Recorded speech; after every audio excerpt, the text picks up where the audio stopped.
Oh man, right at the end there. It's like we got the perfect setup, the perfect intro screen, and then the title card is kind of askew. It's all good though, you know. It is how it is. What's up, everybody?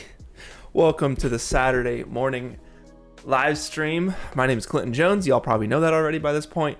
But it's been a minute. It's been almost a month since I've seen y'all, and it is good to be back. So thank you for joining me.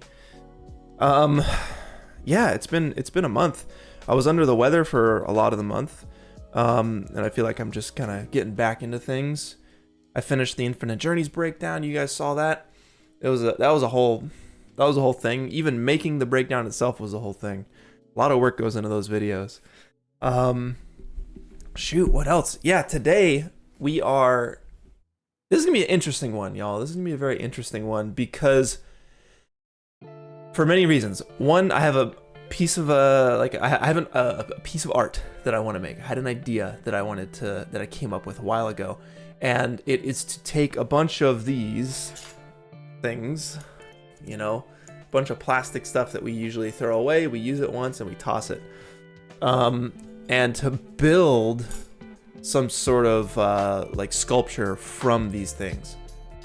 And I'm gonna get into a lot of things. I'm gonna get into my love of penguins, which might sound very random, but it all connects. I'm gonna also talk about things y'all didn't know about recycling, which also sounds probably a little random. But yeah, it's been a thing for me ever since I fell in love with some penguins. I was like, you know what? I would rather not have a penguin eating this. So it's not gonna be like a really sad, intense stream. It's definitely want to keep it fun. You guys know how we do it. But that's where the idea came from, and I'll get into it once we get going. Sanctivan, thank you for the super chat. That's very kind of you. You said, love the breakdown. Thanks for hosting and creating such an amazing challenge. Looking forward to the next one. Yes, I'm looking forward to the next one too, and it'll be coming around the corner a little later in the year. I'm very excited for it. Yes, recycling is cool. I'm down to recycle. Did you guys know that most of the plastics that have the little like recycling sign on there, it's not a recycling sign. That is actually like a label of what kind of plastic the plastic is made from. And there's 7 of them, I believe, at least in the United States. You'll see the little triangle, you'll see a number in the middle. 1s and 2s, those are recyclable.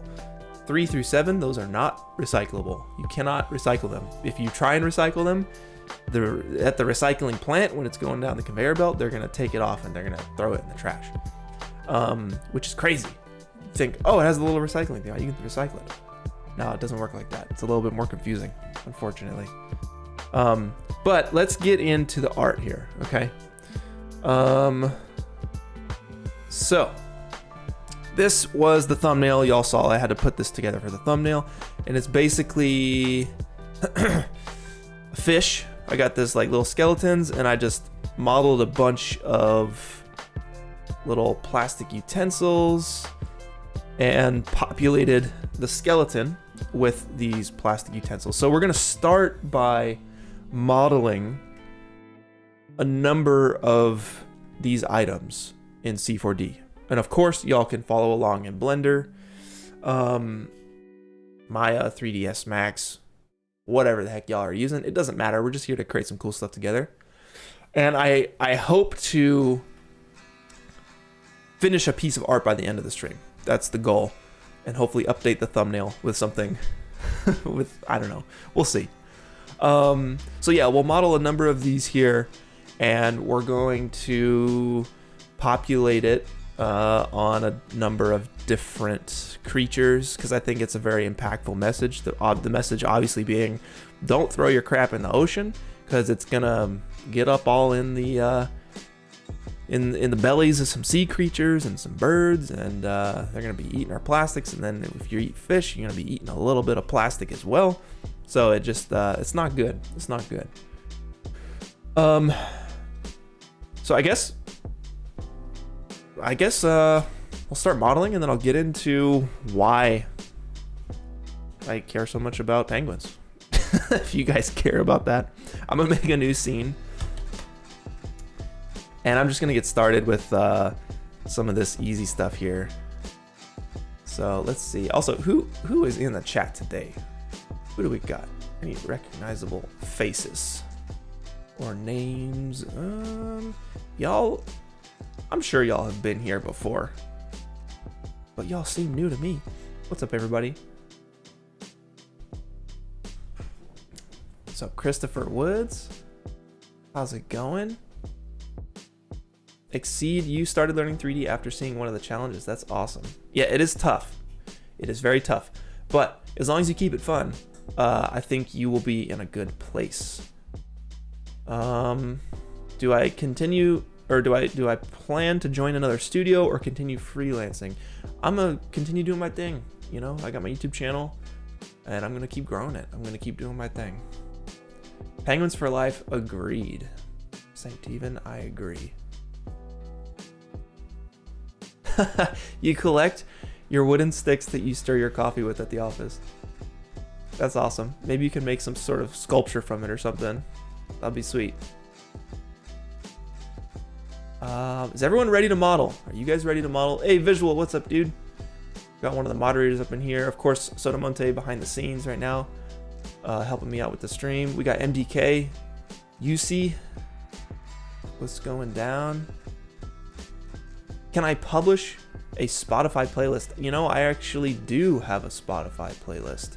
It's an ambient playlist. If you look up ambient for VFX and reflection, or ambient for reflection and VFX, and it's no spaces, it's just underscores between the words and an and sign. And there's about 6 hours of ambient music on there. Who else do we got? We got a lot of people up in here.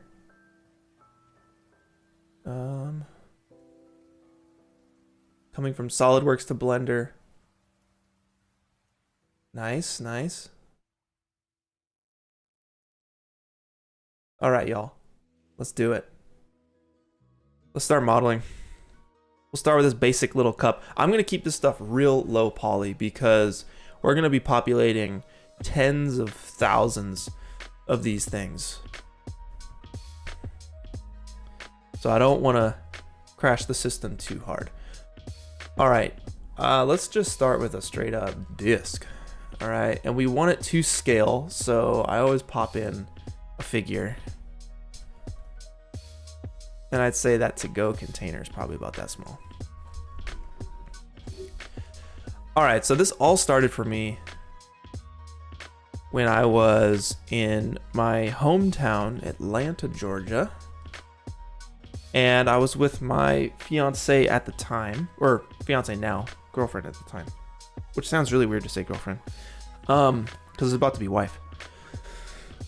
So we were at the Atlanta Aquarium, and I wanted to make it like a little extra special instead of just going to the aquarium. She was in town to visit my family for Christmas. So I thought, hey, why don't we just do a penguin visit thing, right? We can meet a penguin for however minutes they have their little program for it. It might be like a little 30-minute session or something. We had our time slot, 2:30, whatever. We'll be there. So they bring us into this tiny little room, and we wait for maybe 5 minutes. There's a couple other people there. And all of a sudden, it's like waiting in the doctor's office, and then you wait for the doctor to get there. But instead of the doctor, around the corner walks a penguin. The cutest little bud, just waddling up to us, so curious.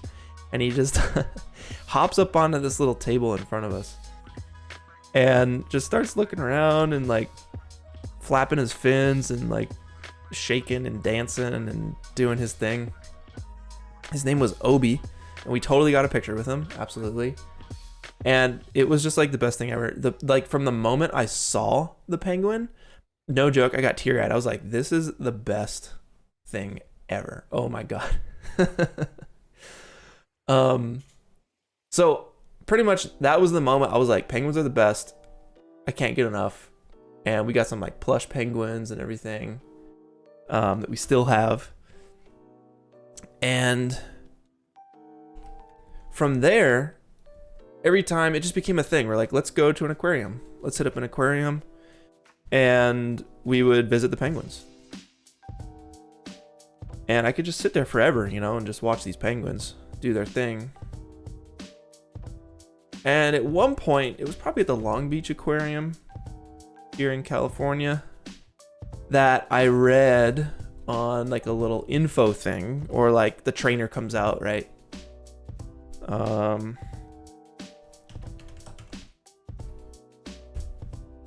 And it said something about the penguins, like they love small fish, very shiny small fish. They eat them whole, and they just go in as a pack into the ocean and just tear up some fish, right?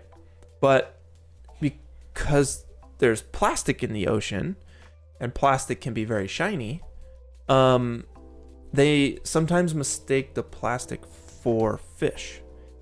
And when you start digesting plastic, well, you don't digest plastic. They mistake it for food, and they think they're filling up, but they're not really. And I was like, heck no.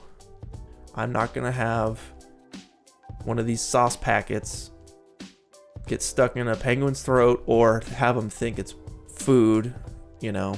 So that was it for me. I was like, all right, that's it. Also, I love taking care of myself and being responsible for myself. Let's move on to, what do y'all want to do next in the chat here? These are the same. We did this one already. We can do any number of these lids. We can do straw. We can do one of these guys, one of these guys. What do y'all think? What do you want to model next?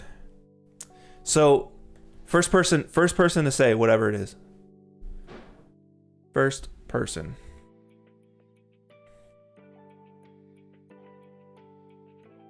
Bottle. Soto, you don't count. Sorry, that's so mean. Flossy boy. All right, Adam, flossy boy. Let's go with the flossy boy. Sorry, Soto, that was mean. I apologize. So yeah, the floss one, that's a good one, because what was I saying? Okay, yeah. Being responsible. Yes. All right. So how about this? How about we do it like this? Instead of making a new scene every time, I'm gonna stay in this one scene and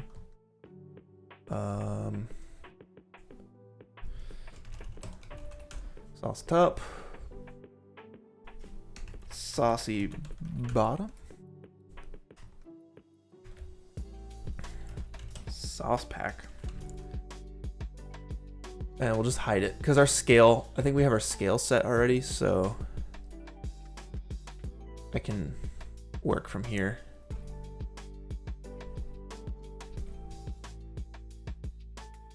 All right.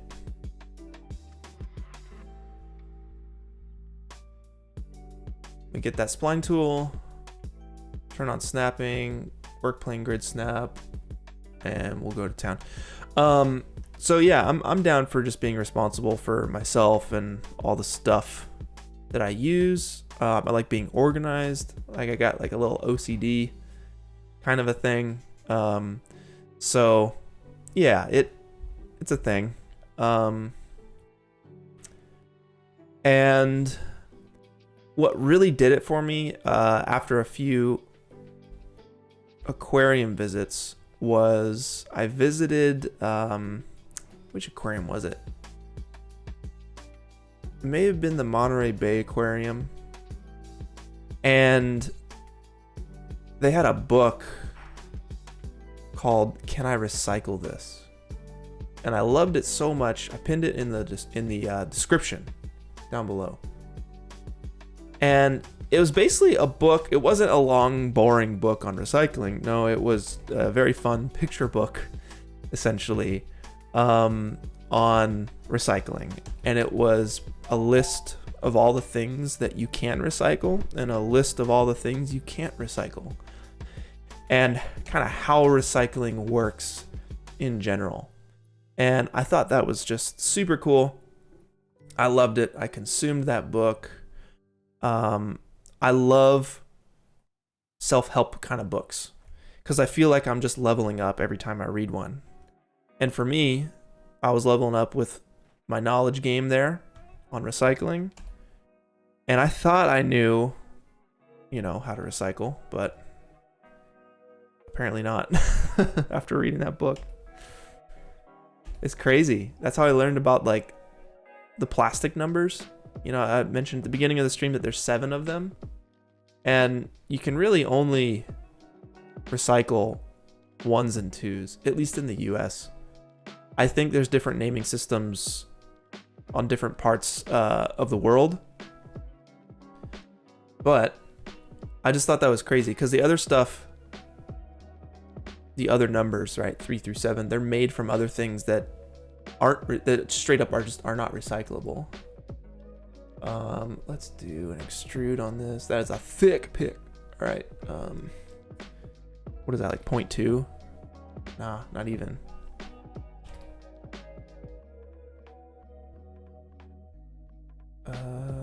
Let's go 0.05. Yeah, that works.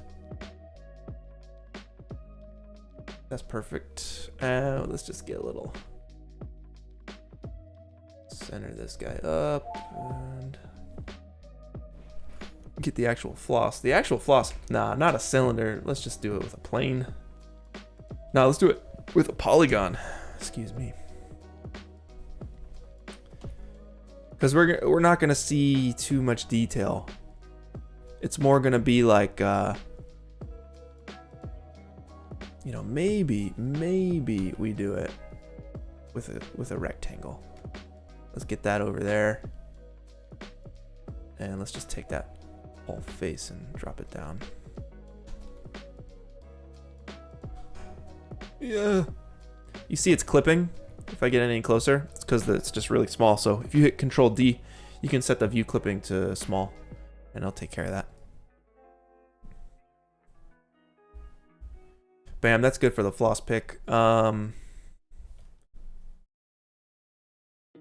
Yeah, that's good. Alt G to group. So the whole thing with recycling, if y'all didn't know, there's the 3 R's, which Sodamonte reminded me yesterday when we were getting prepped for the stream. And he was like, what were those 3 R's again? I was like, oh shoot, what were they?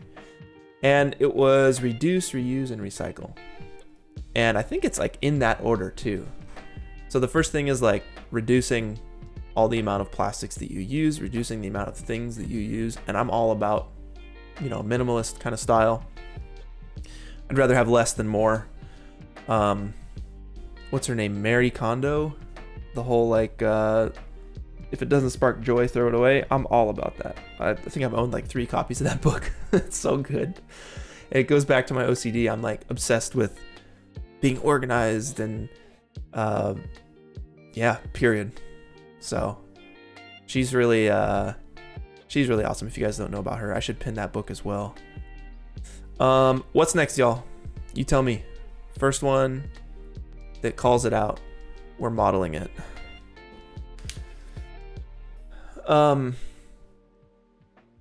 So reduce, right? Reduce the amount of stuff that we all use, that we throw away. Reuse.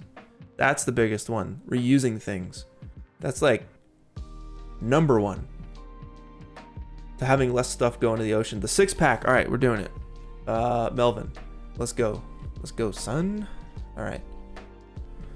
Where you at? 6-pack. All right, how am I gonna do this? I don't know if I can talk and model it. I have to think about this.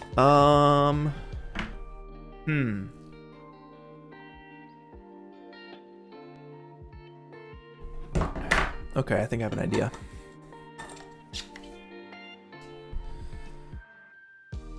Let's do a plane.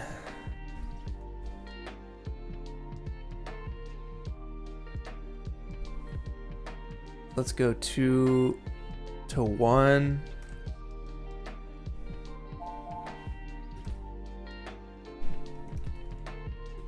Yep.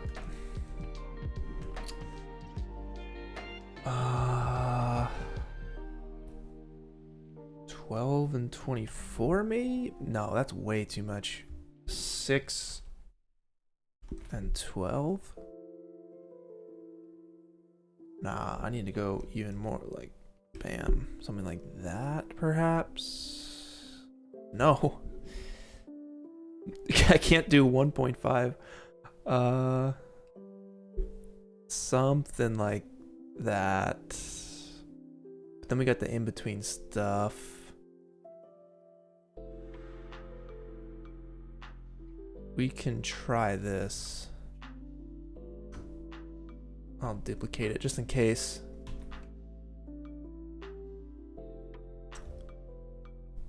Okay. And this doesn't need to be perfect. Low poly. We're not gonna see really any detail.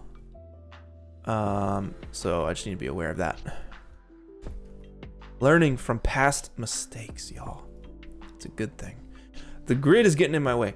Get out of here. World grid? Nah, it's the work plane. And the axis is getting in my way too.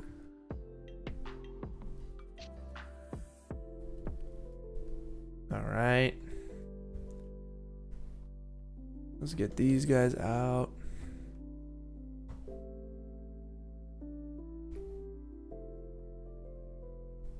Something like that. We can chop these maybe down the middle. Chop this down the middle. And open this up a little bit.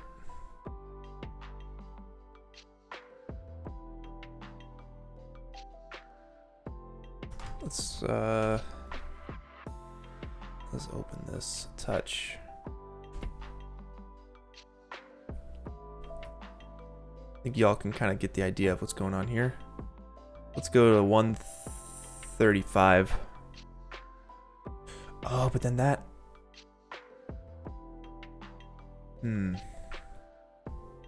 All right. How about this?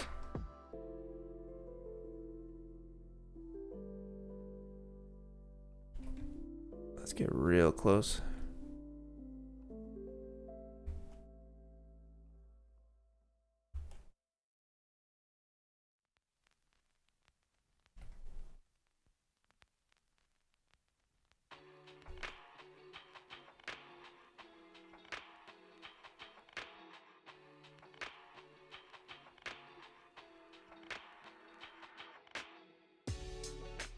All right, then we can open these up and then we can scrunch it back in.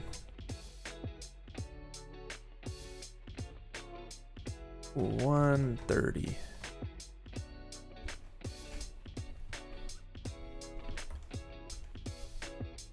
If anyone knows a way to do this all at once in C4D, please tell me.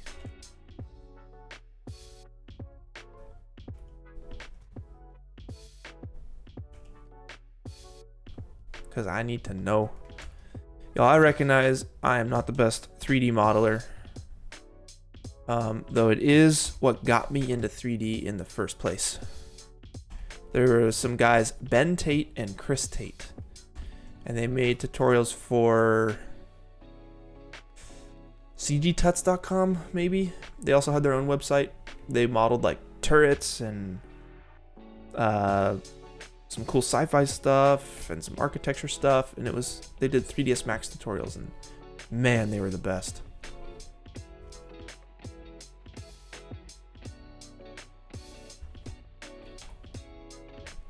I mean, that's darn close. Mirror, yeah, I could mirror, but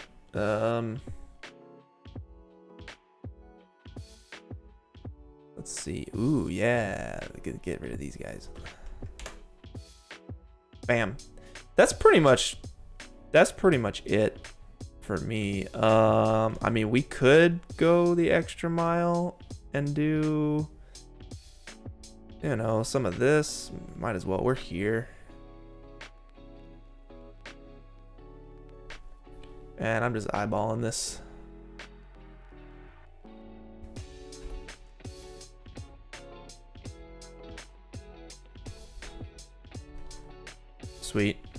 And we can probably give it a little thickness. So I'll just select everything, hit D, and just a touch. Make sure we add caps. And if you want, you can hold Alt, throw in a subdivision surface. But I kind of like the low poly look. Or maybe we just do subdivision of like 1.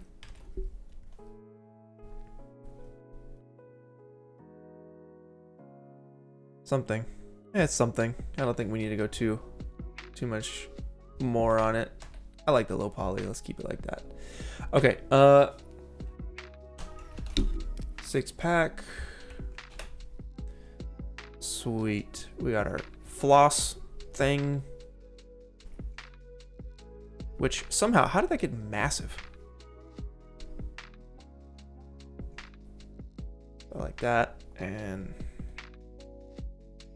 well, what the heck? Oh, there we go.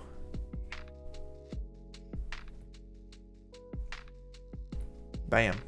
All right. What's next, y'all? You call it. We got one of these. We got some lids. We got a straw, and we have utensils and a water bottle. First person. Melvin, you got the last one. Let's see what the stream says. First person to call it.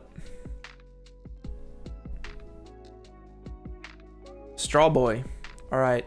Make a row nut. This is gonna be a quick one. Straw. I'm going blind. I'm not even gonna look.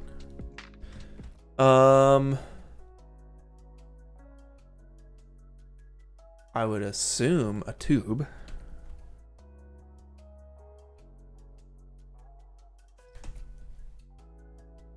And let's go give it some height. That's pretty much perfect. And oh, you know, hold on. Maybe a better way to do this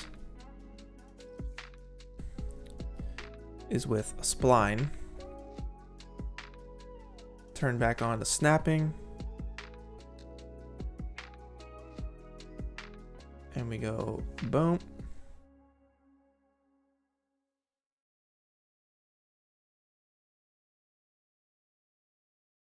Boom. Right, and then we just chamfer this guy.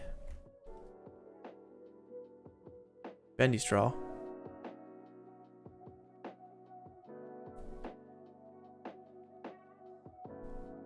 Cool.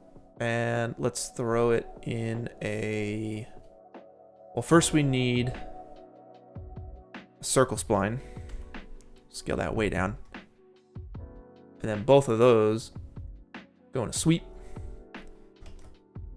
What is it? Control Alt. If you hold Control Alt together, it'll throw both of them in to the sweep. T for scale. And we just bring down that straw. And let's get up in here because there's some stuff going on in here, right? If we set this to uniform. Where are you? Uniform. A little jinky, but we're gonna be way out there, so it doesn't matter. Let's make this editable. And honestly, let's take down... Zarek, what's up, dude? I'm keeping it real by the day. At least I try to. I appreciate you very much. Thank you for the super chat. Good stuff. All right. Let's try and take down the amount of like edges. There we go. Yeah. Boom. Right. Keeping it low poly. And then let's just make some chippy chops up in here. Chop. Then get rid of snapping. Okay, and we can probably do, yeah, just up in here. I'll hold shift. You can see how it snaps to these different quadrants. This is right in the middle. And I'll add, I don't know what, 5, okay? And we'll do the same deal here. 5, cool. And I am going to hit UL and just grab every other one. And this probably is not going to work because, well, you know what? That is fine. That is absolutely fine. Looks like the shading is off a little bit. I can get rid of all these selection tags. I don't need all those. I can take this angle down.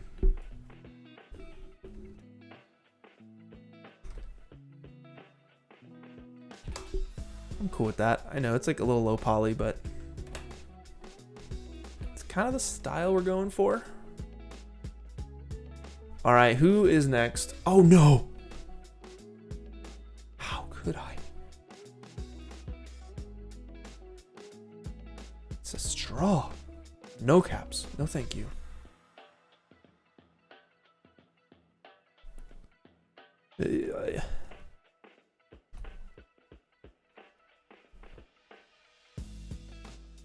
Boom. What's next, y'all? Straw is done. Oh, a smooth might fix it. Okay. Yeah, I'll try that.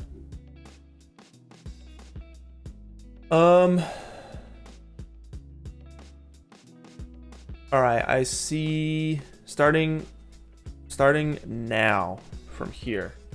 Boom.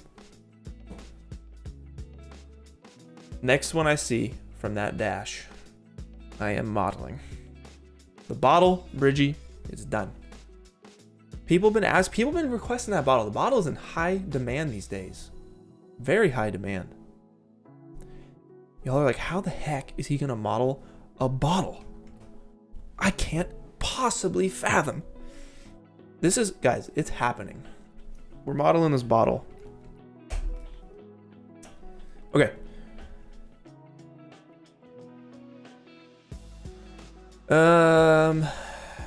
Cylinder.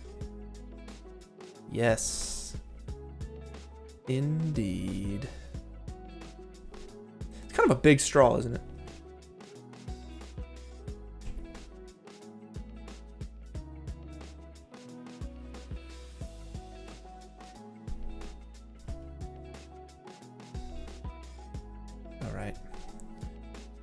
All right, more recycling facts.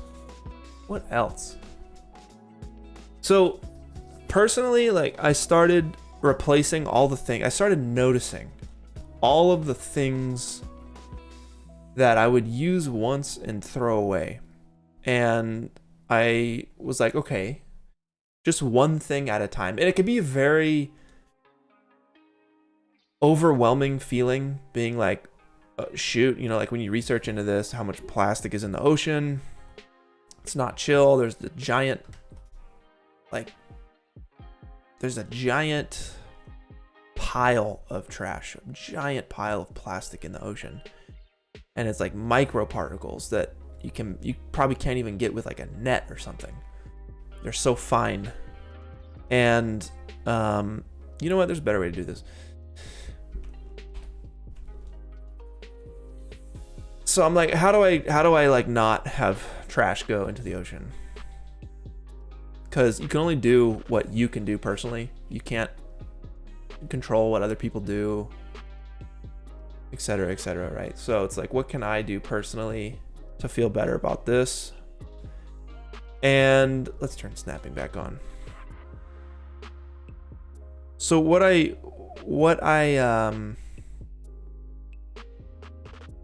realized was like, okay, you know, we're modeling a water bottle right now, right? And I was like, well, I don't need to go through water bottles every time I'm thirsty. How about I just buy a water bottle? You know, you can get a water bottle. So you're not throwing water bottles away, and it's cool. Like, you get to have your own water bottle. It's very handy. I bring it with me everywhere. I'm kind of like, can't live without my water bottle at this point. When I don't have it, I'm like, crap, I need my water bottle. So that was like one thing. That was one thing. I was like, sweet. Okay. So by me, you know, having my water bottle, I don't have to get plastic bottles anymore. So you kind of rule that out. And then you kind of just go from there, you know, like, well, what else? All the things that we're modeling today, these are all single use items. So if I get takeout, I say, no, thank you. I don't need these. I have silverware at home. You can keep them. We talked about the water bottles. I have my own water bottle.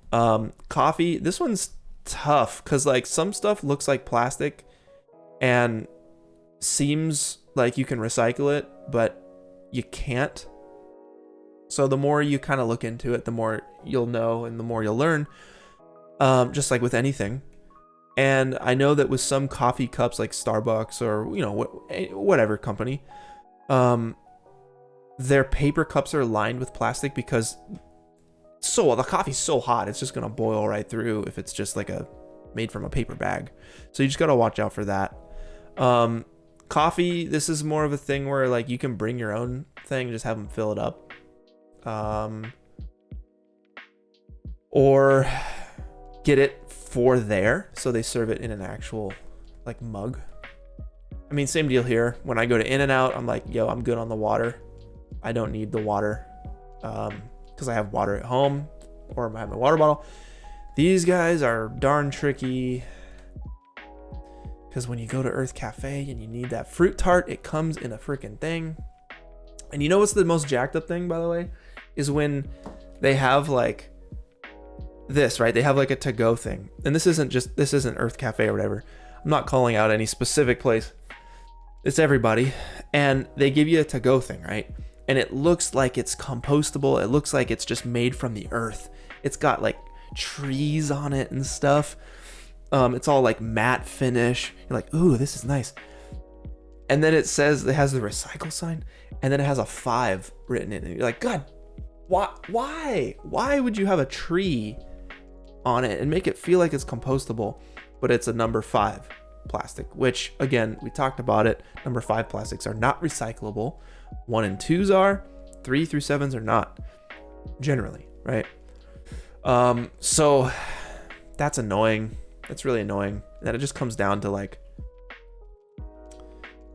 you know, the company, the plastic company making it. It's like, no, it is not recyclable. Stop tricking us into thinking it's recyclable, because it's not. It's just gonna go in the trash. Straws, you know, I just don't use them. Just don't really use a straw. If someone gives a straw to me, I'll be like, I'm good. You can keep the straw. We got super chats up in here. Oh, Cold Beck. If it isn't my favorite artist, I appreciate that. I do what I can. How am I keeping? Cheers from Denmark. I'm keeping just fine. Thank you for asking. I've never heard that phrase before. I like that. How am I keeping? I'm keeping well, man. I got a PS5 yesterday, so I'm excited to take Elden Ring from the PS4 to the PS5. So I'm doing pretty good. I just recovering from being sick over the last week or so. So, you know, I'm doing better. Thanks for asking. I appreciate you. Thank you for the super chat. Very, very kind of you. And then we have another one. We got Styles Morales. I see what you're doing. You can't thank me enough for all that I do. It's because of you and the guys at Corridor that I'm taking this journey into 3D and VFX. Yes, yes, yes. It's a fun journey, my friend. It is a very, very fun journey. My main piece of advice is to just keep doing what is fun for you, and you're gonna go to the moon. All right. As soon as it becomes a grind, ask yourself, well, am I learning at least? or am I progressing? You know, then maybe it can be a grind. It'll be a grind. I promise you, it'll be a grind at times. I promise you. But just remember, we're doing it because it's fun. What else? Okay. Neko, oh, that's a good question. How does PureRef screen not go away when I click back on C4D? It's because it is in on top mode or stay on top mode or something. Mode, if you go to mode, always on top, Control Shift A. Yeah, that's a good one. Good one for sure. Back to the stuff. Yeah, straws. I just don't ask for straws. I don't need them. If someone gives me a straw, I'll have them take it back because, you know, it's COVID. I don't want to be touching it and be flinging it back at them. I hadn't seen one of these in forever. use a boxed 6-pack thing if you have to. Sauce packets, man, sauce packets. These are tough. Yeah, I get them when I go on takeout. Usually I'll just ask for one thing of sauce. They try and give you like 20 sauces. I'm like, nah, just give me one, or start making my own sauce. You know, we're all at different levels. From my experience, this lid on top is a number 1, so it's recyclable. This base piece is a number 5, so that goes in the trash, unfortunately. Now, the smaller the plastic gets, the higher chance it'll fall through the conveyor belt, you know, when it gets to the recycling plant. So what you can do, and this is something I learned from that book, is take smaller plastics and put them inside of larger ones. So let's say, for instance, this was a number 1, which they're usually number 5. They're either 5s or 1s. If it's recyclable, I'll put these lids up in here and just close it up, right? So when this goes through the plant, like, this will make it over the conveyor belt and it'll have its little recyclable buddies inside. You can do the same with like beer bottles inside of like tomato cans. Same deal. And then these guys, God, these are so convenient. They're so darn convenient. It's a shame. I got one for Valentine's Day, I believe, or no, it was Christmas perhaps.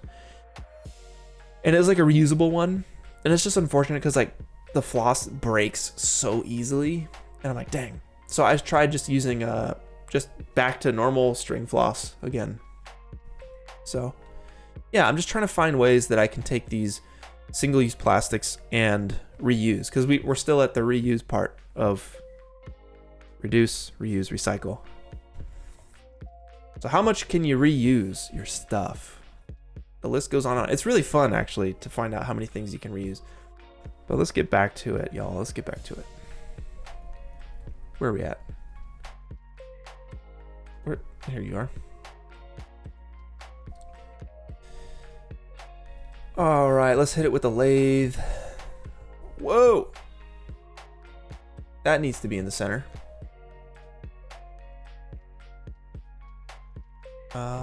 Let's center this bad boy up. Boom, boom, boom.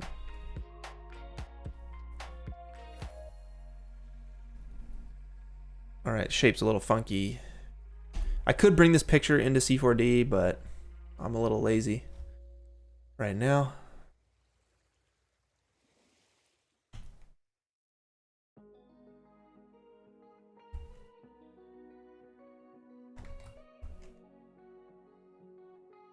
The heck?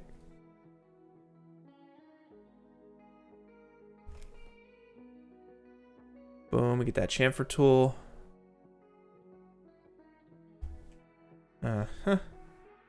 Scrunch these guys in. Let's get rid of the Y.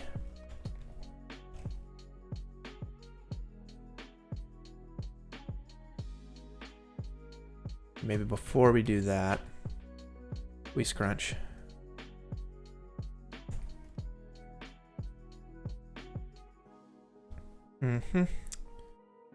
chamfer. That guy. And for the bottom, it's kind of a thing down here. So I'm probably gonna make this editable and then start making some slices.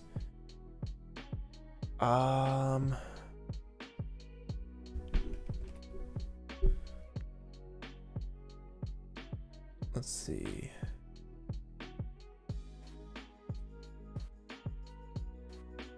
Yikes.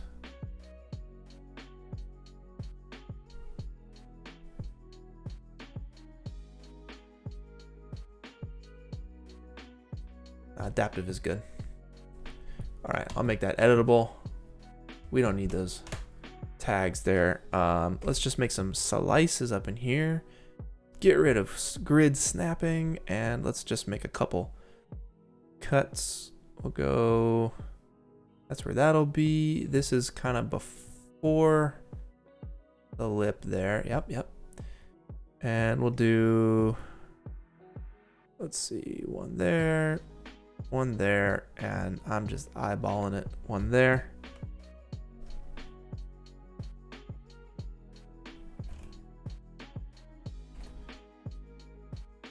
Ooh, normals are all jacked. Okay. Huh. Am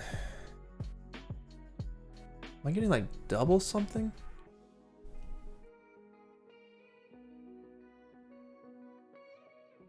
Huh. You are, we'll flip normals. You, what is, where are you? Normals. Normal, rotate, normal move. Align normals, UA.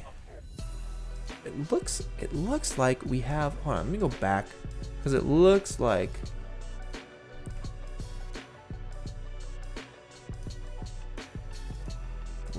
normals, caps, start and end cap.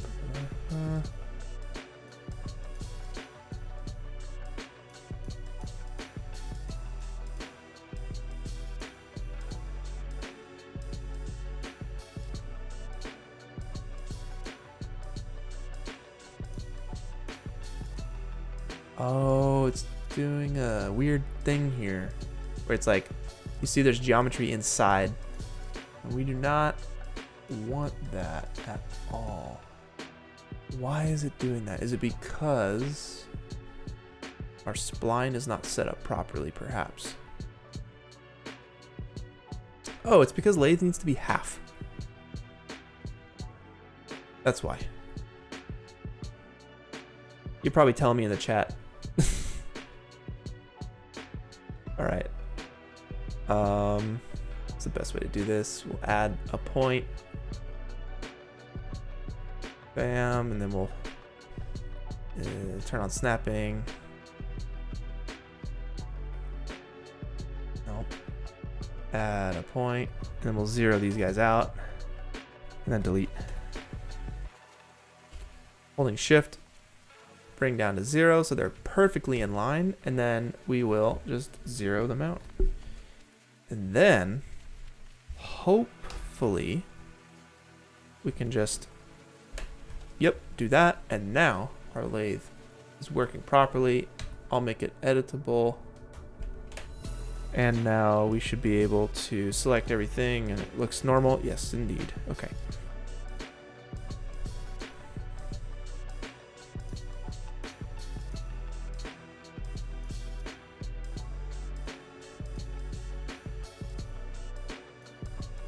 All right, I'm gonna get the bottom in a minute, so I know we still got to do that.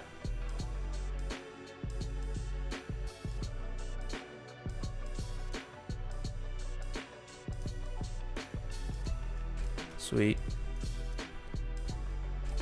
After this, I'm gonna model the utensils, and then we should probably get to making some art, huh? All right.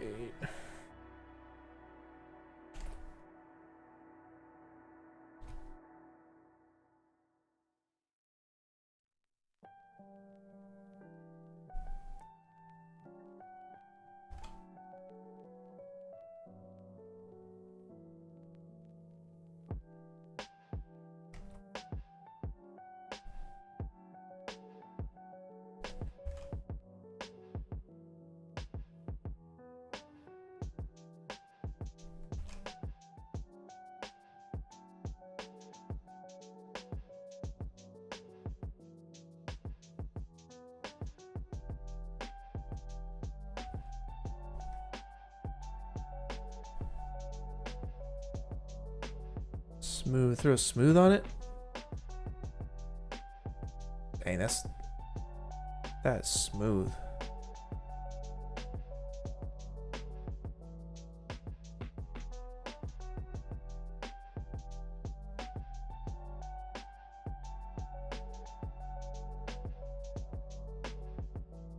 We got a super chat. Save Polar Bears.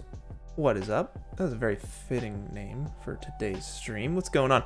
You started your first 3D work on Infinite Journeys and since noticed a motivation to work on both 3D and 2D art. Yes, that is a very good thing.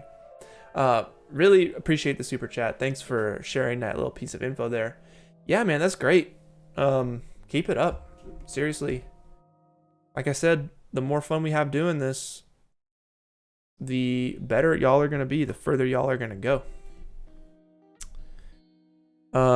All right, let's just do a real quick janky thing down here, because it does not need to be perfect, and we got to get a move on. So I'm going to do a little bit of this and a little bit of that and that. Okay, let us think about this.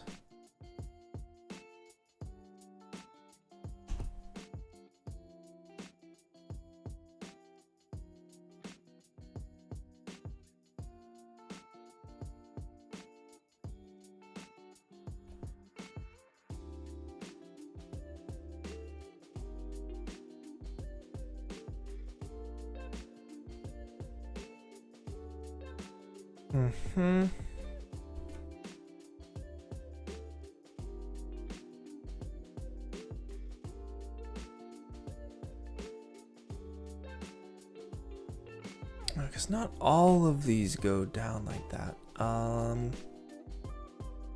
It's like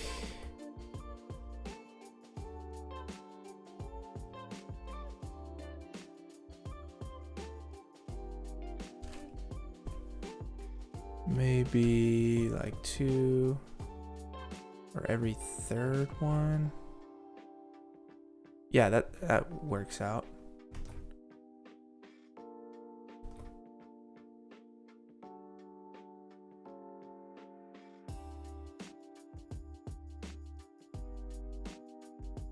Let's see, and is it a bevel?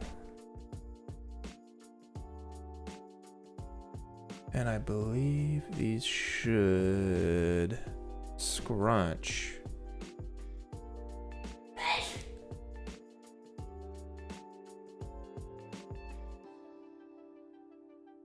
Oh man. Extrusion, yes. Come on now. If only I knew how to use that bevel tool. Because they should like scale down while they do this. The tension?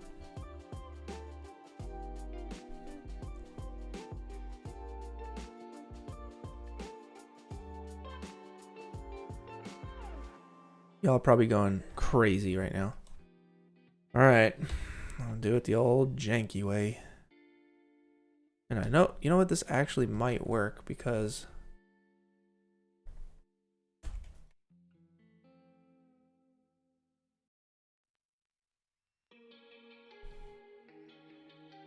yeah, that kind of works. It is what it is.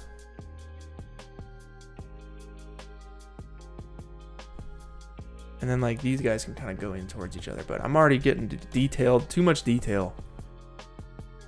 Too much detail. Let's see. That's what I want. I want that plus.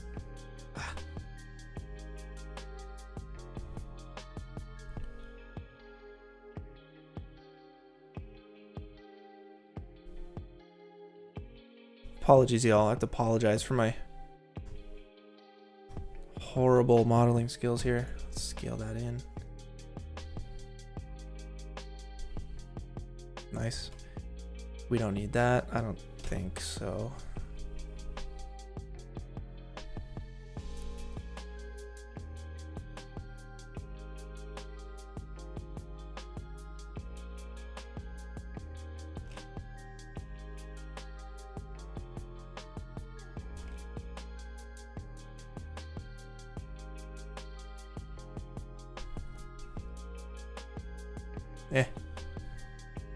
Good enough.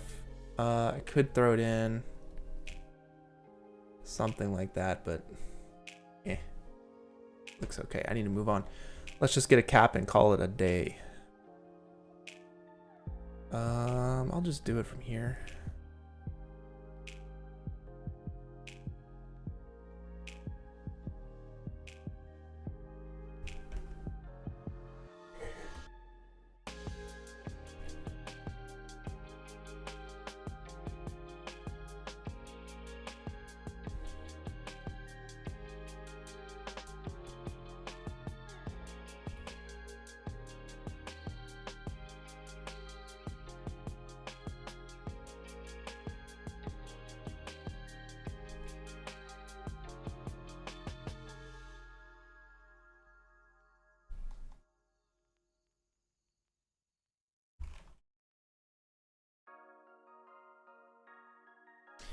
MN will get rid of cuts there, or lines rather, and then MS will bevel.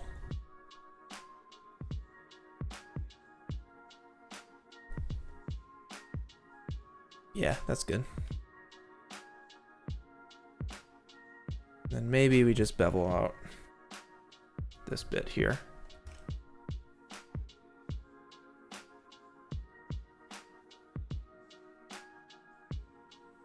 Wow, that looks horrible.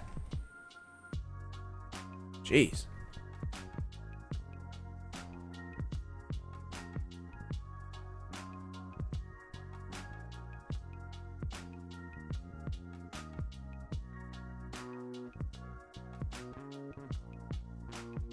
Why does that look so darn bad? Oh my god. Could maybe try and throw a bevel modifier in it.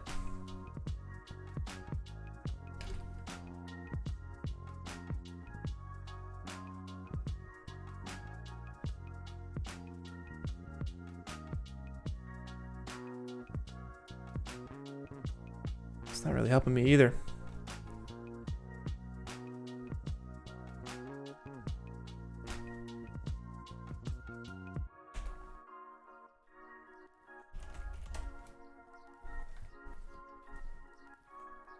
I'm just gonna leave it as is. All good. Ain't gonna be perfect.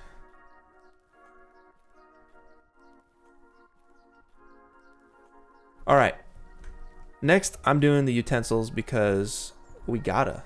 This is like number one. All right.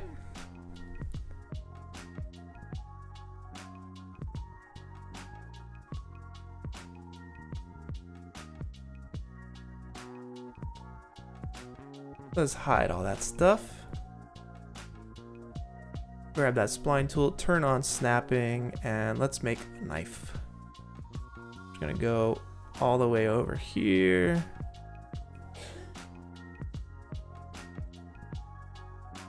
Maybe to like here.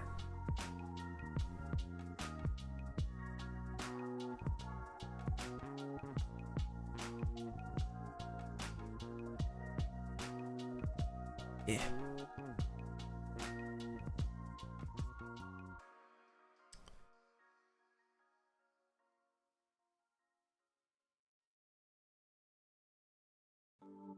Something like that, and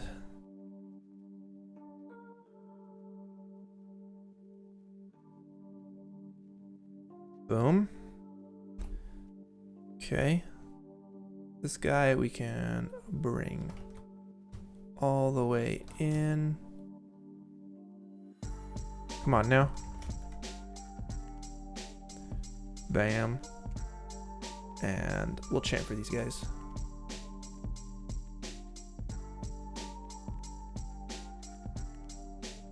Maybe this one first.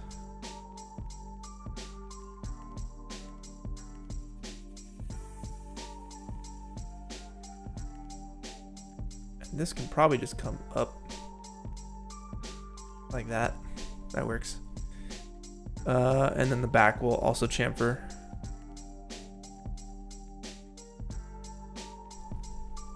Boom.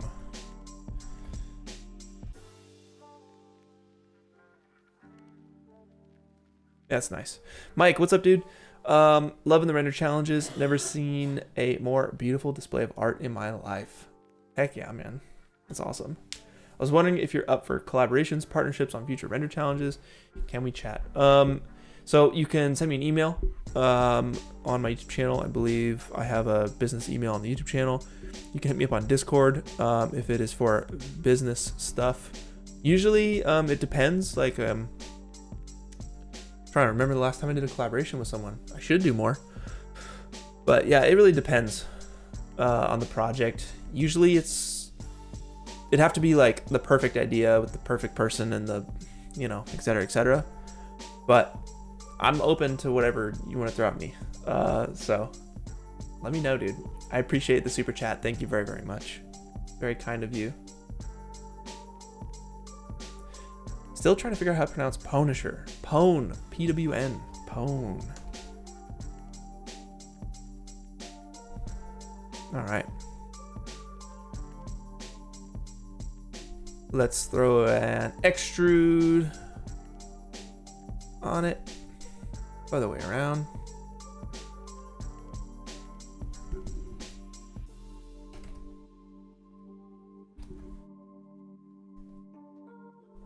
Yeah, that's good. I believe we can make this editable. Get rid of all that stuff. And let's just do a little thing up here. MW for extrude inner. Oh no. We'll fix that.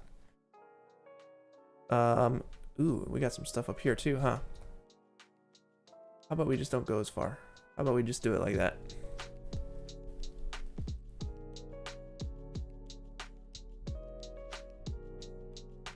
And D for extrude. We'll go in.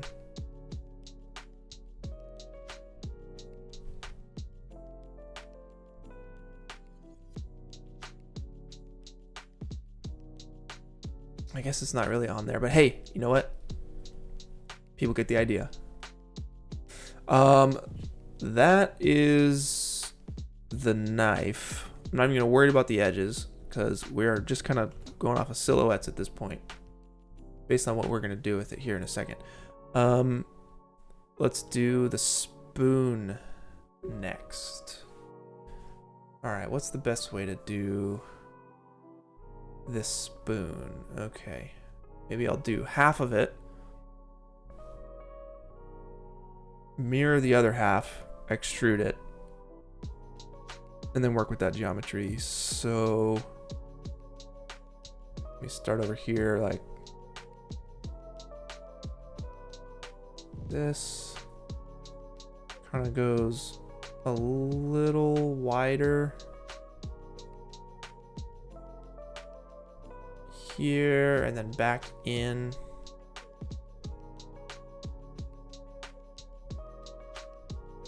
And then we got a spoon shape.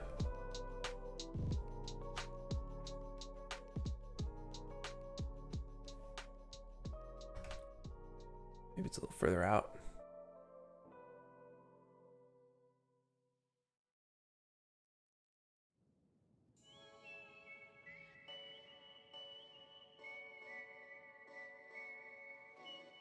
Something like that. Then we close it.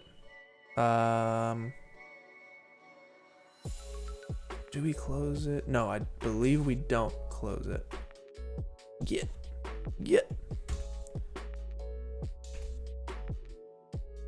All right. Let's chamfer some stuff real quick. Boom.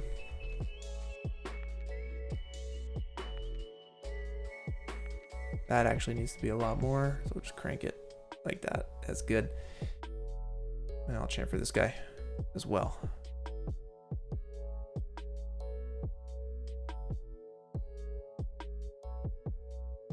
Sweet.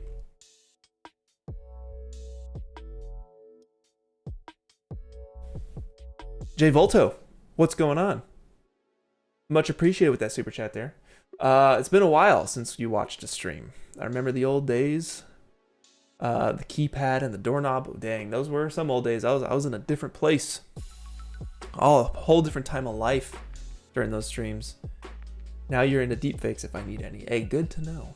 Very good to know. That's some crazy dark magic right there, man. Super cool stuff. Very good for VFX too.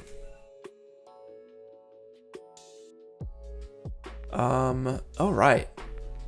So this needs to be thrown into some symmetry. We use snapping because these points need to be at 0 in order for symmetry to work properly. So let's hold Alt and throw it into symmetry and adjust the axis. Yep, much better. Cool, and then we can throw that into an extrude. You should be able to. Unless we just make that editable. Control A, UO to get rid of any overlapping points. We don't have any, so that's good. And that is optimized. UO is optimized. If you have any overlapping points, it will get rid of them.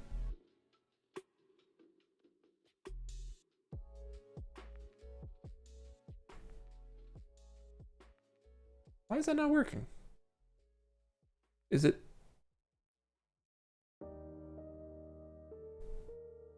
Huh. I don't know why that's not working.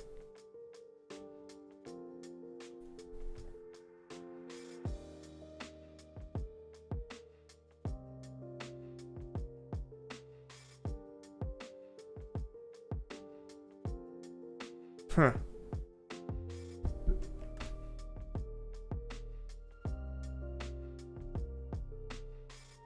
Super weird. Is it like not closed or something?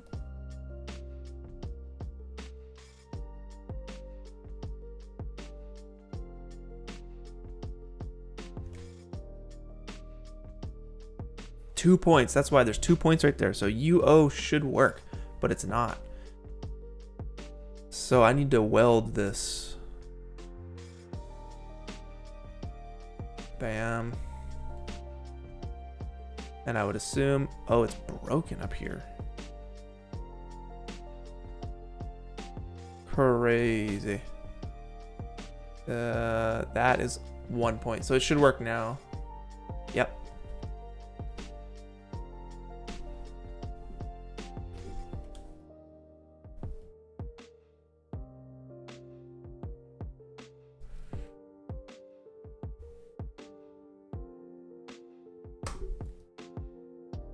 Sweet. I will make that editable.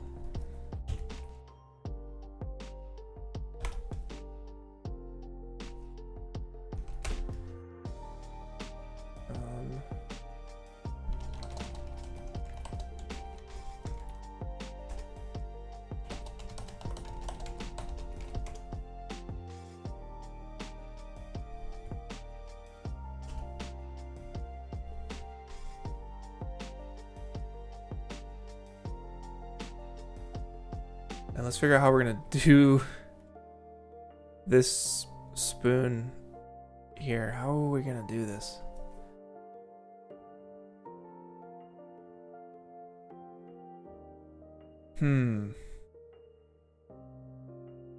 Oh, Louis, good question. How to get the info up there? If you hit Shift V, it'll bring up these the viewport kind of settings and whatnot.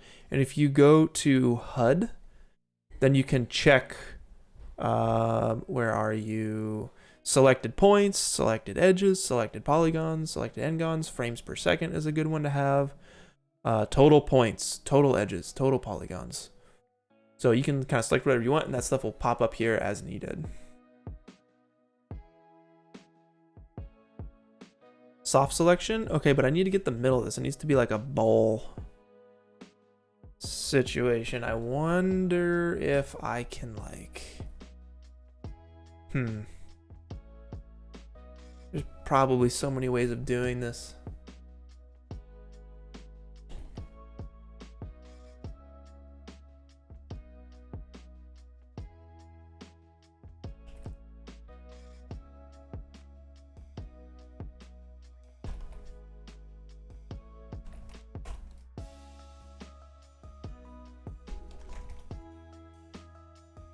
All right, I'm gonna use a knife tool. Visible only, I'm gonna uncheck that. And I gotta make some geometry.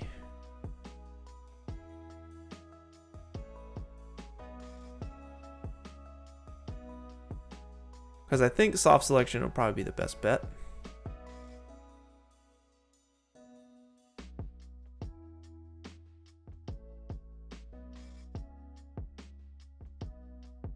One thing I did actually, going back to the recycling stuff, is when I go rock climbing, we usually like to cook up a nice little meal while we're at the top of a climb, and I bought one of these like bamboo utensil sets. So that's a really good way to get some reusable portable utensils. It's basically like camping, pretty much. Like you got all your stuff when you go camping, if you guys go camping. And when you go camping, you also don't leave any trash behind. Hopefully, if you're a decent human being. There's a thing about litter, yo, if litter bugs, yo, that's a move. Oh my God. That's a move. I don't see why anyone think they can throw trash out a window from a moving car. That's like next level rage right there for me. Okay, let's grab some of these points, yeah. Let's just grab these two right in the middle. We're gonna go soft selection based off of one of y'all's suggestions. Please tell me it went through. Yes, thank God. All right, we'll get that. And we'll get these. And we're gonna move them down. Soft selection, we'll enable it. I think it's gonna be a dome. So let's bring it on in.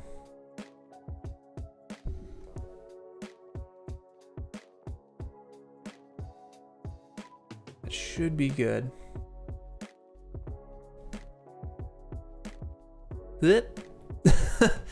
We want the outer edge to stay kind of where it is.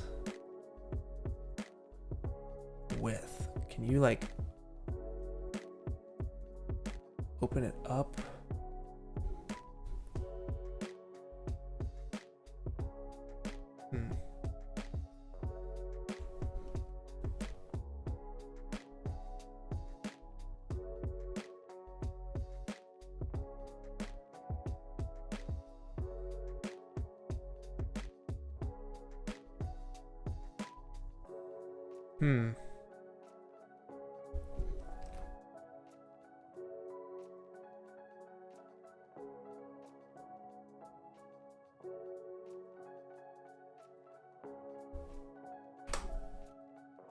Gotta work them settings just right. Could you imagine a spoon like this? You'd be like, what the heck? Or a spoon like this? Like, man, not again.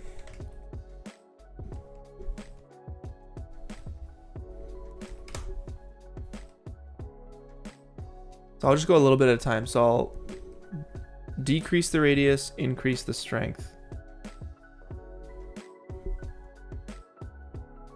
Decrease the radius, increase the strength.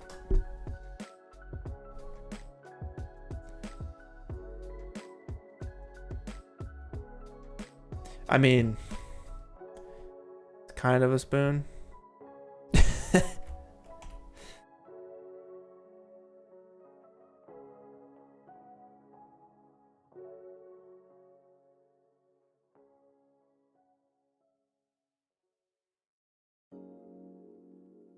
How about this? How about we try and get the bell curve correct?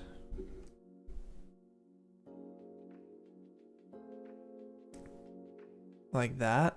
And then we go back in for this bit.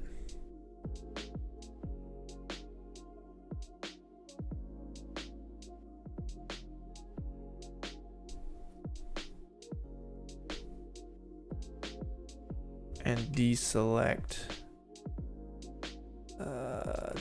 this stuff maybe. And we try, let's do a radius of 2. Lower that strength. Oh, it's getting all that stuff. Okay, we gotta get rid of this too.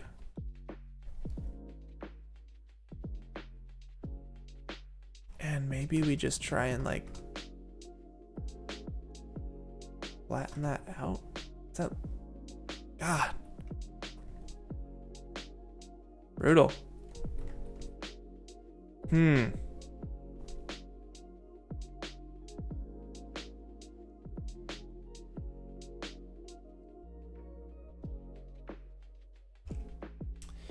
Yeah, you know, hey, when you're right, you're right. That's a good idea. That's a good idea.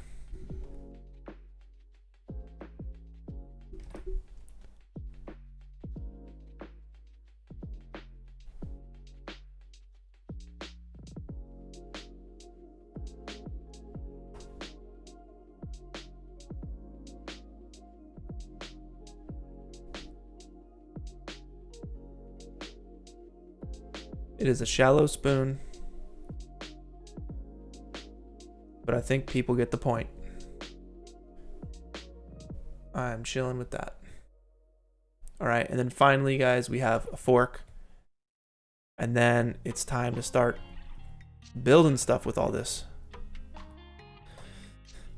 Let's take that spoon, make it knife-sized. Sweet.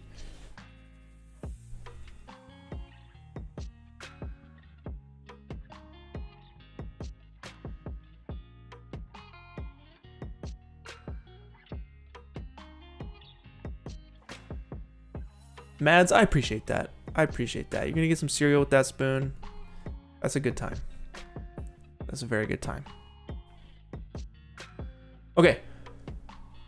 Let's try the fork in a different way.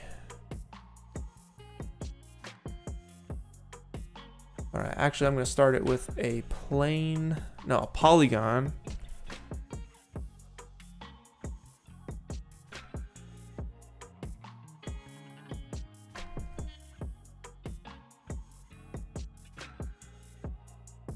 And I'm only gonna work on half of it, so I'll make that editable. Go to line mode, hold shift, bam. Get these points. We don't need soft selection anymore. We'll hit some symmetry. Bam. All right, so now everything we do on one side will happen on the other. So.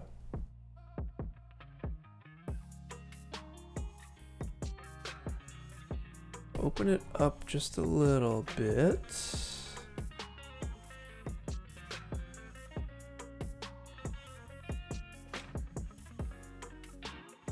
Grab that line, hold control.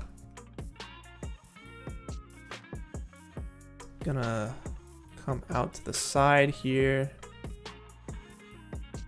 Grab that line, hold control. Boom, and then it kind of like tapers in a little bit, it looks like. Just like that. Cool. Now we need a couple cuts along this axis here. So we have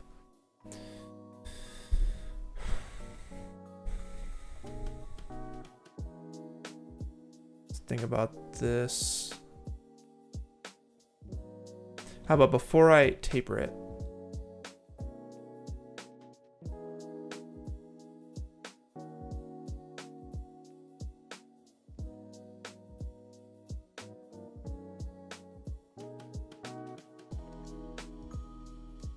All right, I think that's what we need right there.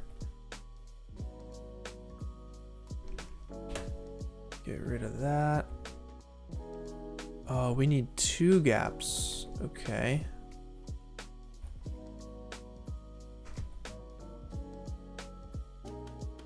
that'd be 3. Okay, just like that. 1, 2. And then these guys need to scale from here. All right.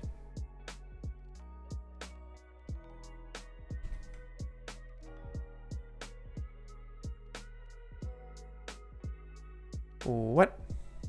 Why? Why? Ah, so annoying.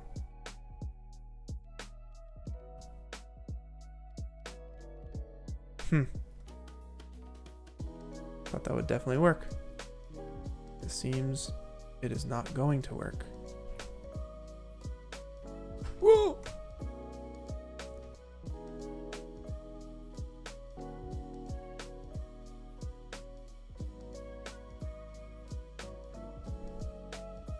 Something like that.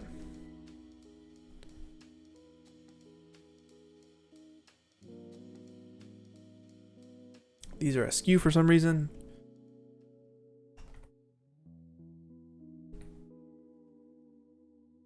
Straighten those guys up. All right, awesome.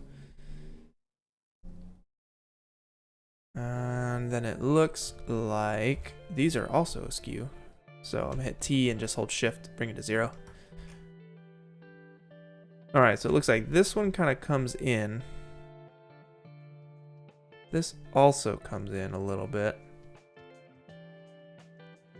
And then this one seems to taper as well, but more so up here.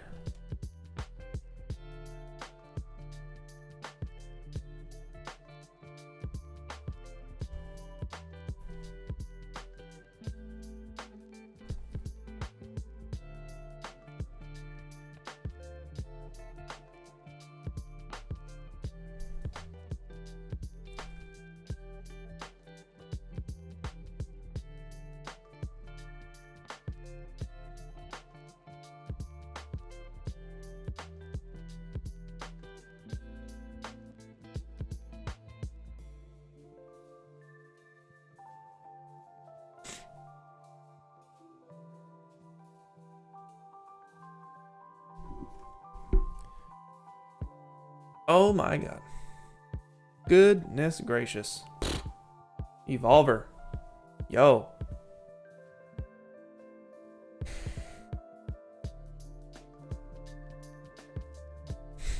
Yo. Thank you. Jeez. Thank you for that super chat, man. Goodness gracious. Too many weeks you've missed. Man, it is all good. It is all good. Hats off to you, man. The chat's like, yo. That's crazy. Thank you so much. Thank you so much, Chris. I appreciate you, man. That is awesome. That is very, very cool. I appreciate you very much, dude. We got a fork. We're working on this fork, Chris. It's janky, but it's all good. It is all good. Maybe that looks more like a fork.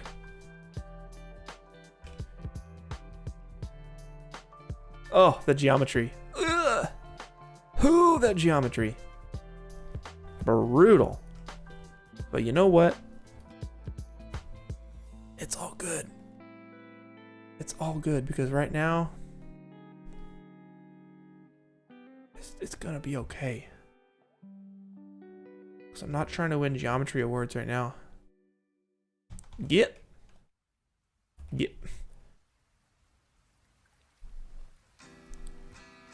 All right. Yes, I know the fork is flat. We'll get there.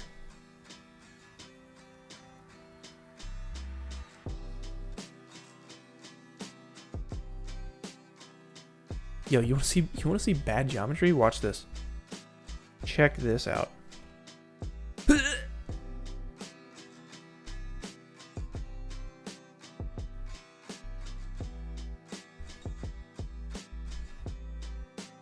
So hard to see over my microphone. Ugh.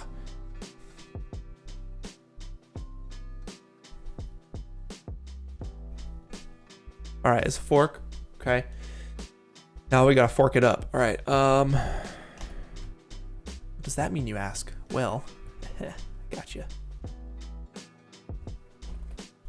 We just need to bend it, you know. Let's go with symmetry. No, not symmetry. We need extrude.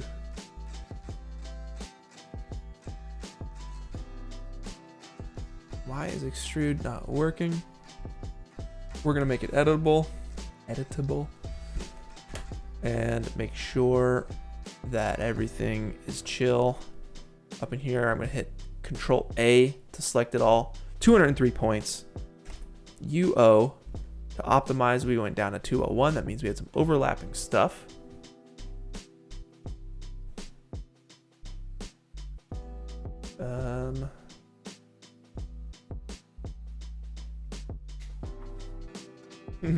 Y'all are having a field day right now with this fork. It's all good. I'm not the fork master, okay? I know.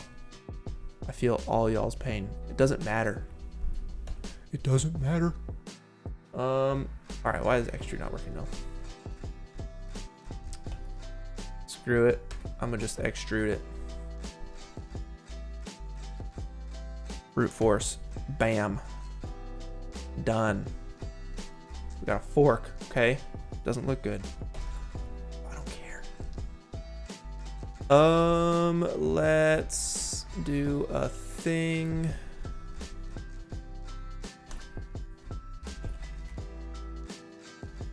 Maybe a cut there. Maybe a cut there.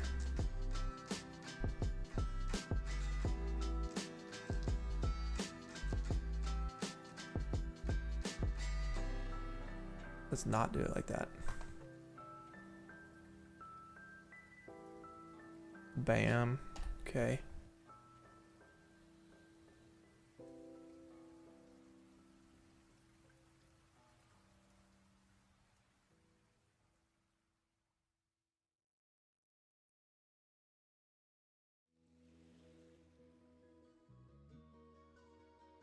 How bad can I make it at this point? That's what I want to know.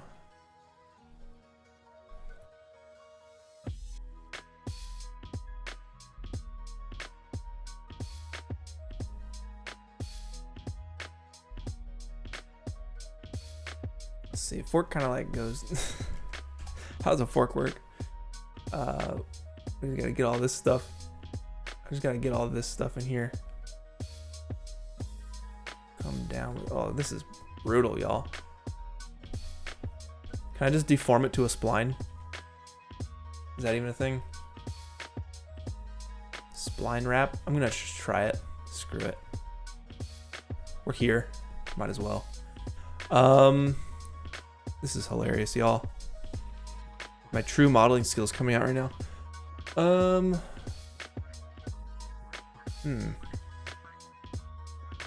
It'd be like this, right? It'd be like, boom. Boom, boom.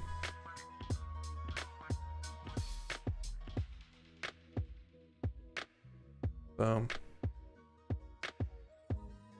Boom, right? That's a fork.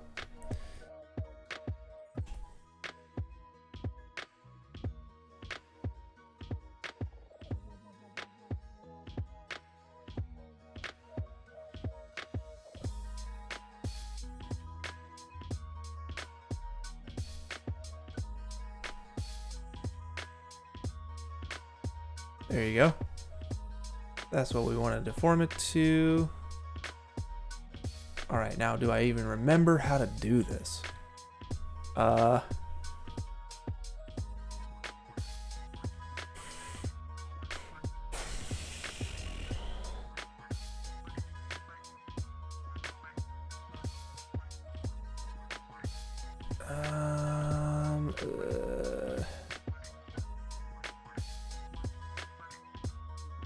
What is the deformer? What is it?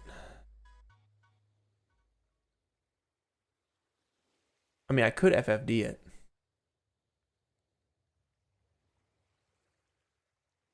Spline wrap. Spline wrap, spline rail, one of these spline, something in here. I could also just do...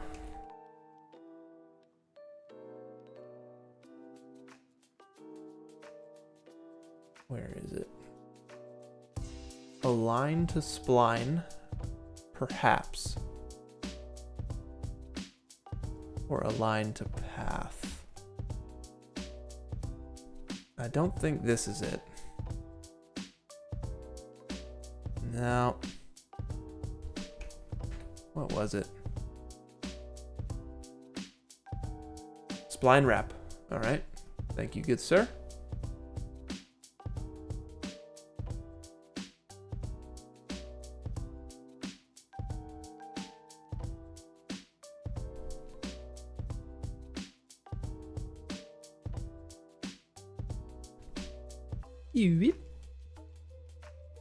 Oh, I didn't have a cap on it. I'll have to redo that real quick.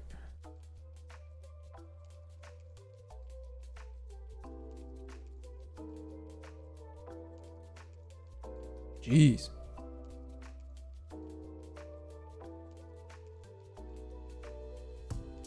Man, do we need a rail perhaps?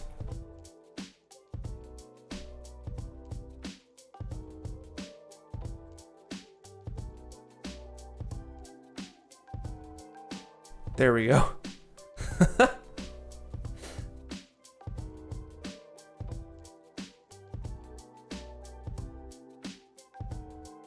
Bam. That is the jankiest fork. And oh.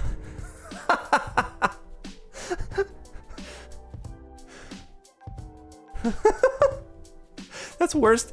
That's worse than the one I did. The test one I did for the thumbnail. Oh my god. Oh. Oh, I'm keeping it.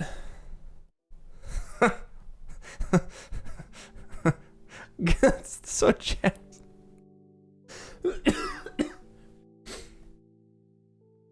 Ready for supper? I'm into dinner. Okay. I've spent too long on this dang fork, y'all. Screw it. I'm redoing it just really quick. Another way. I'm not good at modeling, y'all. Just don't make fun of me, please. All right.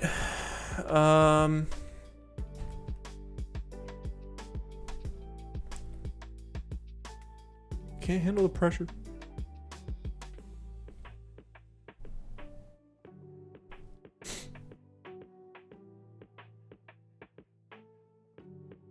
How about this? I'm gonna keep with the spline wrap method.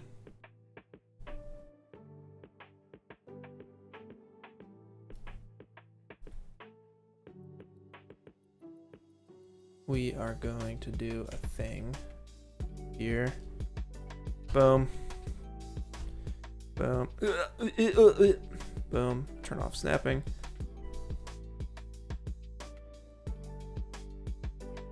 Break in. Just get up in there. 1, 2, 1, 2, 3. 1, 2, 3, 4.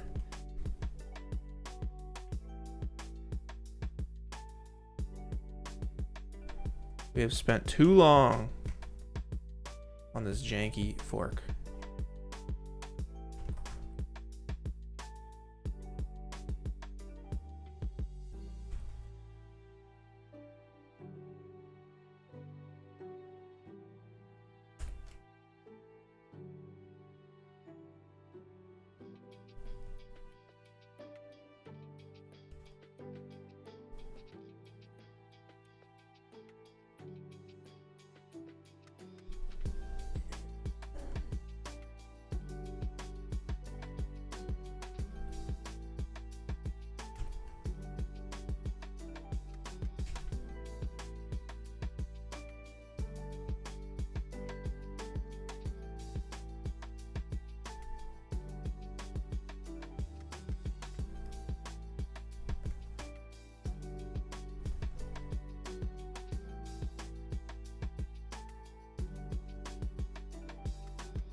Let's see.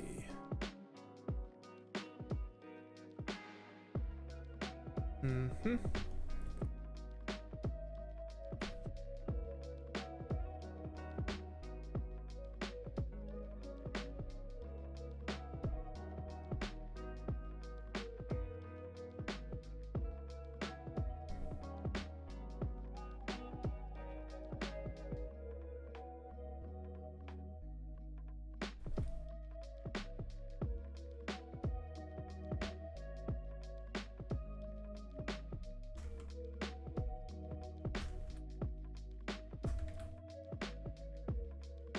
Done. Make editable. Finished.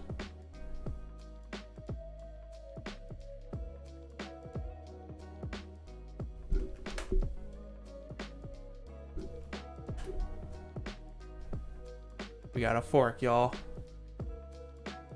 It's better than the last one. Okay.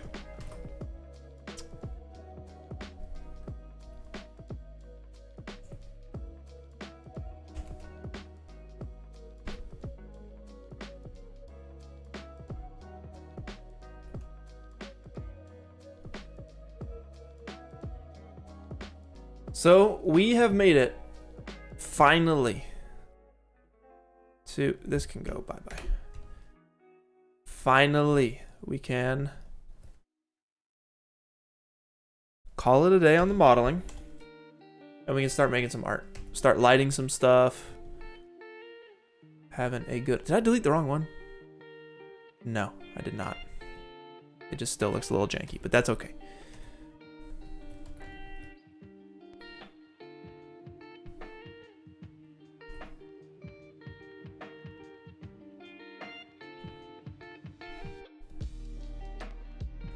Alrighty, let's just get the center points all figured out here for this stuff.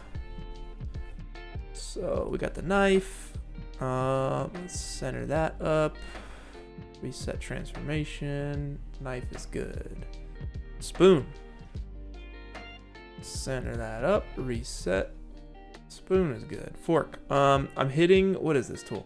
This is the center axis 2 tool. Bam. You can hit Shift C and look up whatever you want in C4D. Center axis 2.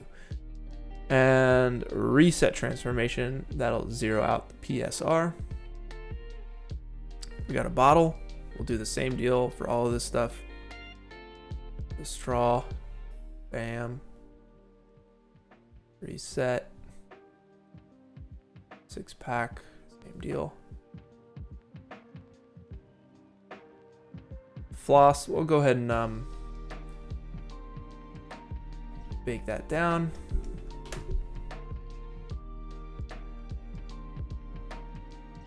And the sauce pack, I'll probably keep the top and bottom separate.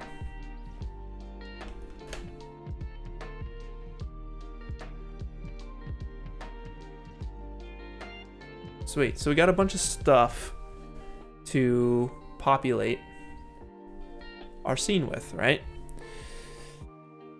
Now, we can do this in a couple different ways. Let's first set up our studio lighting setup, okay? So, that's when the handy dandy Grayscale Gorilla's plugins come in handy. They have a Light Kit Pro setup. They got a psych that we can set up. Bam. Very, very simple. Very easy. They are the best. All right, you can adjust this however you'd like. Grayscale Gorilla for the win. All right. Kind of get with a big set here.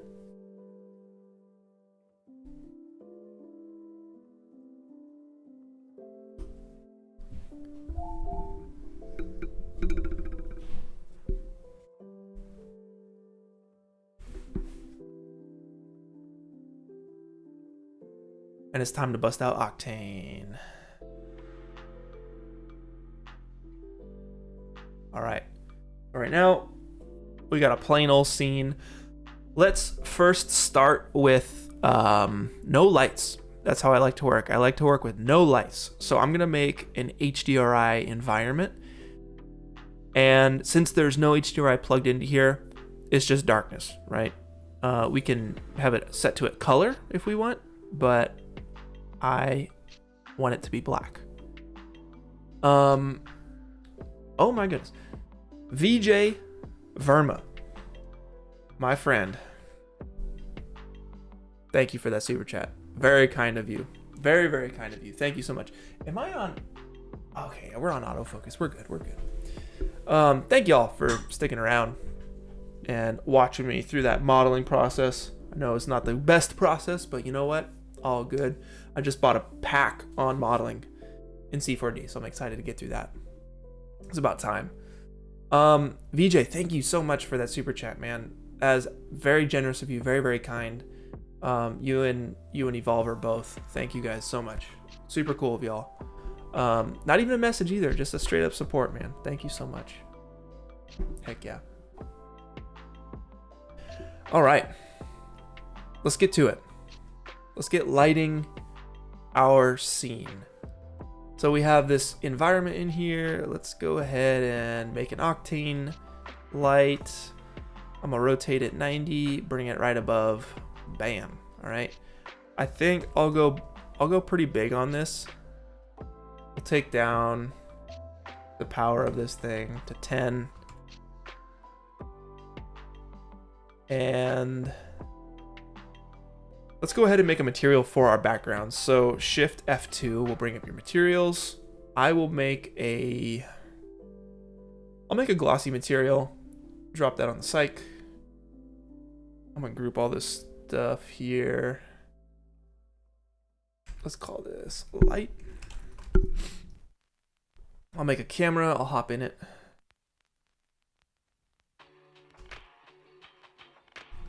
This is our geo.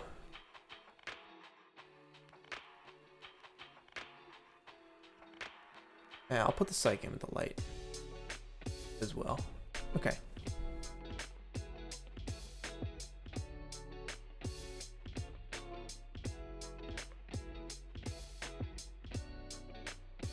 All right.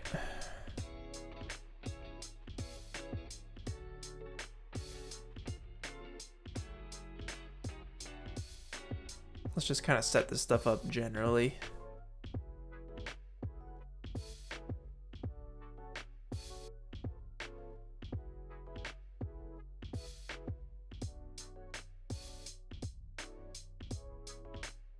We can actually just go with the water bottle as a test.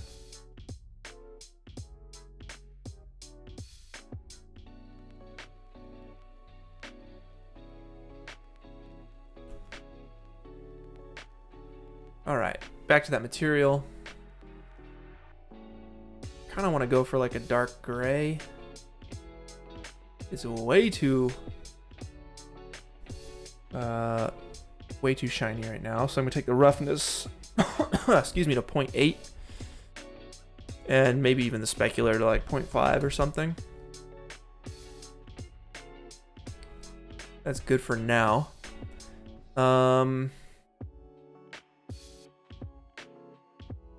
Let's center up our camera. Just line this guy up.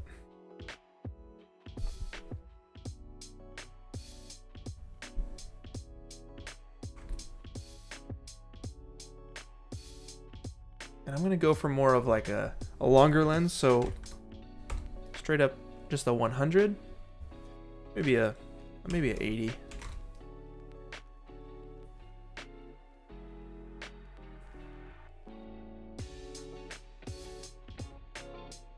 Something like that. And we'll switch to path tracing so we get the bounce underneath. Looks much better. All right. So we can go update check. We can turn off camera. That way we can actually hop out of our camera and start placing some lights. So we'll call this top. This is our top light. And we can move this forward and back. Kind of see what it's going to do. And I'm just kind of eyeballing this in here. Hold control, it'll make a new one. Let's rotate it 90. And these ones, I really just want to be pretty thin.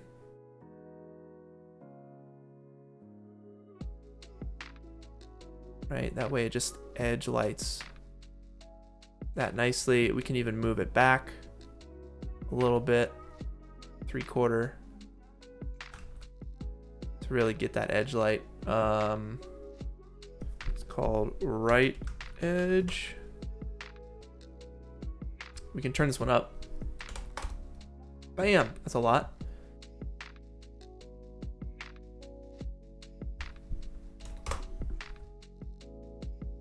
We can do the same from the other side too. So control to duplicate.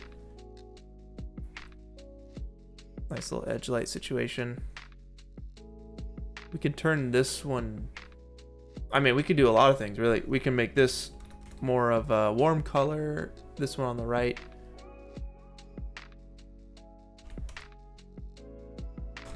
More of a bluish color.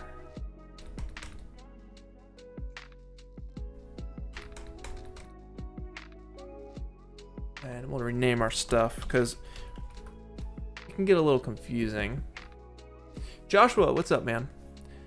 Not everyone needs to be good at modeling. Agreed. Agreed.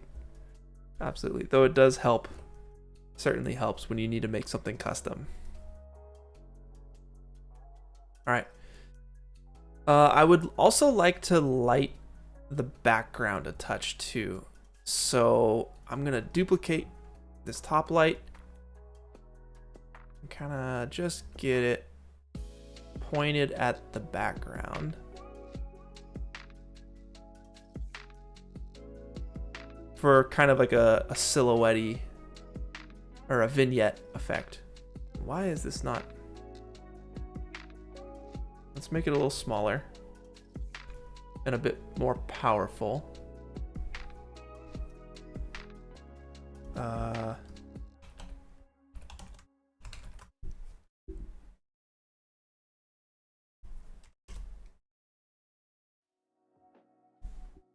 Yeah, something like this. We can turn it down, but let's try and get that spotlight effect.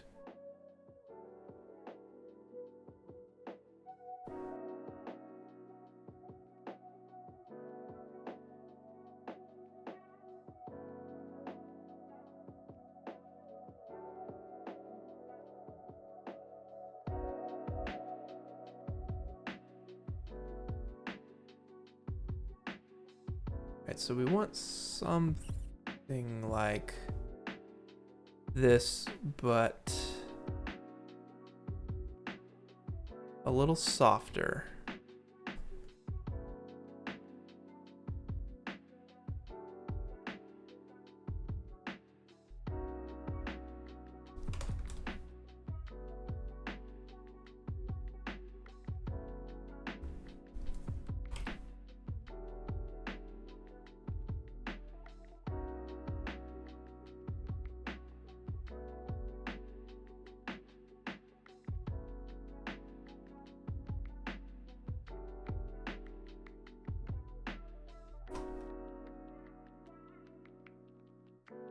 All right, we can also take all these lights and change them to invisible. So uncheck camera visible. That way they don't block anything if need be, or if they need to get up in the scene. So we kind of have our lights in place, and we will mess with these and change their intensity depending on what we need, right? So I'm actually going to do one more light right off center. Scale down. This will just kind of be a general fill light.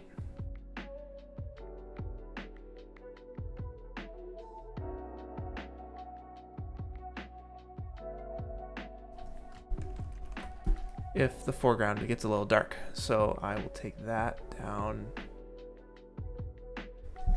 to 5 maybe. And we can turn all of these lights off and see what they do one at a time, right? So we have our top light, which, whoa, hold on. We need that. Okay, yeah. We have our top light, We have a right edge. It's more of a blue. We have a left edge. It's more of a tungsten. We have a backlight for the background, of course. And we have a fill light just to kind of lift up a little bit. That looks cool. That looks super cool. And we can hit it with an edge light.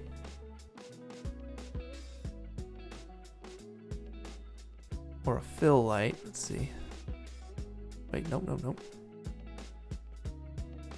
See how that looks bad? But what I want to do is just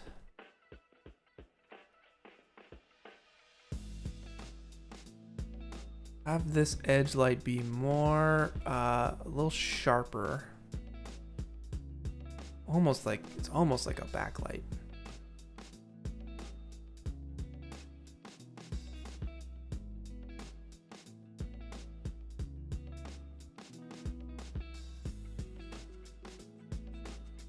It's also really intense.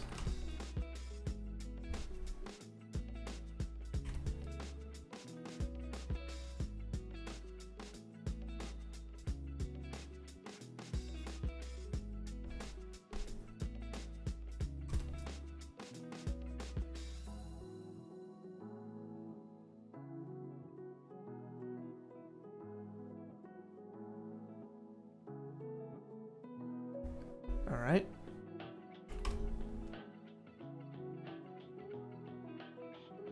The top light does. Very nice.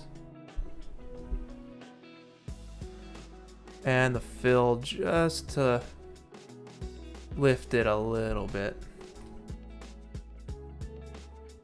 All right. So now we can start making some cool stuff. All right, we have a pretty nice studio setup. It is a pretty small scale, I'm realizing now, but I think we'll be fine. Let's see what we can do. I downloaded some models. Let's see, VFX, 3D models, CG Trader, skeletons. All right, we got whale skeleton.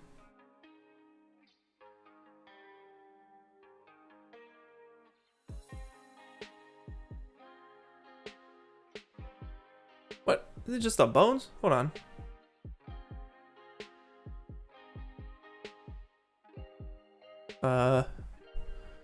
Geometry. Yes, I want geometry.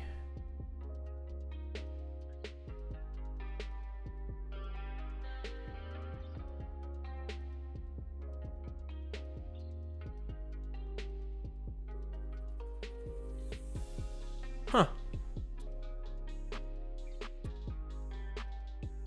Maybe I need to look a little deeper, download a different file perhaps. We'll come back to that. I also have a fish, which y'all saw in the thumbnail. We have a crab. And the crab I tested out. Crab doesn't really work. It just looks like a mess of plastic.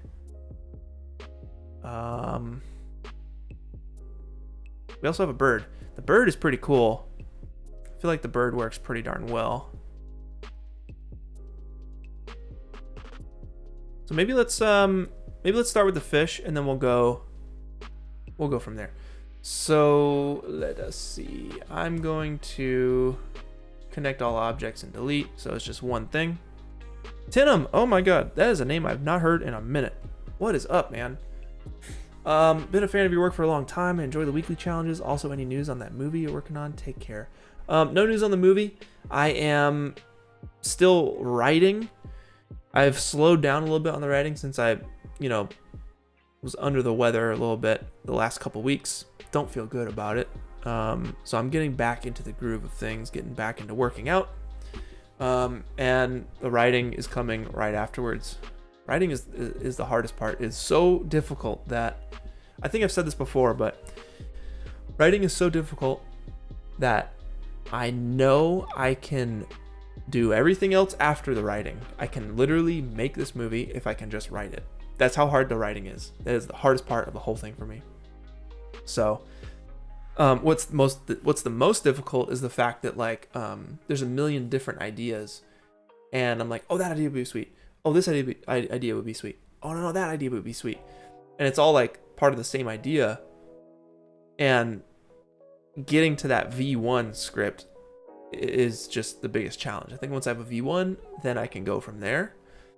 But that V1, boy, is it difficult. And I will definitely be making videos on this process, on all my struggles with it, because it's a lot. If y'all are trying to write a movie, I'd say start with a short film first.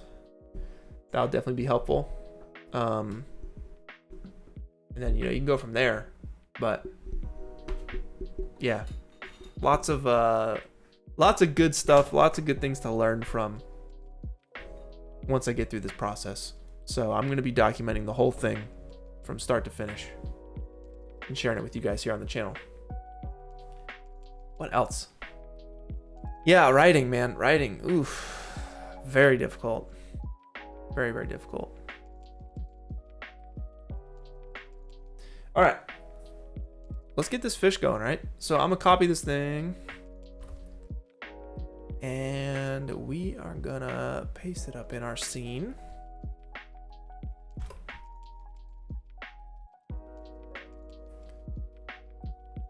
Hop into that camera, make sure we are updating the camera. All right. The water bottle can go for now. Let's get our fish in here. And I want to give it I want to put this fish on a stand, I think would be really cool.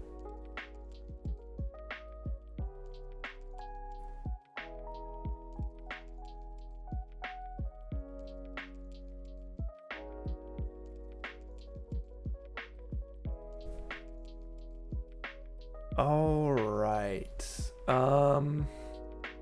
So we want to take all of these objects and put them on this fish. All right.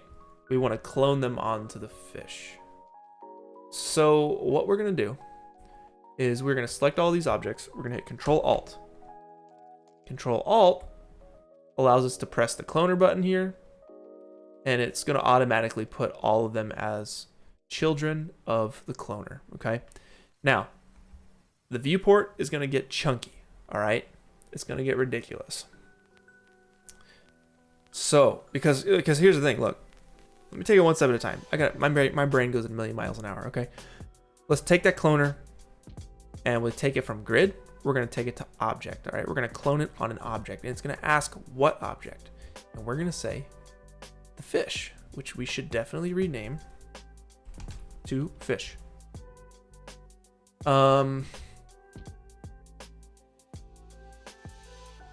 So from here, we have this counter. We can crank it up. That does not look like a fish at all, right? So here's what we're gonna do. The next thing is to hide the actual fish skeleton, because I want to build the fish from these pieces of plastic, right? So what we'll do is hide the fish skeleton from our render by hitting this second little button down here. It turns green, and then hit it one more time, it turns red. You'll notice it disappears from our render view. I can take the countdown, and you're not going to see a fish. Hopefully we'll see a fish based on these plastic pieces, right? Okay. But if I take this up to like 1,000, the viewport is going to get really chunky. And I was doing tests at like 30,000. So we don't want to see any of the cloned objects inside of the viewport. So what we'll do is hide the cloner in the viewport, and that's the top button here. So you see it goes green, boom, then it goes red. Now I can take this number, and keep in mind it says we're in instance mode. Render instance works a lot better. Multi-instance can work a lot better than that.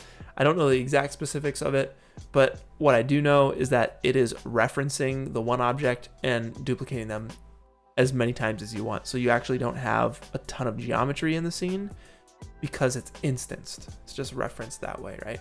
But I think render instance worked nice for me. But setting it up this way, the way we have it right now, you're gonna have solid results. You can still see I can take this up to 20,000, and the render is gonna do its thing, right? And I can still move freely in the viewport and still get 47 frames a second, right? So, bam, Control-Shift-Z undoes camera motion. Now it doesn't look like a fish, right? It looks like kind of like a pile of trash. So what we'll do, let's start with the fork, the spoon, the knife. Let's get rid of the bottle for a second.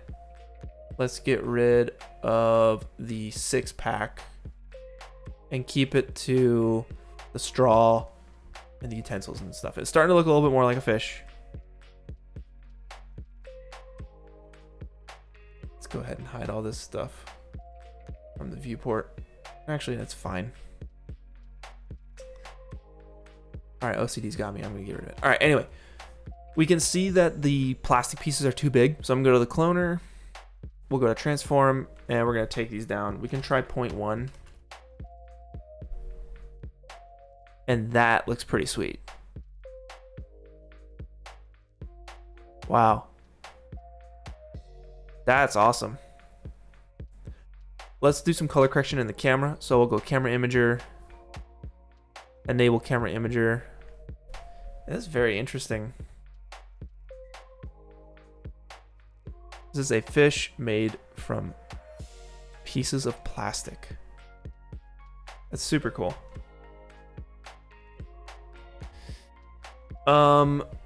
We can up the count as well. We can up the size as well. So that really looks like a fish, but you're not really seeing the plastic pieces. And I think the best version of this is a video, to be honest, where it starts like up close, you know? I mean, just that alone is super cool. That's pretty sweet. Let's take this up to 0.2.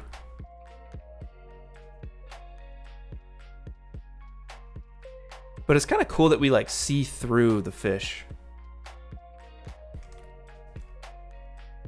So I'll go like 0.15 maybe, because that way it still feels like a skeleton. Griffin! Yo! Griffin! Dude. Shout outs to you, man. What is up? Thank you for the matcha money. That's really, really nice of you. If y'all don't know, Griffin from Corridor in the house right now. Griffin, I got something to show you, dude.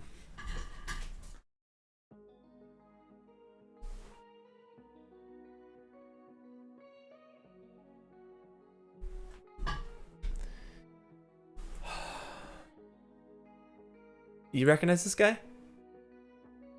You recognize this guy? I know you're getting PTSD right now. I know you are. And I'm sorry I had to do that to you just then. Especially in a live setting. But, you know, you know how it is, dude. You know how it is. Just remember, you're trash at Smash Bros. And that's coming from the heart, dude. You know that's sincere. And I only wish you the best. I don't know. I'll be in the office next week, I think. We'll settle the score. We will settle the darn score, dude. Everyone say hey to Griff. Super good, dude. Solid, dude. Griffin, we're making fish skeletons from plastic utensils. Pretty dark, huh? Let's see if we can work in... Oh, we have our saucy bottom. We got the saucy top. Okay. Shall we give let's work on our lighting. It needs a bit more contrast. So here's what we will do. Let's remove the fill light maybe.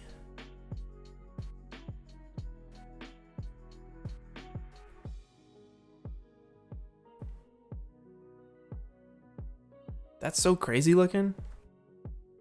I also want to darken up our background, so let's go ahead and drop this.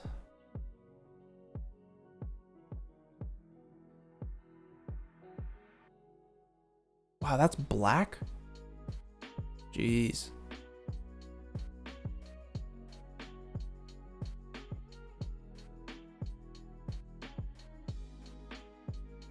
Ooh, that's kind of cool. I wonder why, though. Huh.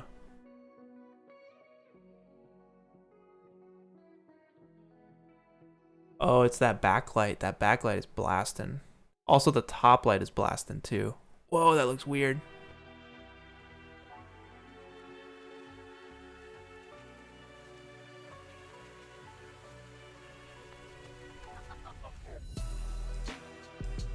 That looks really nice. Top light alone looks cool. The fill light flattens it out too much. I'm not really a fan.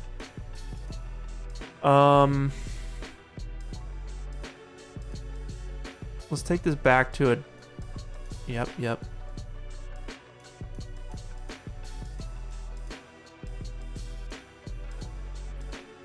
Something like that.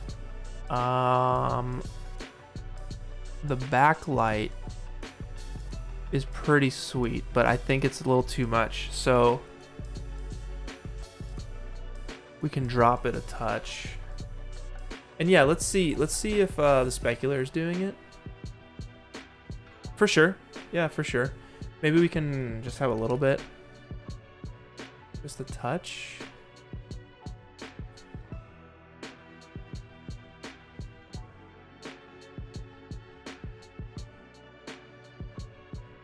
Awesome. And let's keep messing with our lighting. So we have an edge light. Honestly, that's not doing much for me. We have a right edge light.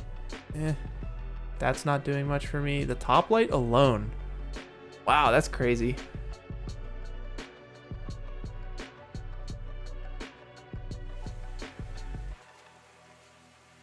It's so cool we can do with light.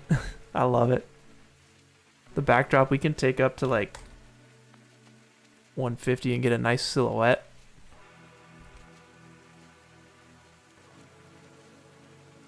The foreground is a bit dark.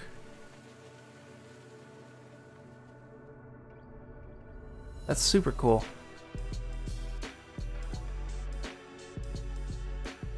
It's so much fun to mess around with this stuff. Okay, let's go back to 50 on the backlight. Our top light's doing most of the work here. Set that to like 15 maybe. We don't need the fill light. Let's take our top light and see about moving it backwards.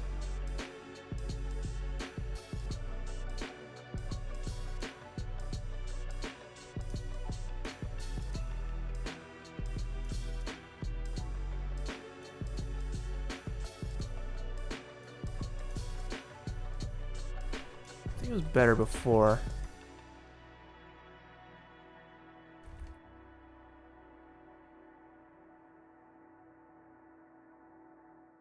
Okay, somewhere in here. This is just the top light and the back light. The edge or the fill, I think, flattens it too much. Let's try adjusting the gamma. Or rather, let's try adding a LUT, a color LUT. Wow, that's crazy. I'm just gonna go through these and see. Oh, that looks pretty sweet. That looks pretty sweet. Wow. That's nuts. I kind of want to build a stand for this too, because I want it to feel like it's real, you know? We're also at 20,000 pieces. If we did 10,000, it'd be looking like this, and maybe 5,000, you can still kind of tell what it is.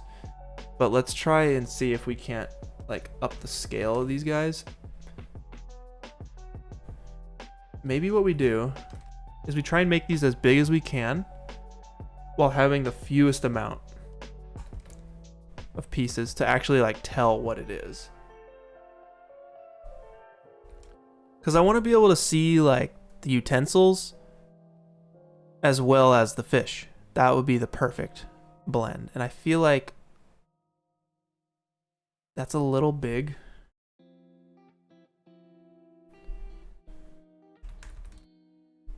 That to me is readable. That's readable.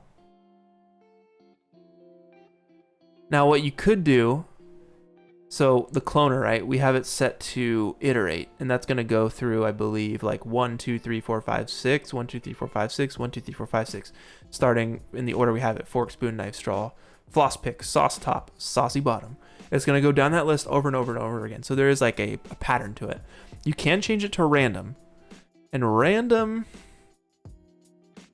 maybe is the move, but iterate seems to actually have more shape to it. And I just realized I went back and it changed the seed. So we can change the seed here and go through until we have something that we like. Something that feels right. That looks pretty sweet. I'm a fan of that. Now what you could also do is use a random effector, and I feel like that would make things worse, but let me just show you what is going on with the random effector. So with the cloner selected, I believe you can come to, where are you? Here you are. Boom. Random. Boom. All right, so by default, the parameter is set to position of 50 centimeters across everything.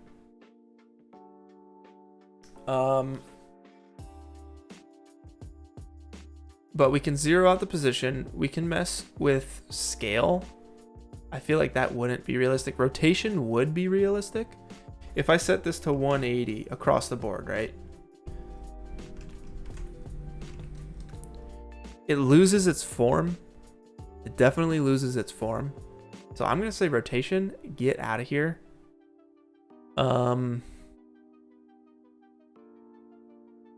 Let's mess with a material for the actual utensils, right? So let's make a glossy material. Very, very, very simple glossy material. I'm looking at, oh, some subsurface. Yeah. All right. So let's do just off-white. Okay. And this has a bit of roughness to it, so I'm going to say like 0.2 maybe.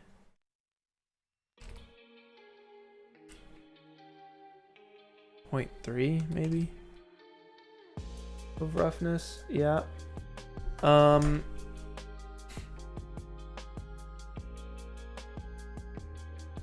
Oh man, plastic bag jellyfish. That's a cool idea. Yeah, that's a cool idea. That's a super cool idea. I love that. Okay. So let's give it, we need to make a universal material because you can't do subsurface on a specular or a glossy material. So we'll go universal. And then we'll take the transmission and we'll just kind of bring it up a little bit. Yeah, nice. What else? There was one other thing. Maybe there wasn't. Let's apply that to the fork, the spoon, the knife. I feel like the straw is just kind of the straw. Floss pick, sure. I feel like everything can kind of have this material. You see it just got way brighter.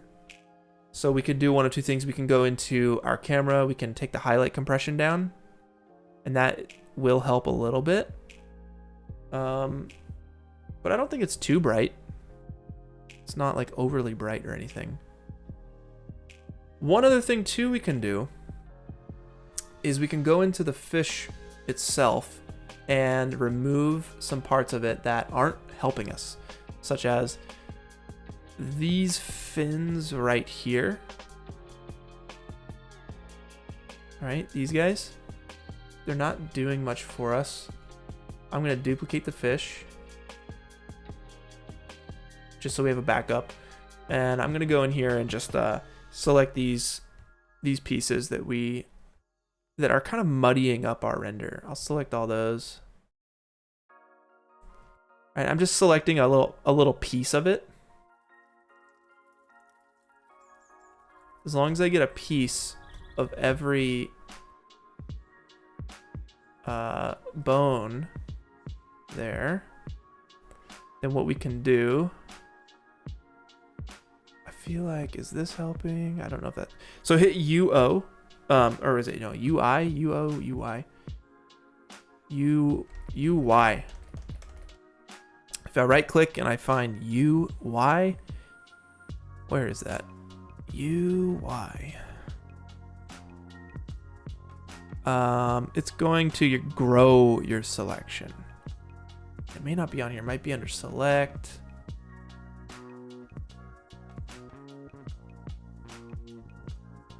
I can't find. There it is. Grow selection. Grow selection.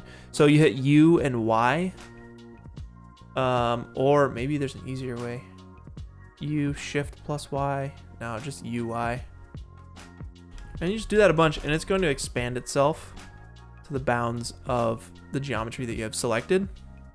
I'm gonna delete it. Let's watch our render. Let's A/B comparison. Enable A/B. Store it. Right. So this is the same image, right? And then if I delete those parts,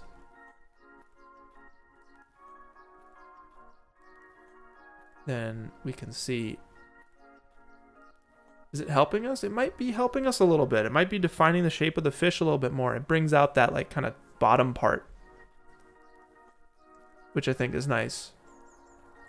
Melanie, yo, long time no see. What is up?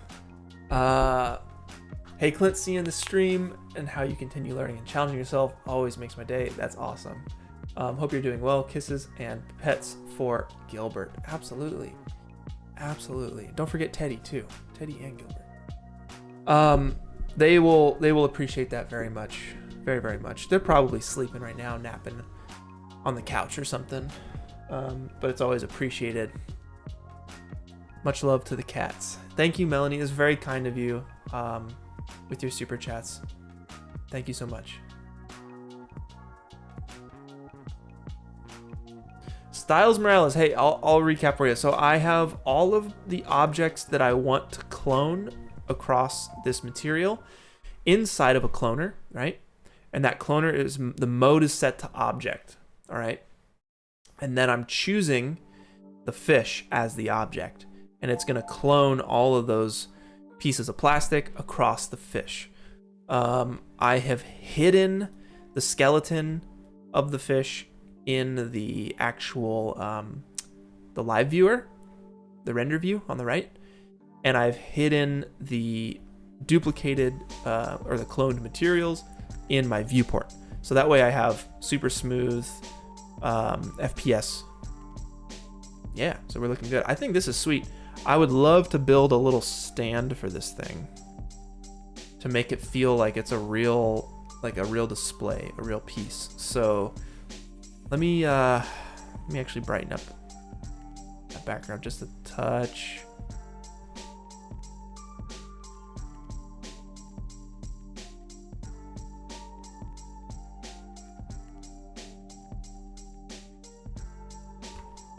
All right.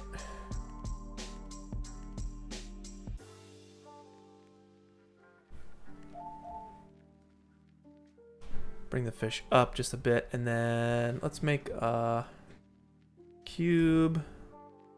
Make a very basic stand.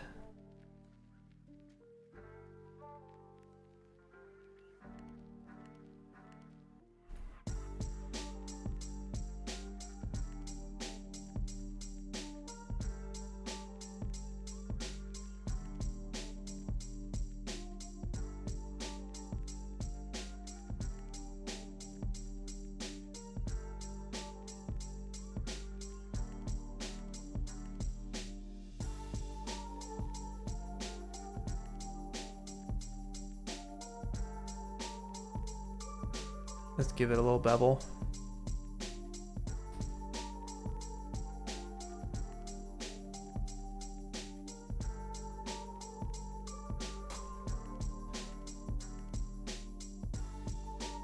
And a couple cylinders.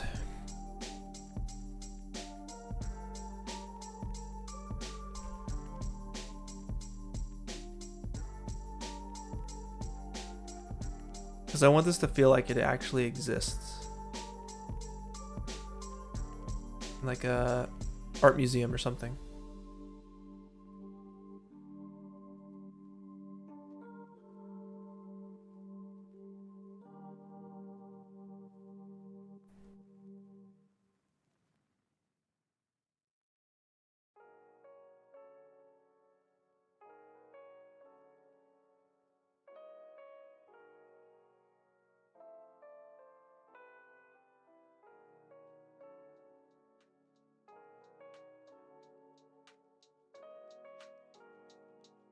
Sweet, and then I'll make a material.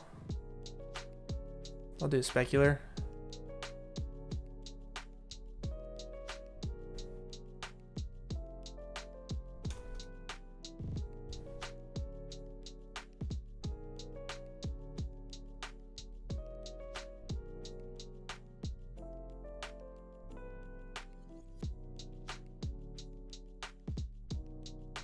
And give it some roughness.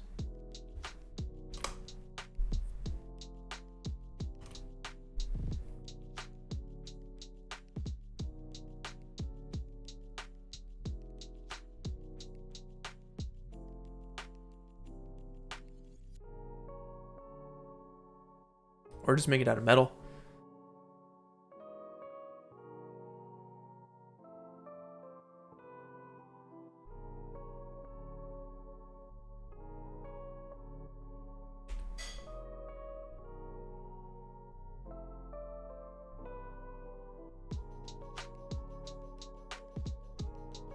Or, hold on. Hear me out. If you do, let's go Grayscale Gorilla, hit their plus library. Tech products, maybe?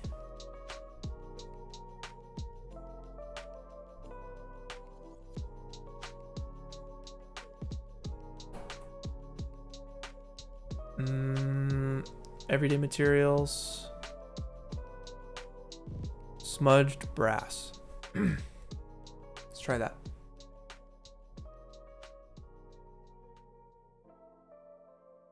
Whoa, that bounce back is so cool.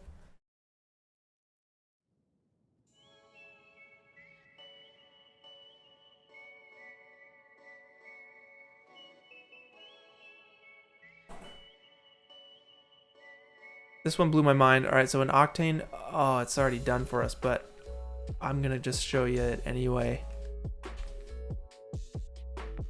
So if I select, right, you have all these different textures here, right? So if you select everything, instead of having to like do the projection node and the transform node one by one, if you select it all, right click, go to add selected, bam, transform, done. Same for projection, done.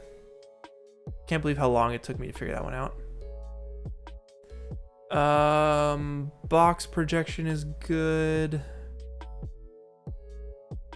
That scale looks not bad either.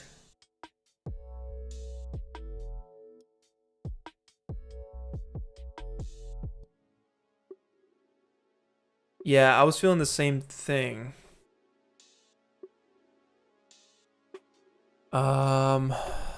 So we could change this color correction. You.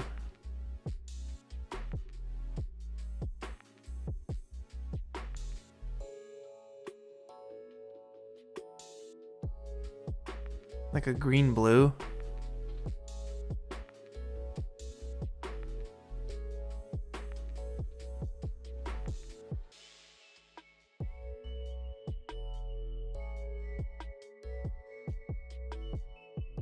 Or marble. I could see a marble. Let's hit their library again. Everyday materials.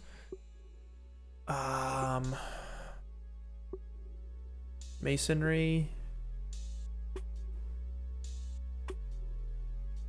Marble. I swear they had more marble. Maybe it's in... Let's see. Let's just search. This is it, huh?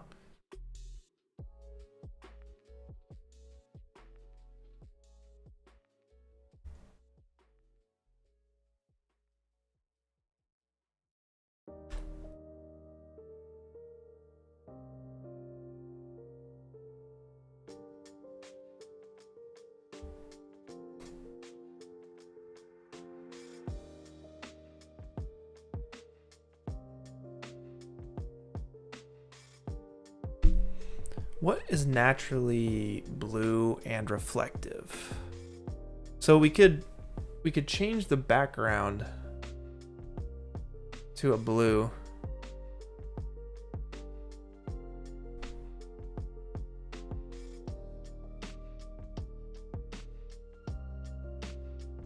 Wow, that feels nice.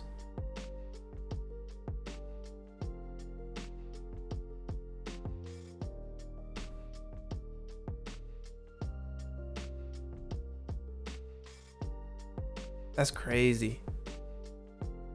Imagine having that in your house. It'd be so weird.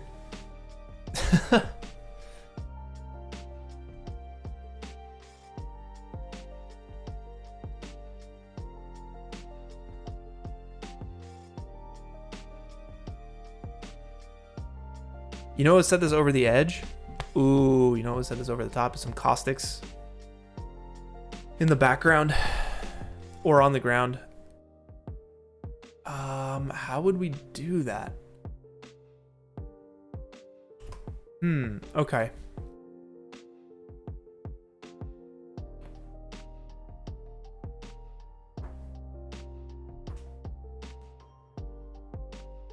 Let's see. So I know Grayscale has these Gobo maps, which is, if you're like, what the heck is that?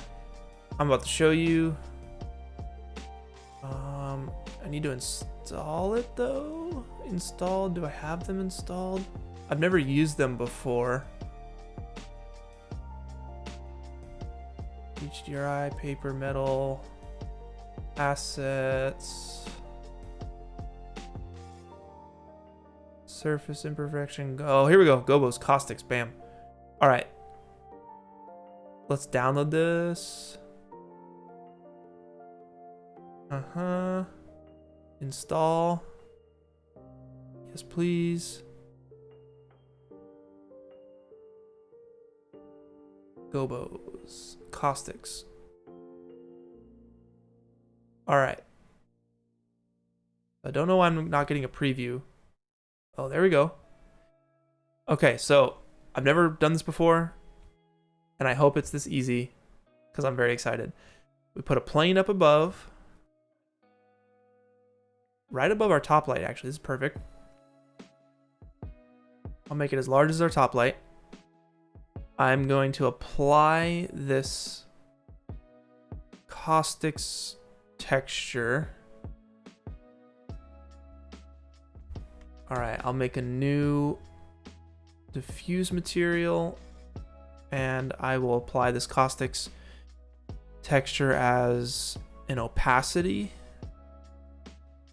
And then I'll apply that to the plane. All right, and if we...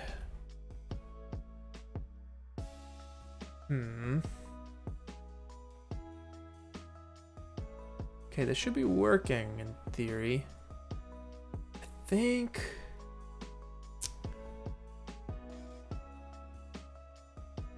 You need a tiny light. Let me try this. Let me duplicate the top light. This is our Gobo light. And let me move it above. Make it really small. I think we have to make it really small.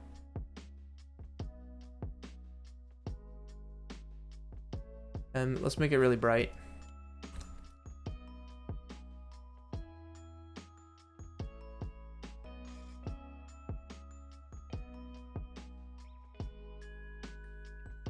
Is this working? Is this plane? Why is that not working?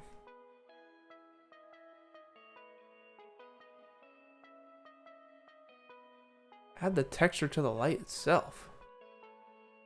I never even thought of that. Okay. Yeah, okay.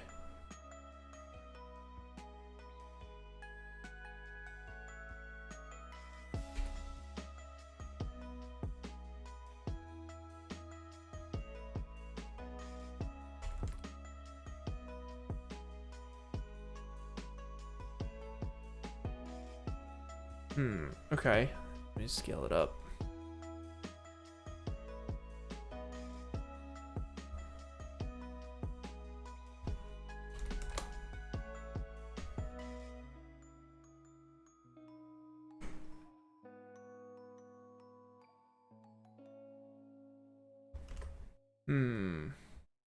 Add it to the distribution of the light instead of the texture. Okay.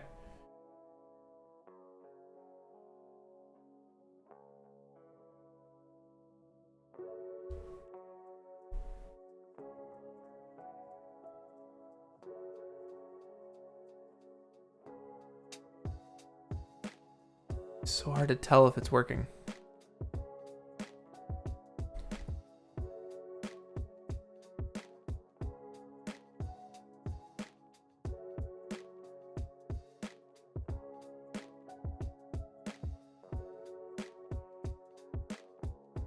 Ooh, there we go.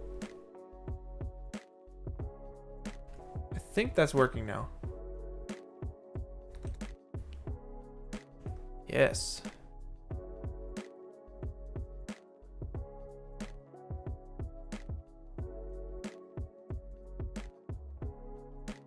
Wow. Okay.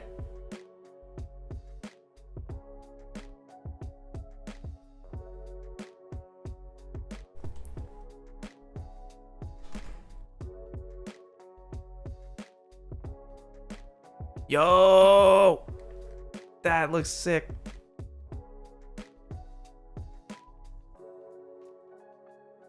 Wow. Let me get our top light back in.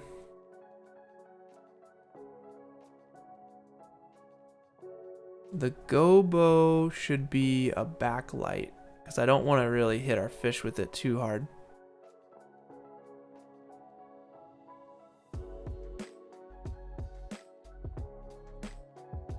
But I also don't want the fishes.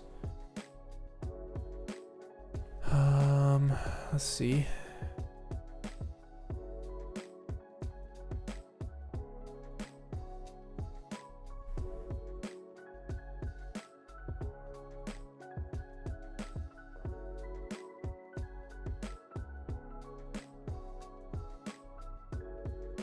That's so cool. Wow.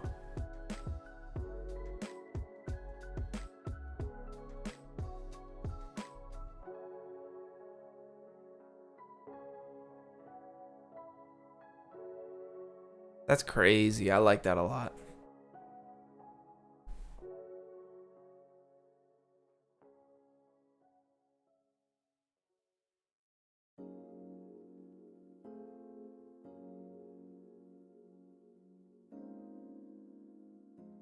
feel like it'd be sweet on the background too, maybe.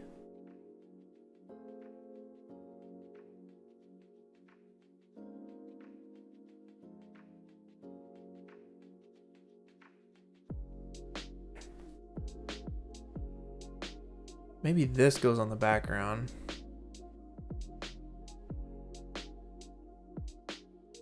Let's see.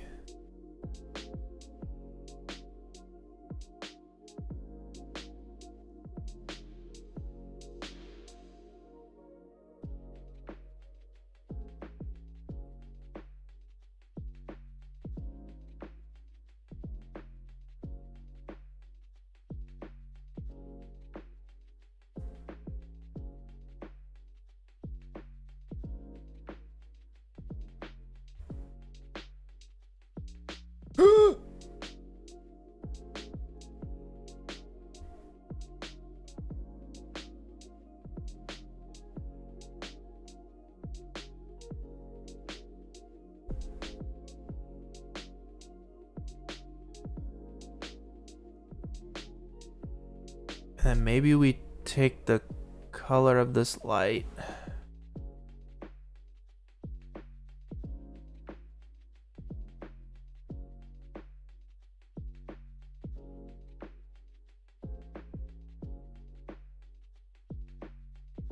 More of like a green.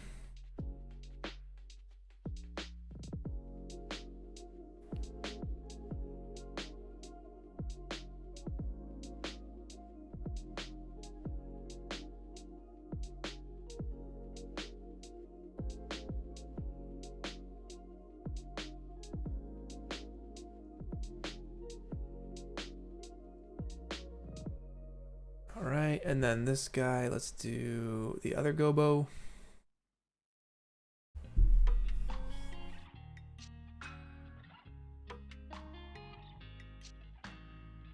Between one of these two.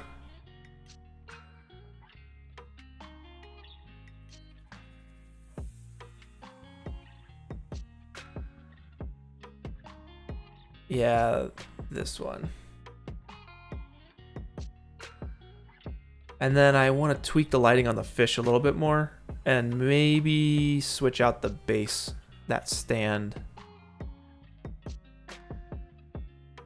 as well.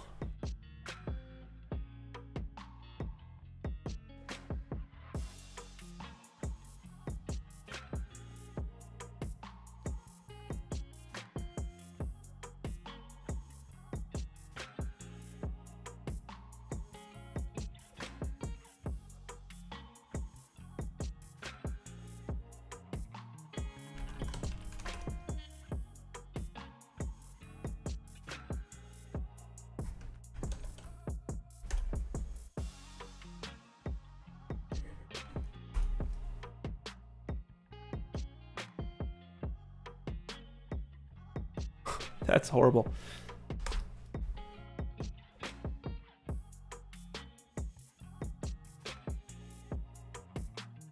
Ah, no. It's 5.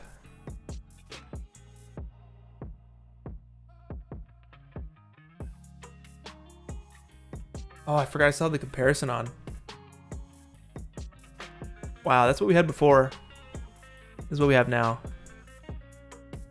There's something cool about this plain look too, but this is nice. I think the stand, I need to switch out the stand.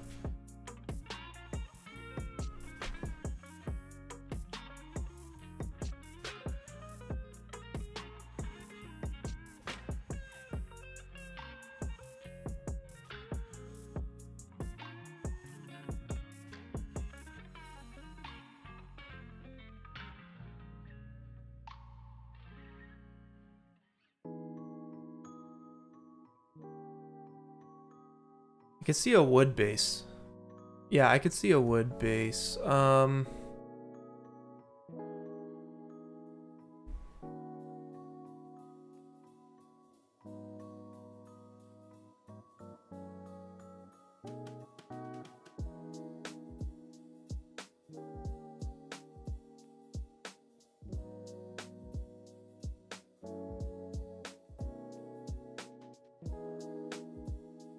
Oh, okay, maybe like a sand colored one.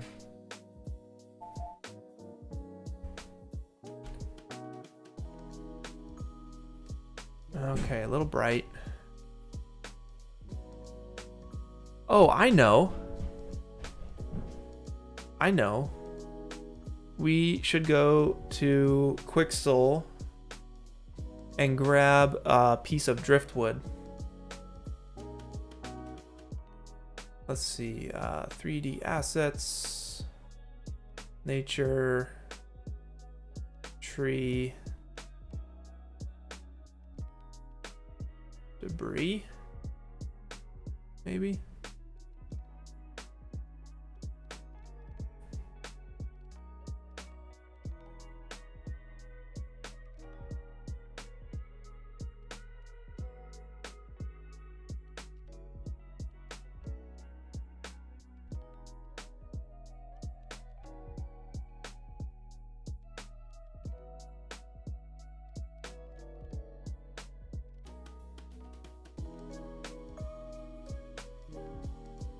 Like, I don't know, this feels a bit much.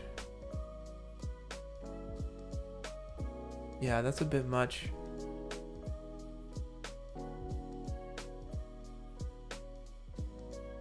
Need like a nice, sturdy piece.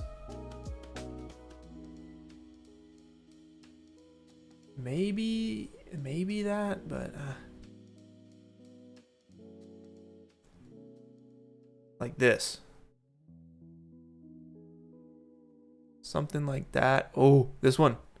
This is a good one. Yeah, let's try that. I'm gonna go with the 8K.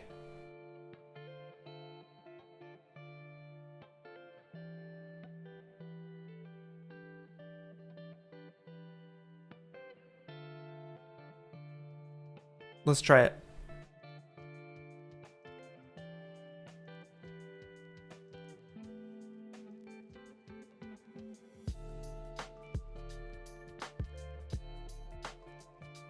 Oh, it's so low res. How?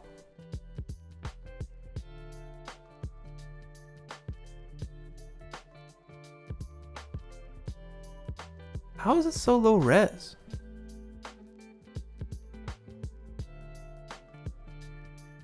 Huh.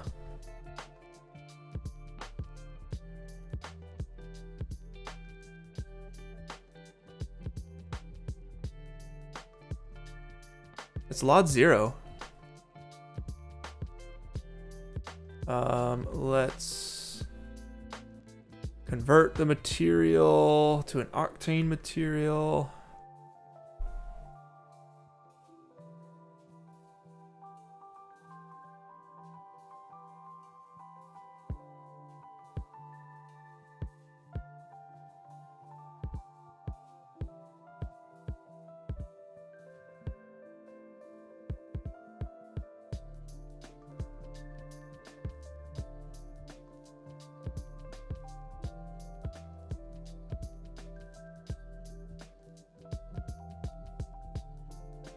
There we go.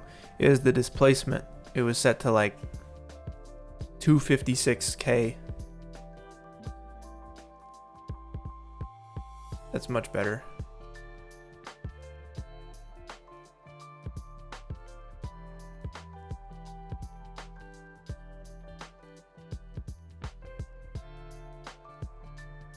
Oh, this is weird.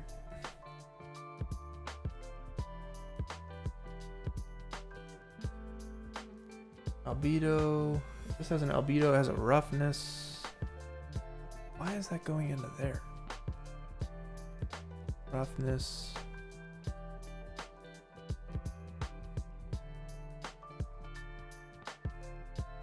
I guess that's the specular.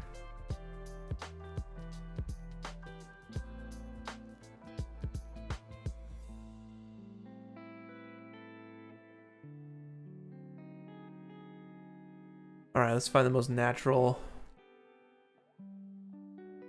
Ah!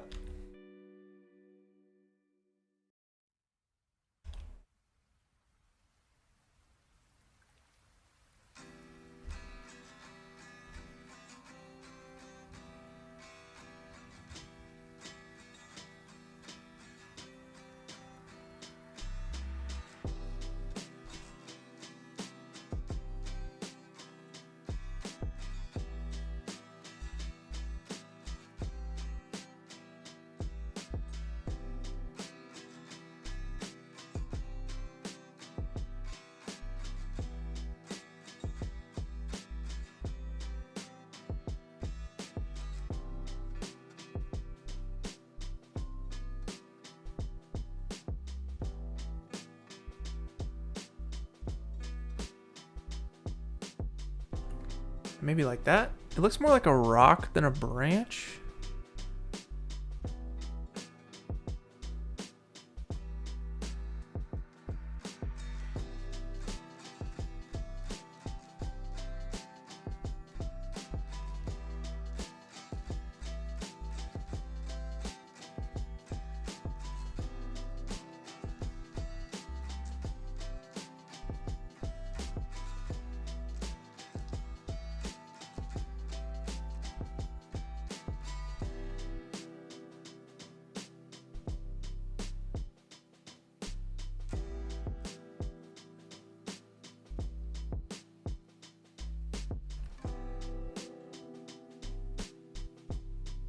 There we go, maybe something like that. If I do this, is that the worst thing ever?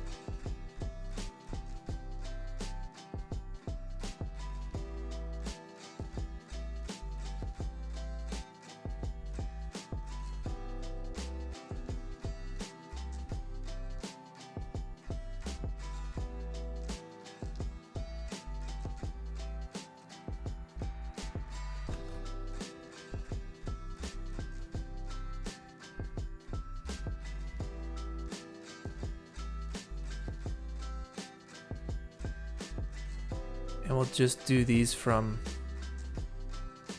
like metal rods.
Yeah, something like that. And then we'll do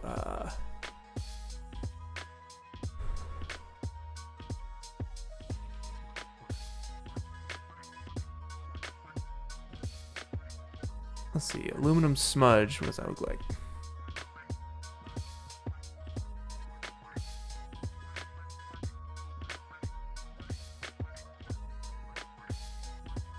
Yeah, that works.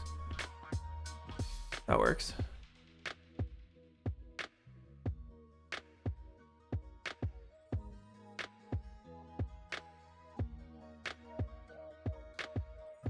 All right. Is the focus not on the fish? I feel like it is. What do you mean the framing? Yeah, I got to adjust the framing for sure.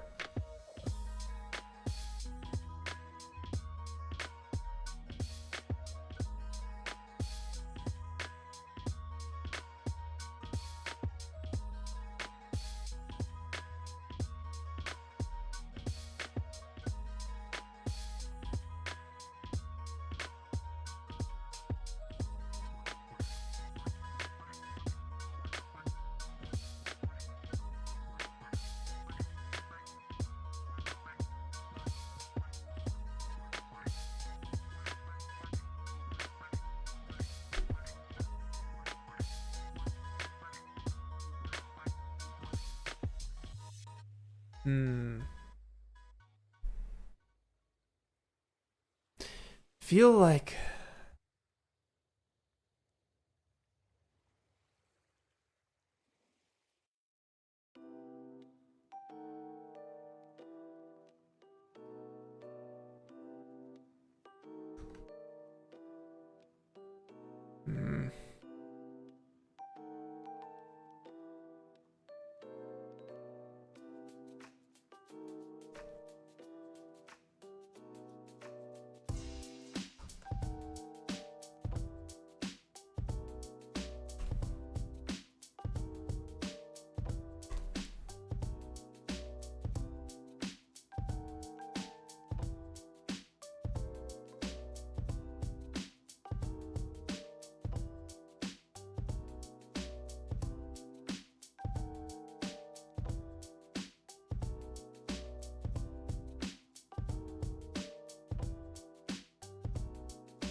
Yeah, I feel the color of the wood is too dark.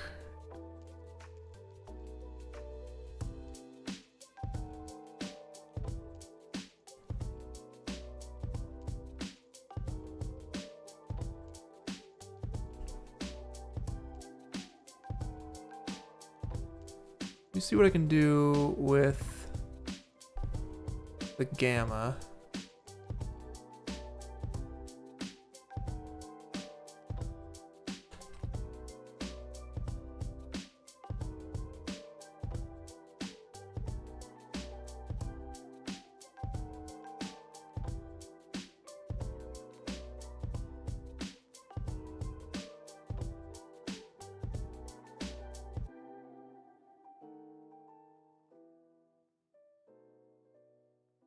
This is tough.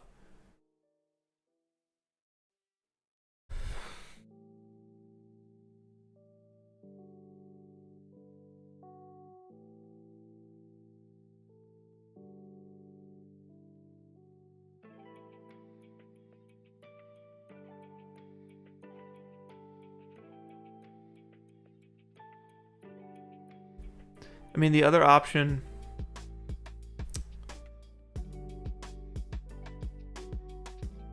because it's too, I think it's too much. The stand is too much.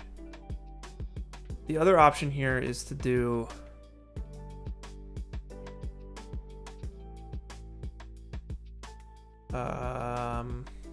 like a plank.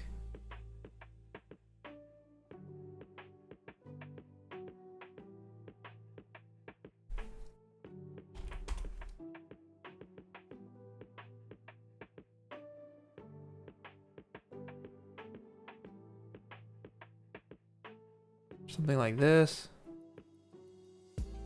Let's try it.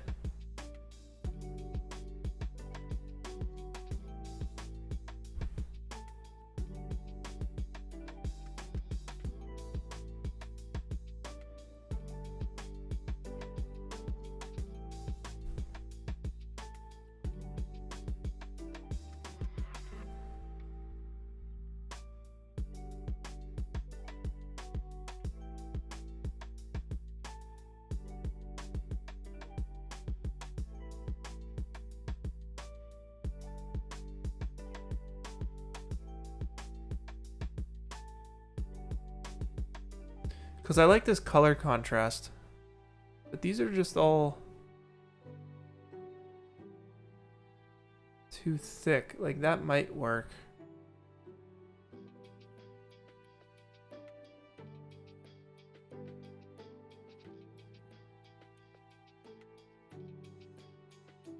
That could work too.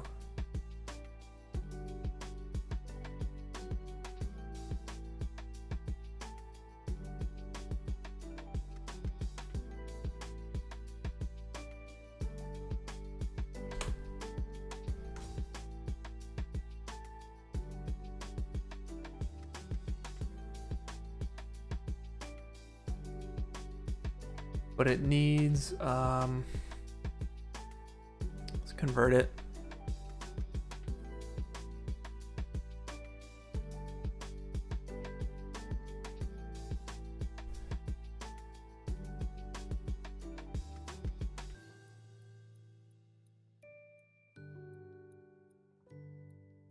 That's already better. The displacement, we need to set that to 8K.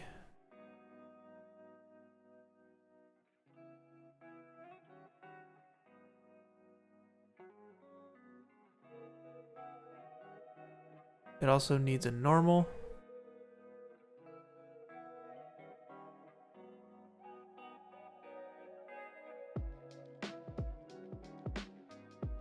And I think the specular just needs to be chilled out.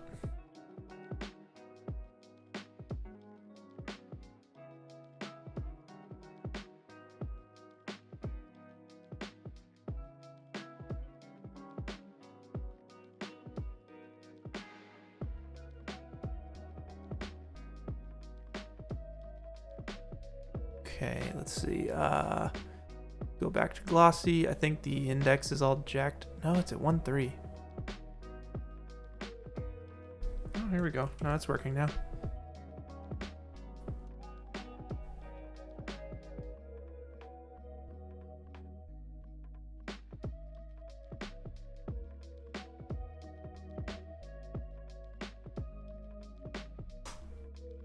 I think Octane's being glitchy on me.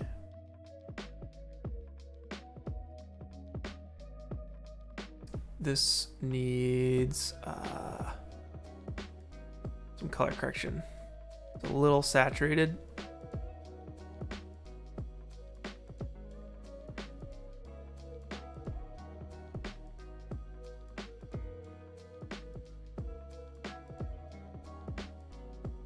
Why is that happening like that? Because this is plugged into the specular? No, I don't think so.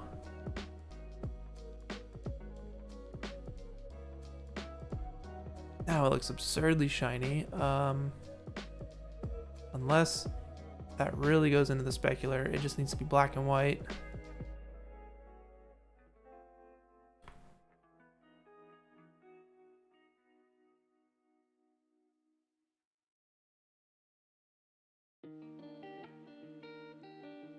I don't understand. Why is that acting like that?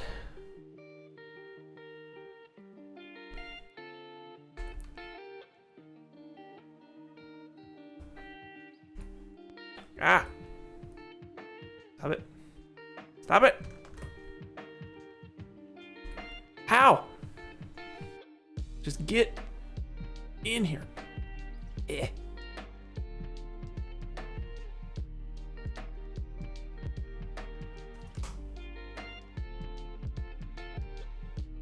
All right, now it just needs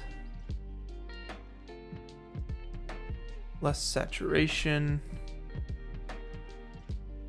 Gamma.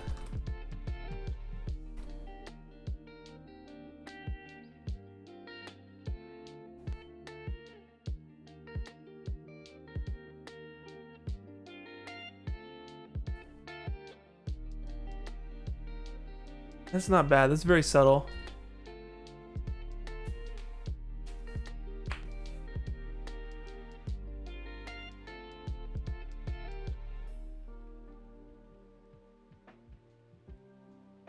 That's very simple. Yeah, I could see that.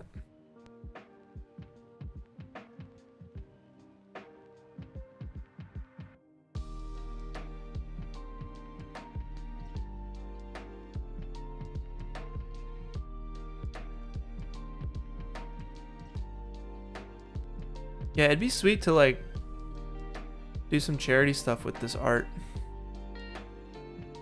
I'd be super down.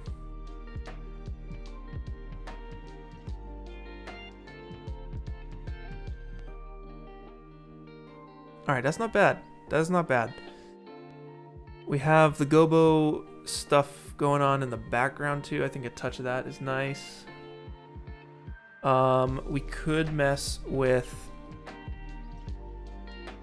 I wonder if the subsurface on the plastic is too much because we need a bit more definition. Let me take that off.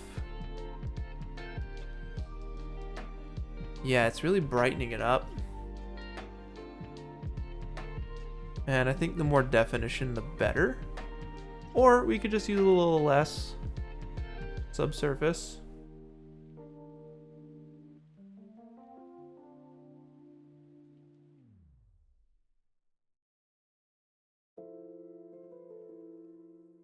That's pretty darn cool.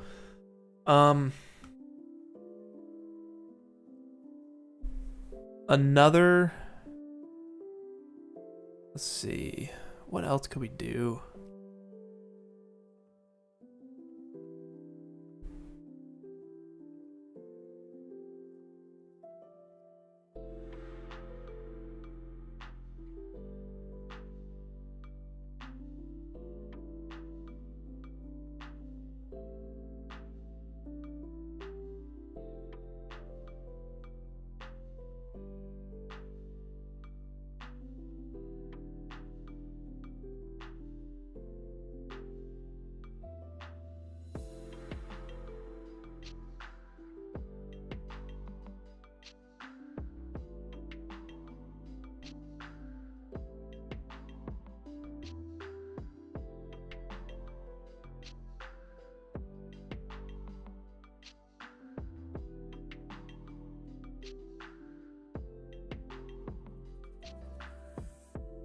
Okay. All right.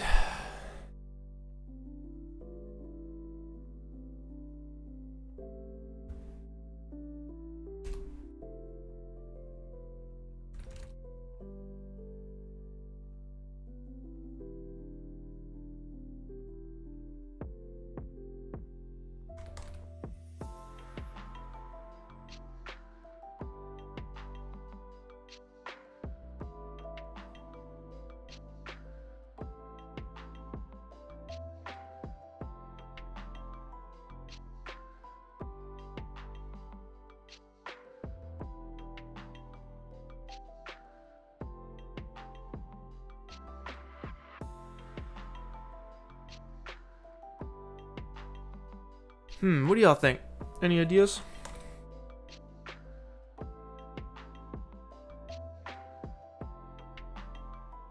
Yeah, I thought about some rays. Maybe we could do rays.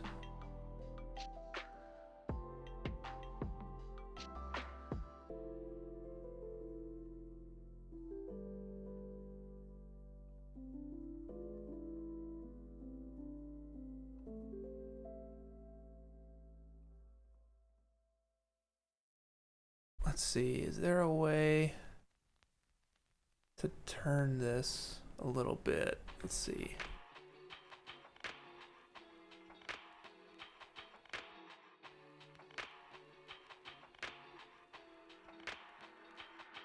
All right, so turning it doesn't do anything.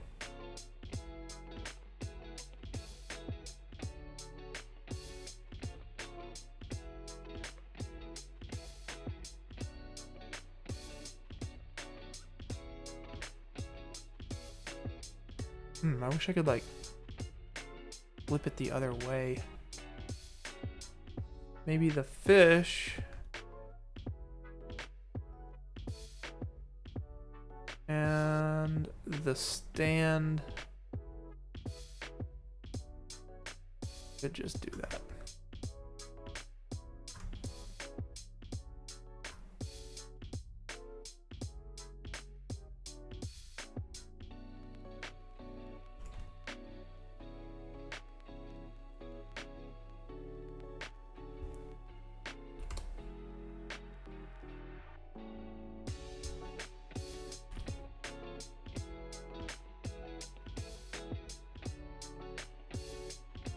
And if we want to do rays, let's see. All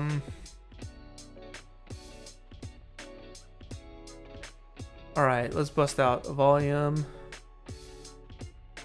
Voxel size 100. That way the viewport can withstand it.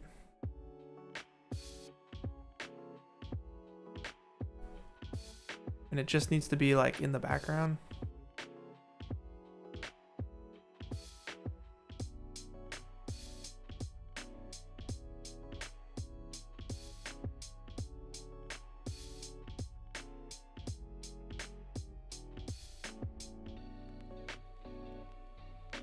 Density 0.1.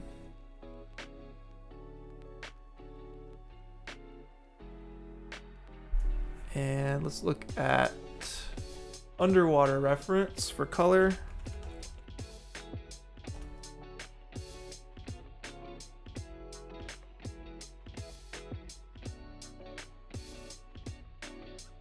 Yeah, the rays is a good move.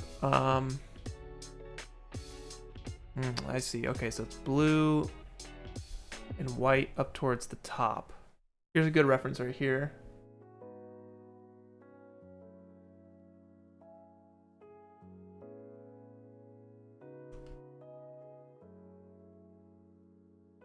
Just a simple color reference. So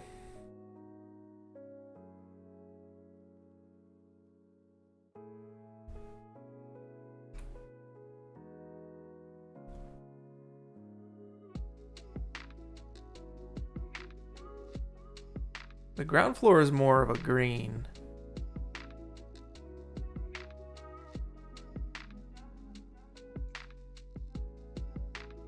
All right.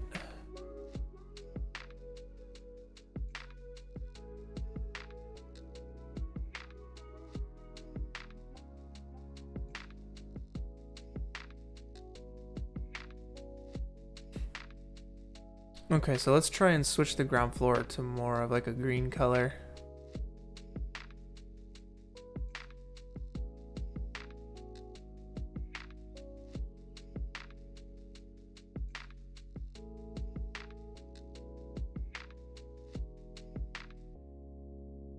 And let's do the foreground Gobo, go a little bit more intense on that.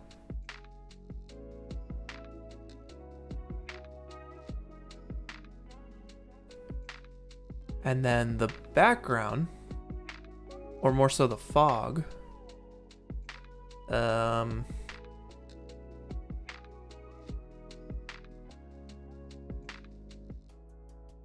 we will scatter that blue.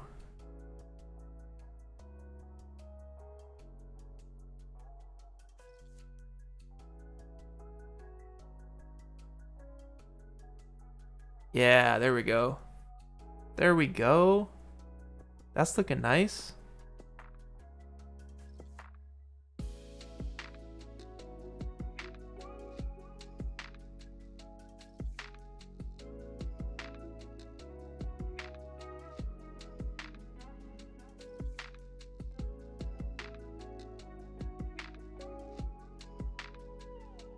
That looks great. Okay, and then that looks great.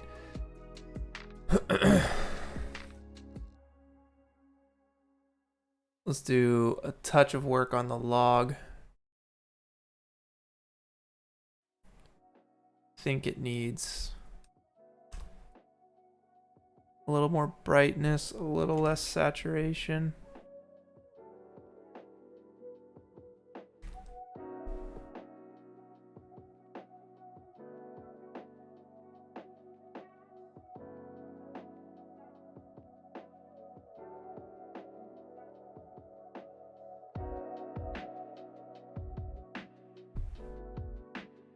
Something like that. Okay, let's try. I mean, we kind of actually have some rays coming in from up top here.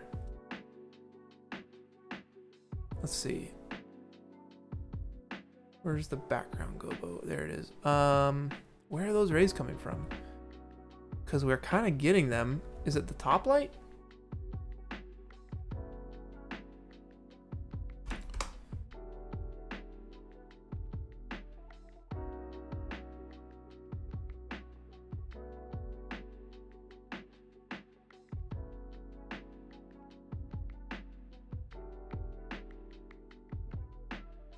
Let's see. Let's do a test. I'll make a new light.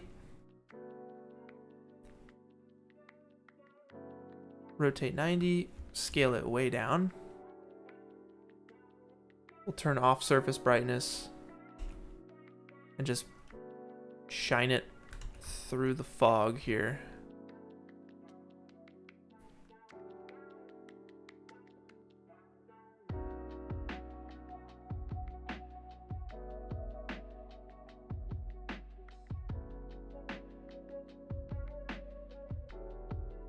Oh, you know what? You know what? All right, here, let me delete this. Because I think I may be mistaken, but I feel like I'm seeing rays. They're very subtle.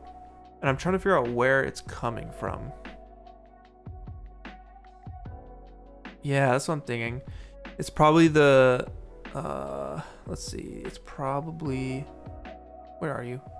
The foreground light, but it's like right here.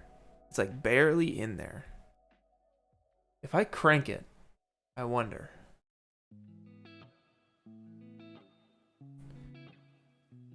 And I wonder if I go with a more contrasty... Let me actually see if I can add contrast to this.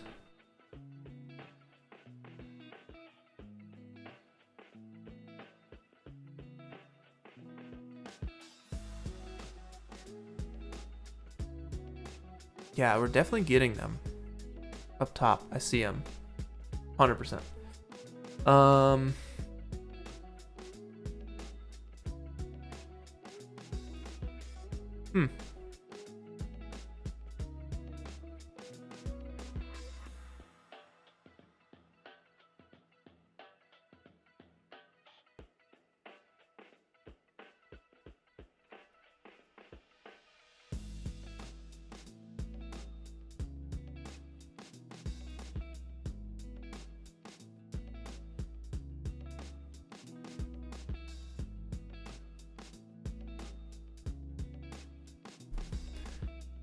think it's all good.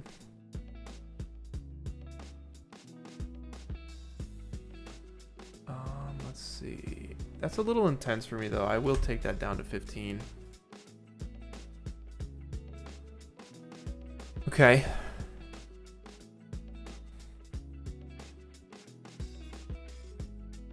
It was looking pretty sweet. I think I'll flip the fish back.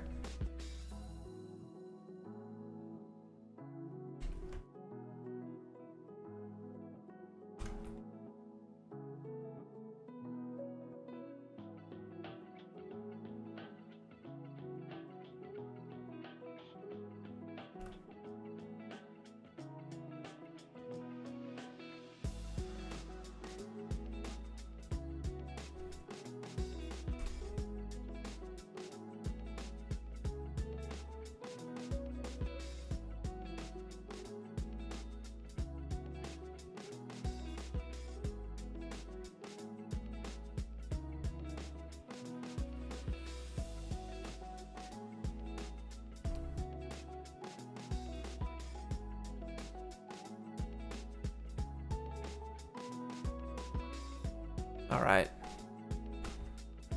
3/4 angle. Okay, let's try it.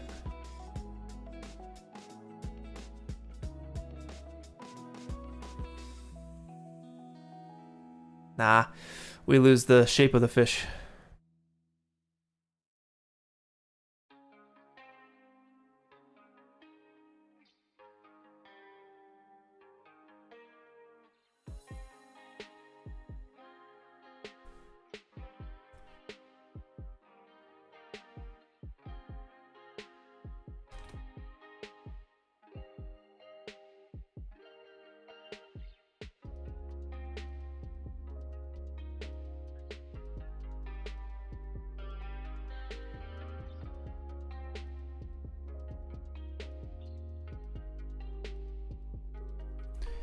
I feel like there's so many ideas that I could do with this.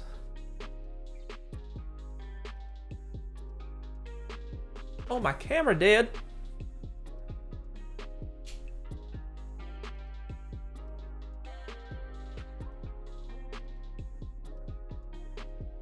I'm coming back. Am I coming back? Who knows? Dude. Rip. There it is. I outlasted the camera.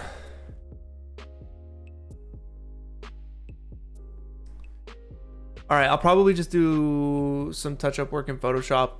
I'll sleep on it. I really like this idea. I want to take this to the max.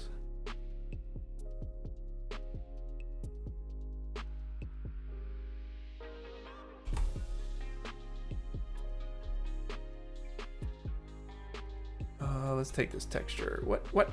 Shader. There we go.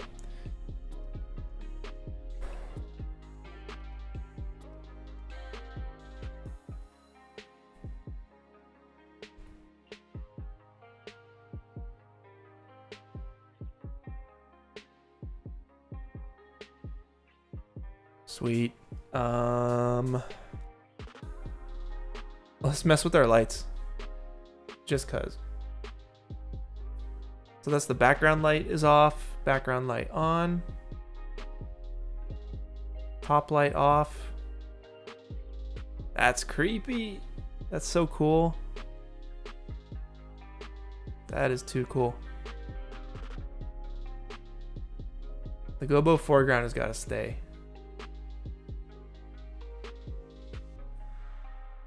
That's awesome. So let me push the top light back a little bit.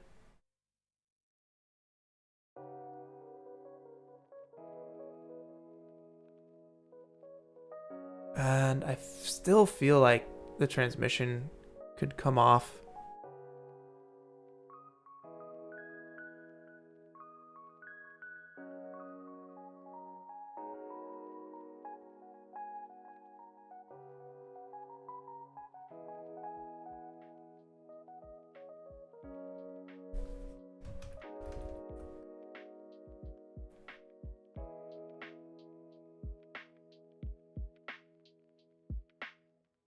Styles, good to see you, man. Have a good one. There goes the camera again. Rip. Oh.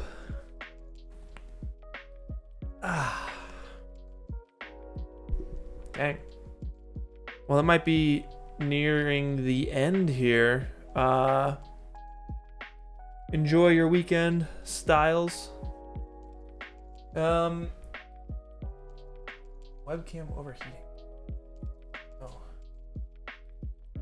I mean, it feels kind of hot. Maybe I'll let it chill for a second. Soto, do you think you can just take off my cam there for a second?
Test. Yeah, what's up, guys? All good. So, hey, I'll just walk you guys through this multipass thing because they changed it recently in Octane. So, under render settings at the far end, the render AOV group, if you choose Octane render and you choose the render AOV manager, then you can start choosing your stuff. So, I want a Z depth. Let's try a Z depth pass, yeah? I'll double click that. Yep, we got it. Good to go. Now, if we go to render AOVs, you can see Z depth. I can hit this drop down, bam. And this took me forever to figure out because before it was like in the Octane settings here, it was down here, the Z depth stuff. It's not there anymore. So what you need to do is to actually see it, you need to enable the passes. Then we can go to Z and we can just work that slider until it's where we want. And, you know, we'll get a little bit of, if we can basically just get like a cutout of our fish. This is fine. This will work in Photoshop. We'll be able to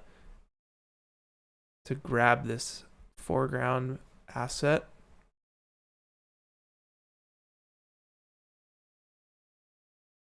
Bam. Yeah, that's perfect. Cool. Where do we want to put it? That's a good question. Ooh, that's a little sneak peek, isn't it? Let's do bam, export or Z, and we'll do EXR. Where'd you go? Bam, open EXR 32, sure. Export beauty, cool, and then we'll do Octane settings. Heck no, we'll do 2000 samples, set the GI clamp to 1. That should all be fine. And just because I'm curious, before we close it out, I'm going to make this like a translucent plastic. Just real quick. Because why not?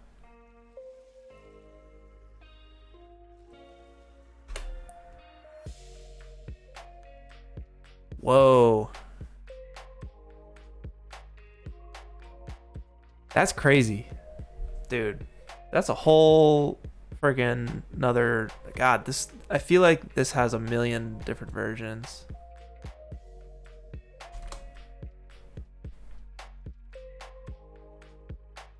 That's so cool. It's a little less apparent as to what it is, but like, could you imagine this in motion? Oh, that'd be so cool.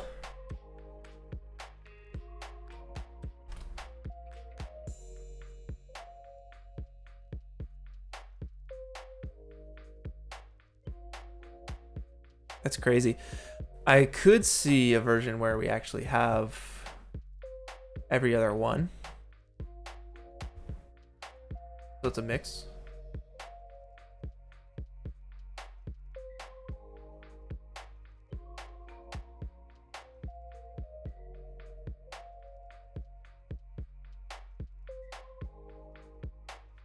And of course we could try, dude, I could just mess with this forever. We could try like a darker one.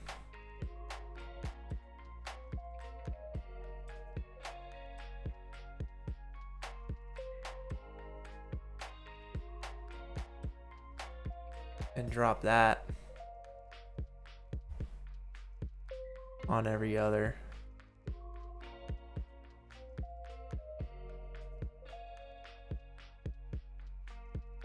But that just, it's okay.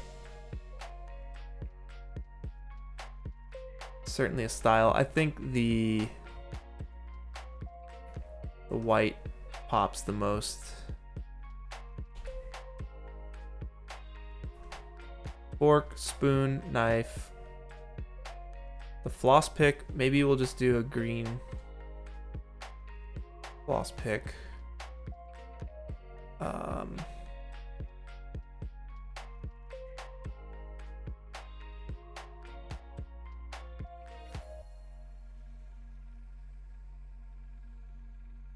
It's always like this bright green with some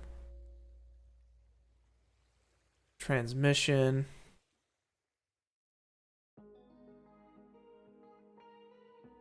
Just a touch, yeah. Do that for the floss pick. The straw can just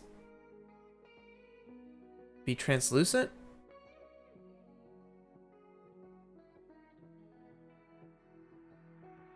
Where are you? Bam, straw. The sauce top, same, and maybe the same for the bottom. That's kind of cool. It has some variation to it. You can still tell it's a fish. I like that. And then let me just, before we wrap it out, let me make sure you can really tell what these things are.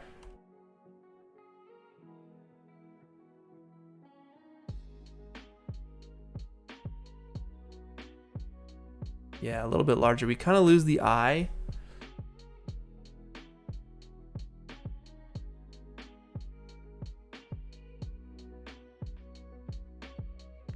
So maybe we take this down to like 4,000, 3,000.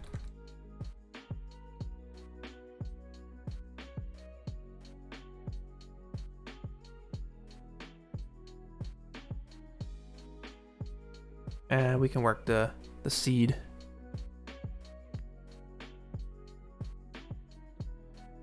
Ooh, that's a nice eye.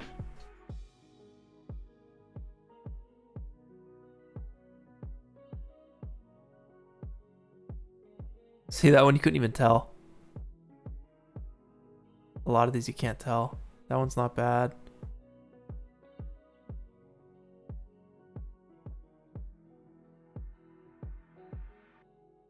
That one's actually not bad either. I'll just get rid of that in Photoshop. See what the top looks like. Not the best top. So you gotta find the right balance. That's not bad. I'll probably just lose that highlight.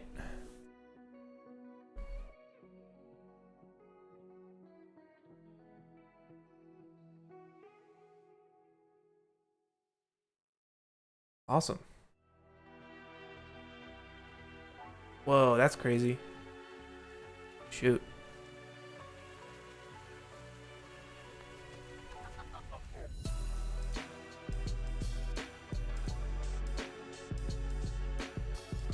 Wow.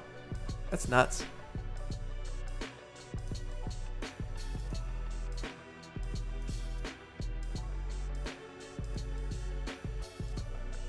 That might be the move actually right here.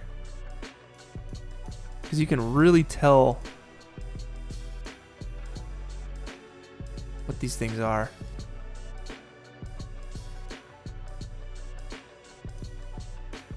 That's so cool. Dang.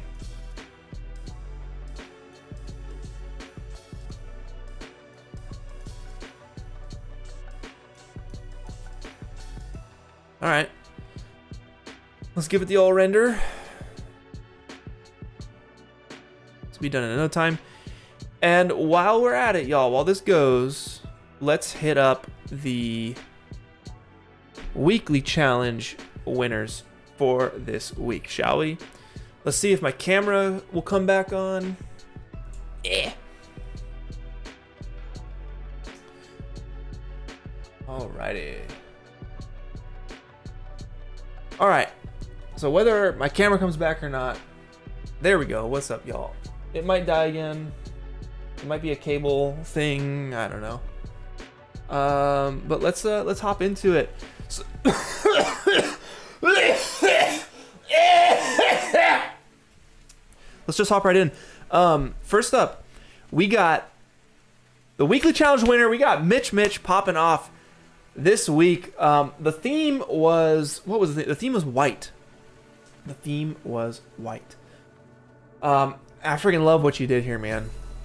Absolutely terrifying. Definitely reminds me of being trapped in some Elden Ring caves with some ants or some spiders. I do not like it one bit.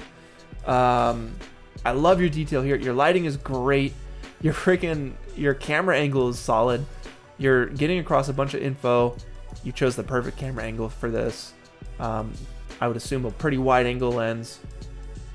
Like the wispies underneath, like how are you doing that? If you're here, Mitch, I don't know if you are, but yeah, visual agreed. Insane render, dude. And those nasty old body sacks, that's disgusting. Y'all remember Resident Evil 4 when you're in the jail and like there's that sack and you're like, what's that? And it just wiggles and that's it. They never talked about it after that. That was kind of what that reminds me of. Anyway, moving on.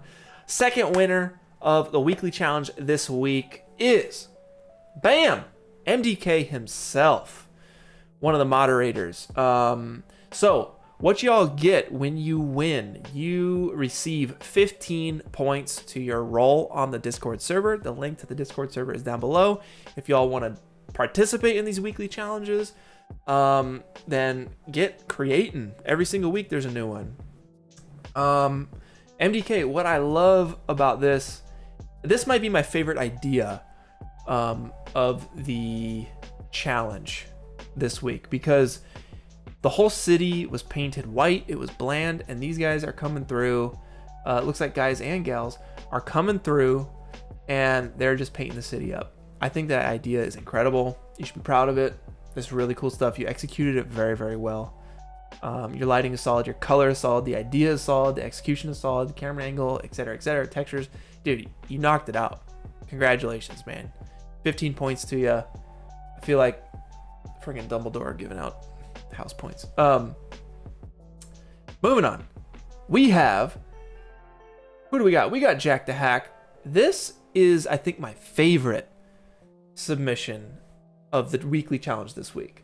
Again, the prompt was white, and this is incredible. I think you did an amazing job. I feel the power, the intensity. It feels very visceral to me.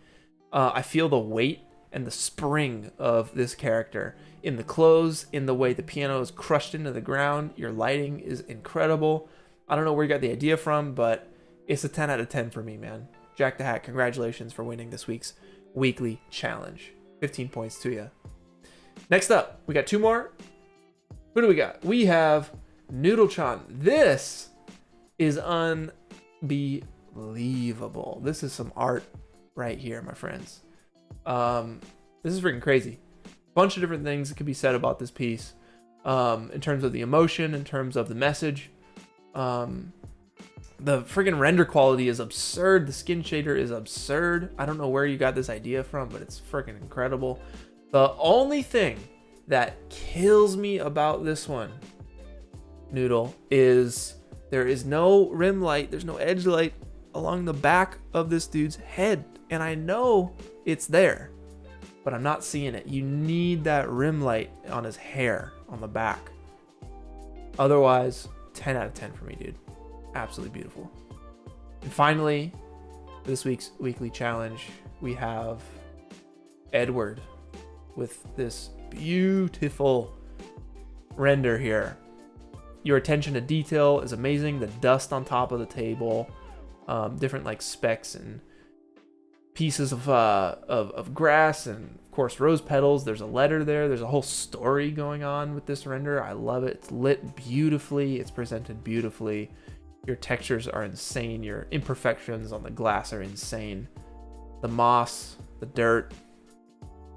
Yeah, this one's nuts. Edward, congratulations. This might be your first weekly challenge win. If I'm not mistaken. I could be mistaken, but who knows? Congratulations to you. It is beautiful. And you know how we do, y'all. We got some honorable mentions to get into. Because there are just some pieces of art that are so sick. They didn't win, but I gotta shout them out. So, who do we got? Madhav Ramesh. So you say you modeled and textured this horse from scratch. It looks beautiful, dude. You should be very, very proud of this.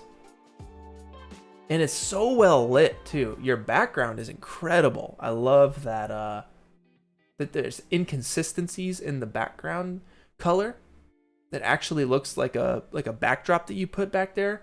I don't know if that's just like a noise map, or a displacement map that you put, or like some sort of deformer you put on the mesh. It looks amazing.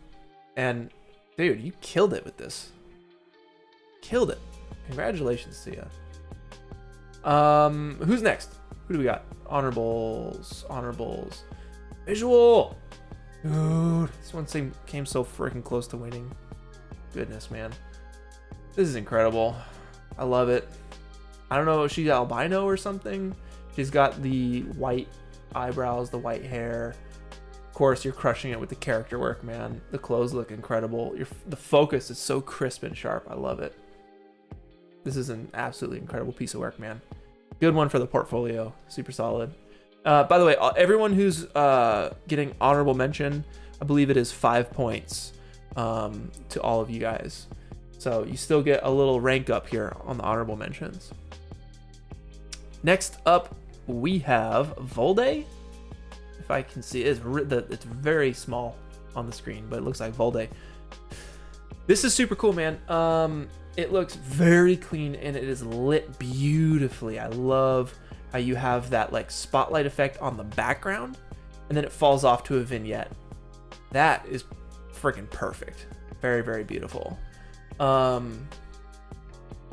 I love too, it's very, very subtle, but you have this gold stitching and like a gold zipper. I feel like you could have used a little bit more gold in your render. Because I still would have got the white thing. That would have been awesome. But I don't know if it's like gold hair, gold eyes, gold lips, gold shirt, gold something. I don't know, but gold backdrop. Who knows? But the white and gold is a nice feel. I think you could just went a little bit further on the gold there. Who's next? We got Soul Nate, I believe. Yeah. When I was looking at these, Soto Monte was joining me and he said it reminds him of like the Batman layer. And I was like, you know what? It totally does. Totally does. It looks photoreal. Your lighting is killer. Your setup is killer. This gotta be Batman inspiration, right? It can't not be. It looks really freaking good.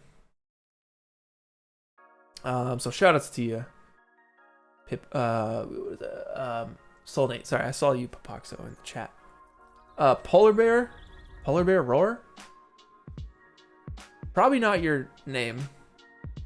Probably the name of the art. So remember to name your renders, please. Name your renders as your Discord handle so I can shout you out so you can get your points. Don't want to miss out on your points because you'll get in points. I love this one. Your lighting is killer. I love how you're silhouetting the bear with the moon, and it's also backlit too. You have that really nice crispy edge light there is perfect. I think you probably could have used a little bit more work on the left side of the frame. Maybe you could have scooted the moon towards the left a little bit more too. I feel like that probably would have been a little nicer. It feels really scrunched up against the bear. Yeah, the left side is just lacking a little bit, but the lighting on the bear is so freaking good. It looks beautiful. I just had to shout you out. So it's good stuff. One Dead Duck is next. Of course, with your photorealism, it looks very beautiful. Good framing, good composition.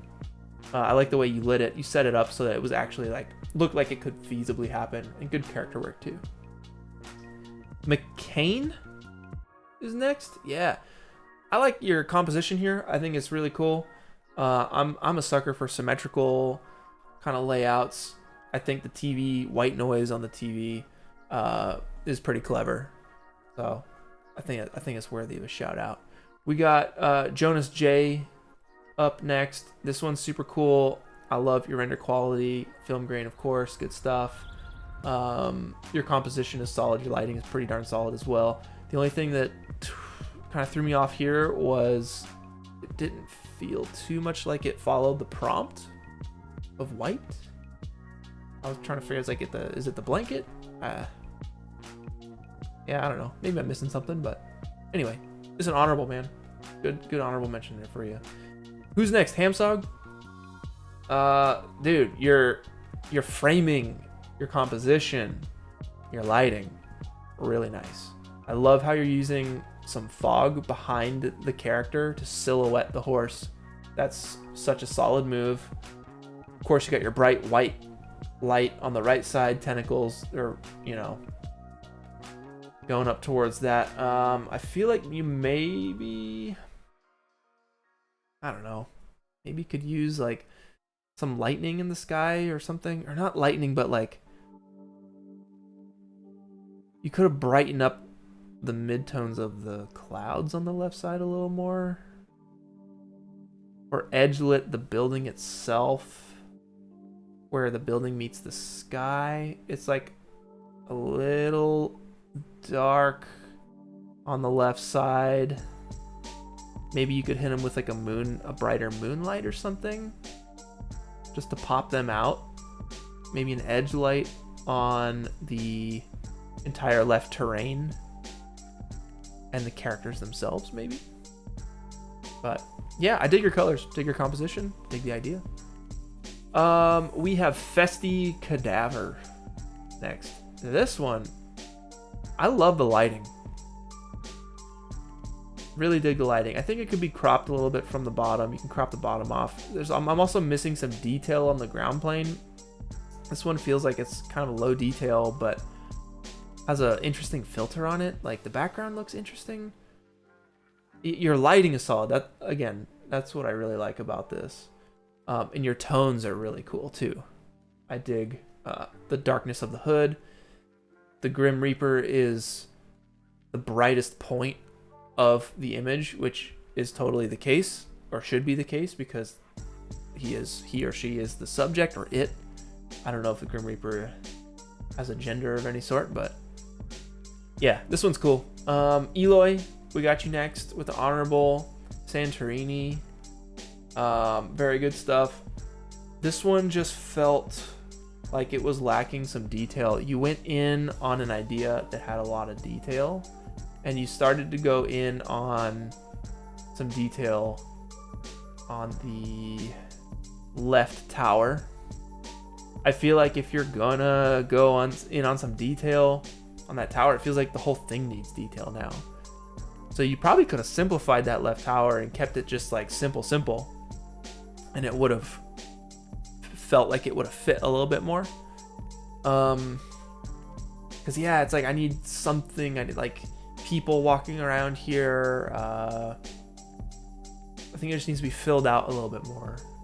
But I really like it. I've always wanted to go to this place. And there's actually a really fun game. I think it's called Santorini.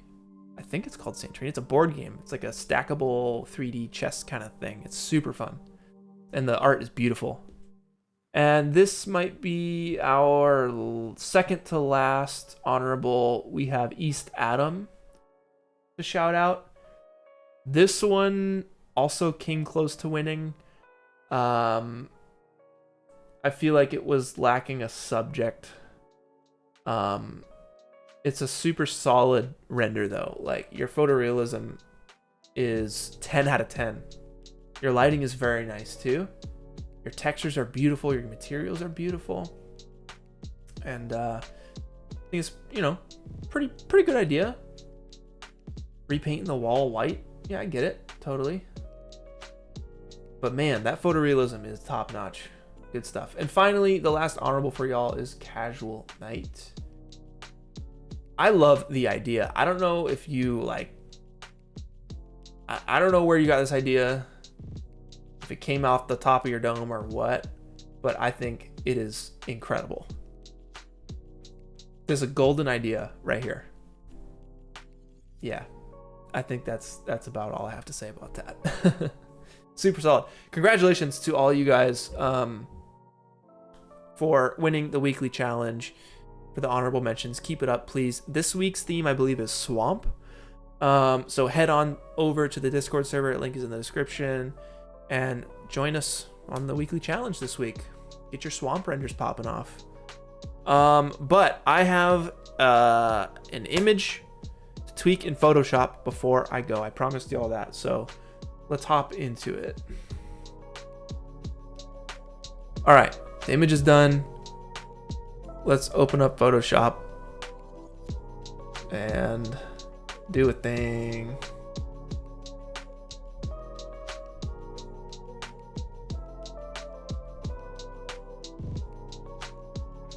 Alrighty.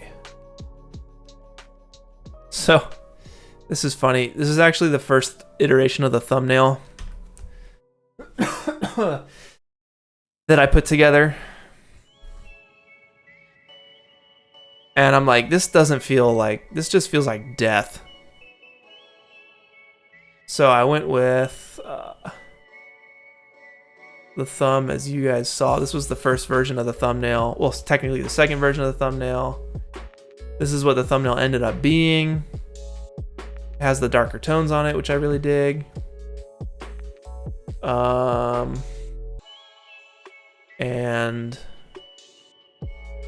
let's see. Where are we at? Bam.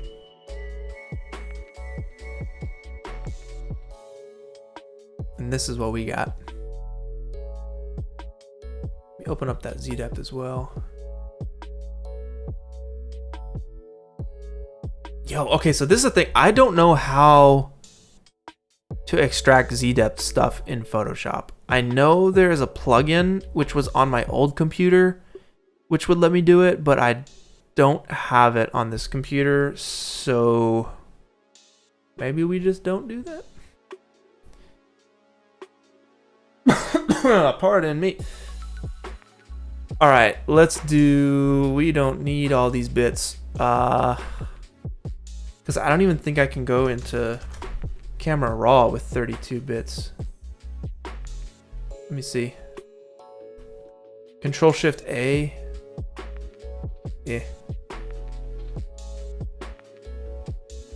Yeah, Visual OpenEXR. I think that is what I had.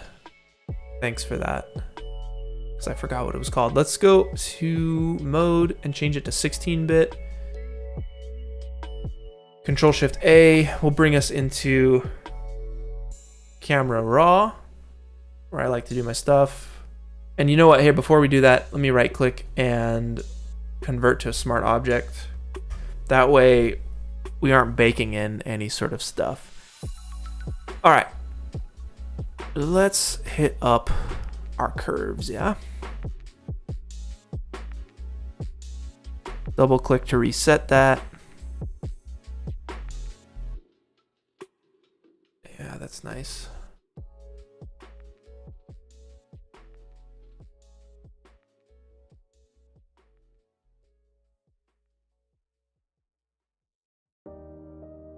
That feels pretty good. Mm-hmm.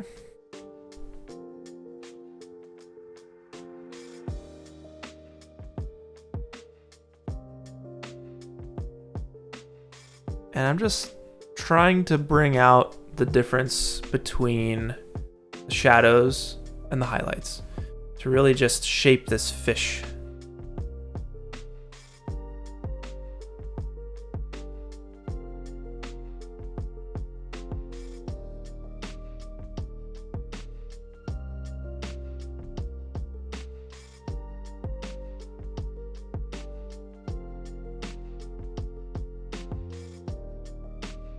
And maybe something like that. Clarity could help too. Texture, kind of pop out the details. We don't need too much because it kind of gets a little chunky. I'm happy with the color. So let's go ahead. Let's maybe see about a vignette. We already kind of have one, but let me see what I can do. Let's feather the crap out of it.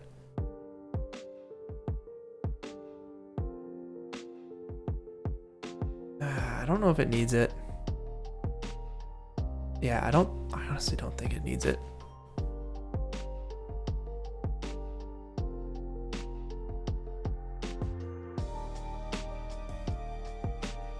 All right.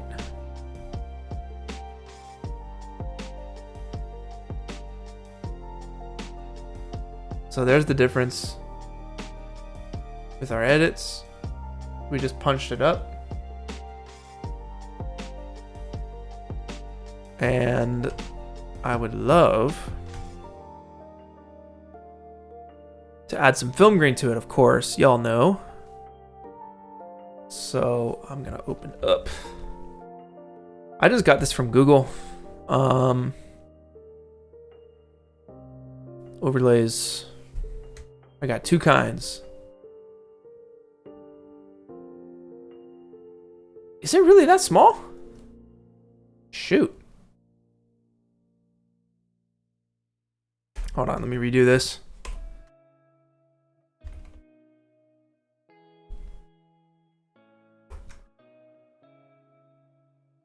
I wonder if there's a fit to screen option in Photoshop.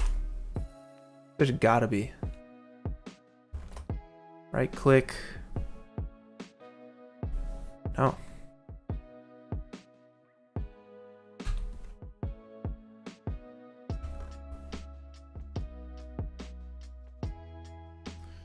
Film grain is a subtle thing.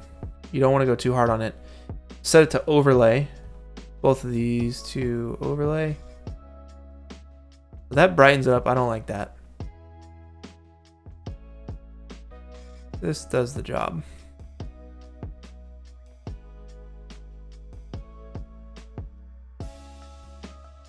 Yeah, that looks nice.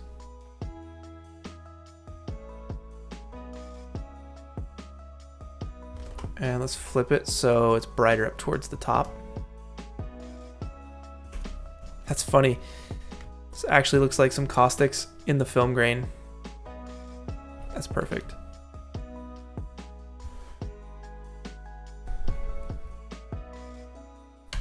Yeah, I feel like it just needs some like text. I don't know.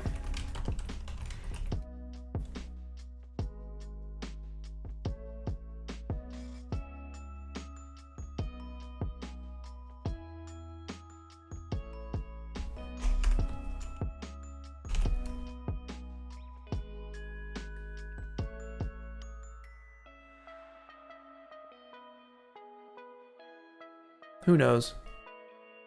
I don't want to be too cringy with it, you know. I think subtlety is good here. That's crazy. I'm a fan of this. I am gonna get rid of some of these floaters here. So I'm going to duplicate this. Let's see. Control J, duplicates, make a new layer. It's like both of them. Merge. Just a quick way to make it rasterable. And I think we can do this with the healing brush, spot healing tool.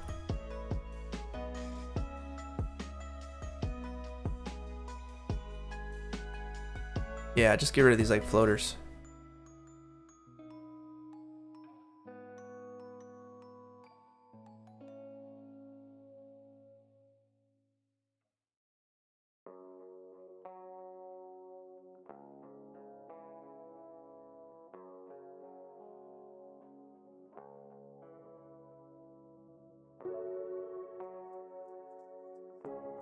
Because again, I want it to look real. Oh!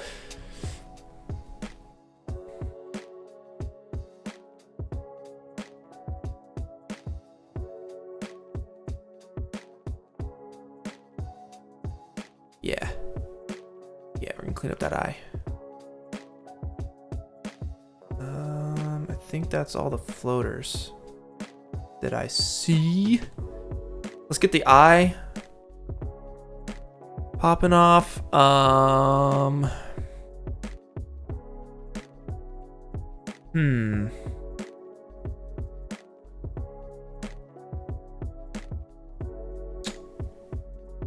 What's the best way to do this?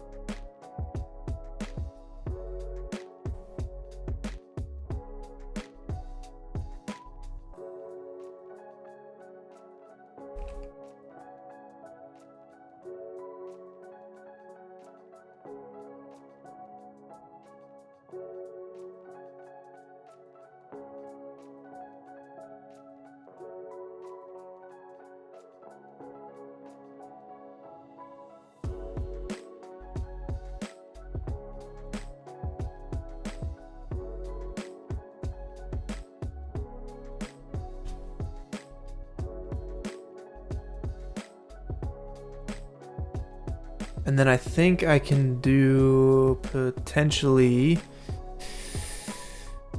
burn tool.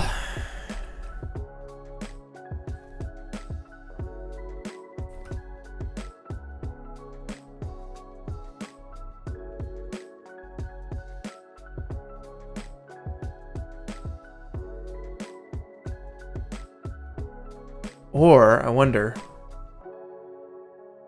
I'll duplicate this again. Let's go filter, sharpen, unsharp mask.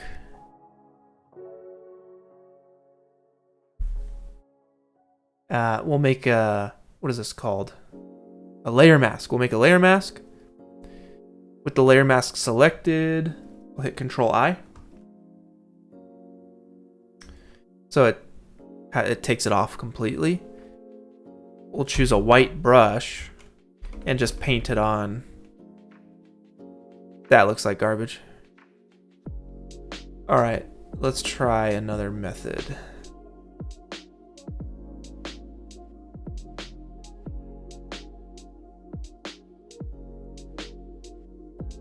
Maybe I just increase the highlights around this part.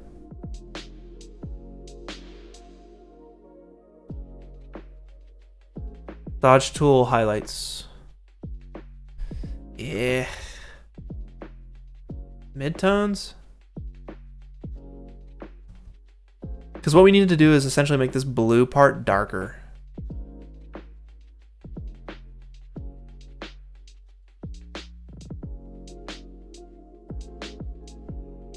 And everything else a little bit brighter.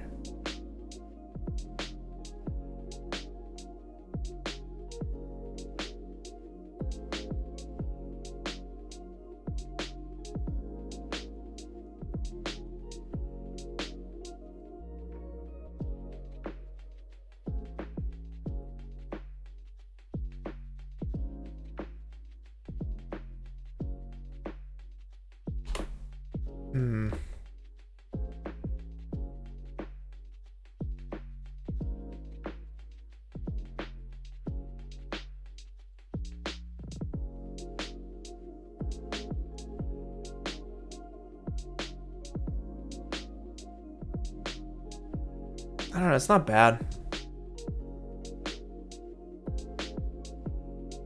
It's not bad at all.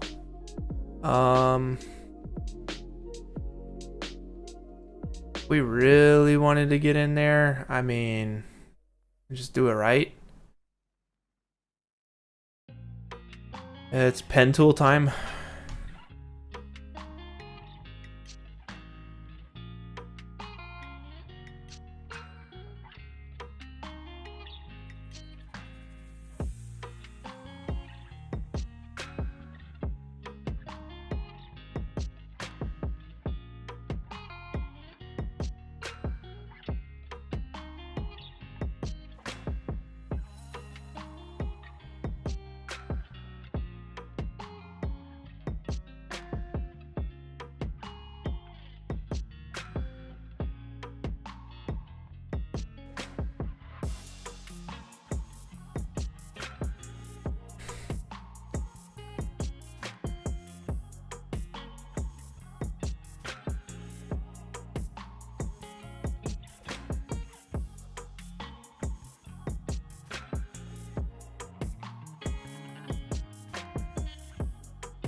All right, path to selection.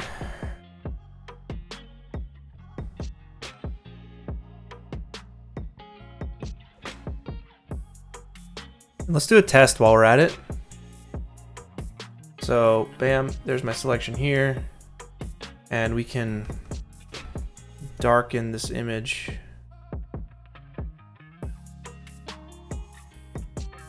Just a bit.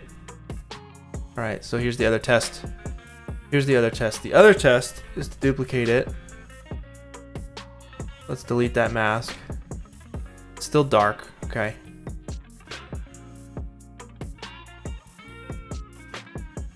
The other test is to magic wand.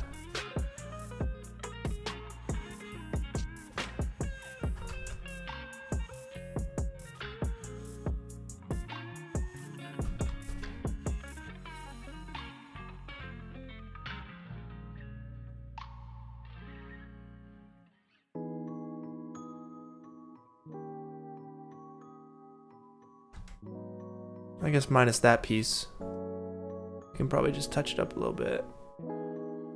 There. God dang it.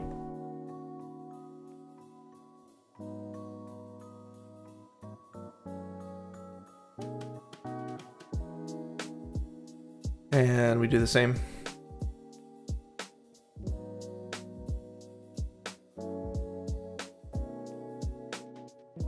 The magic wand is a touch softer, but saved us a lot more time. And I think that is a much cleaner eye. That totally works. Oh, maybe one last thing we can do is accentuate those rays a little bit more. So let's go with the burn tool. We'll go mid-tones, real subtle on it.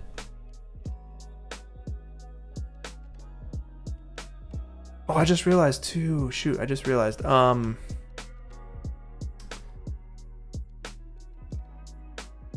That I think those floaters was part of this.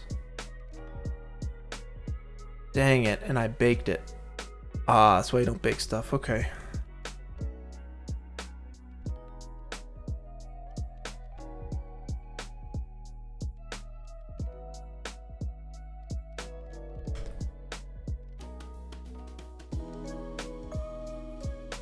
No, but it's darker because I baked the levels into the image. That's why you don't bake the levels. All right, spot.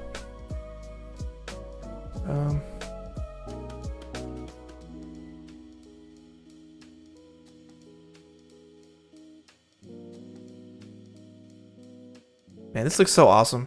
I'm really proud of this. I feel like it's been a minute since I made a piece of art on stream that I was really proud of.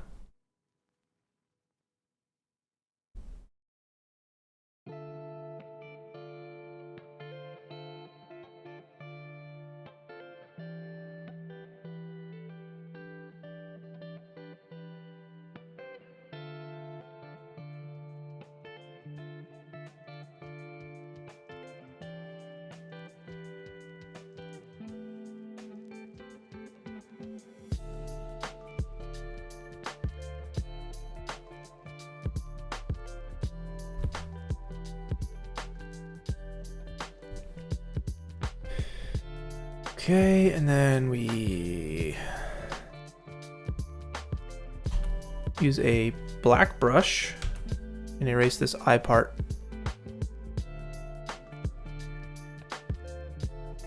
Feel like that could just use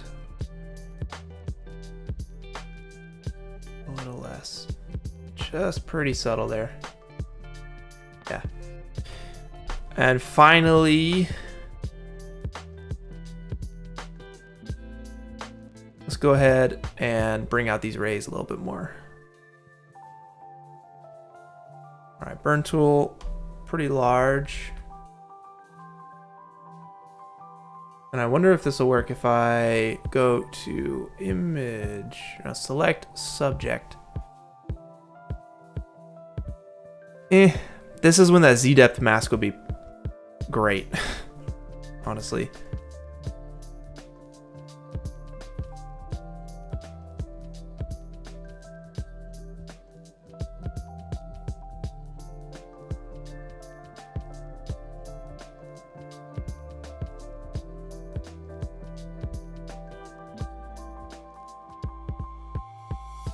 Even subtler.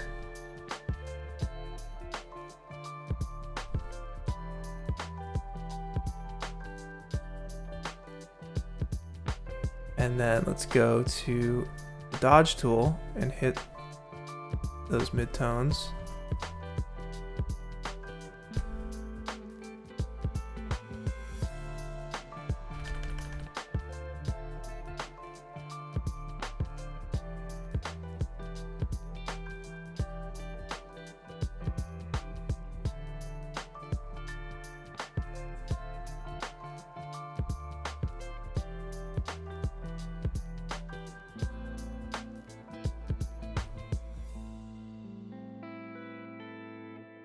Sweet.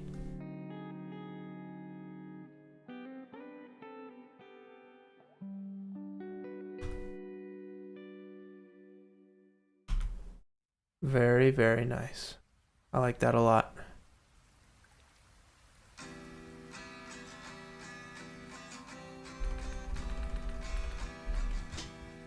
Evolver, yo dude. You're back. Thanks again, man. So generous, so kind of you. Thank you, thank you, thank you. I know, I'm really proud of this one, dude. Felt this turned out really well. Let's go with a gray brush. So we just kind of drop the opacity. Or, you know, I'll go with a black brush with just a low opacity. Over the mask itself. And that way I can kind of just make the rays not as subtle, or not as obvious. Yeah, that's good. Bridgie, we did camera raw. We did camera raw at the beginning, actually. What I will do, though, I think this wood is a little dark. So I'm going to try and bring that back.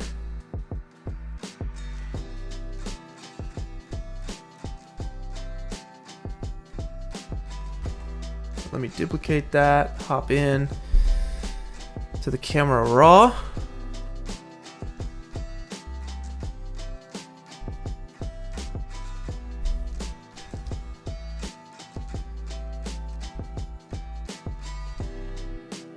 What the heck?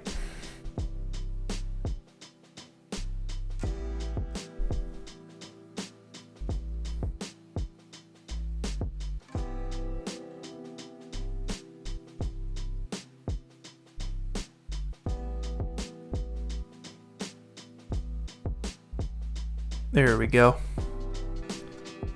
And I'm just gonna,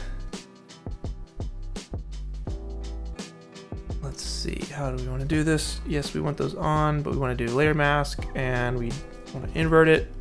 So we are back to our normal image here. Bam. With this. Nope, just that.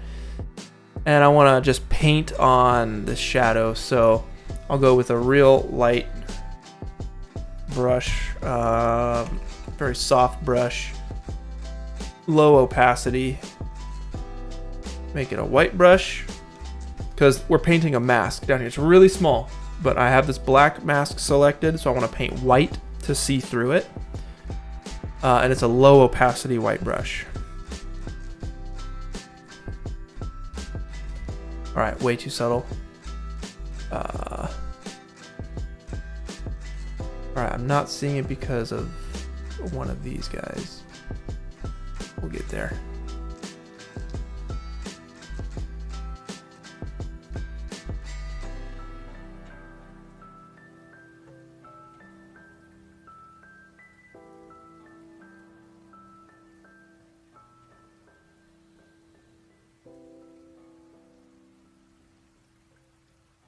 Much better. Much better. There's our eye. There's this bit, which I need to erase to reveal what we did down here.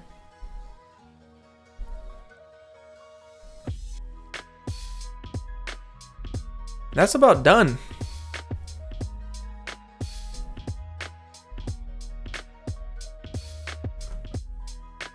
Bam.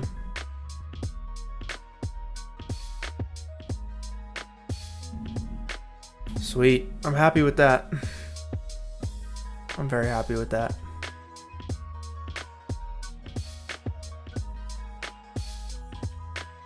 Heck yeah. That'll probably be the new thumbnail. All right. Export.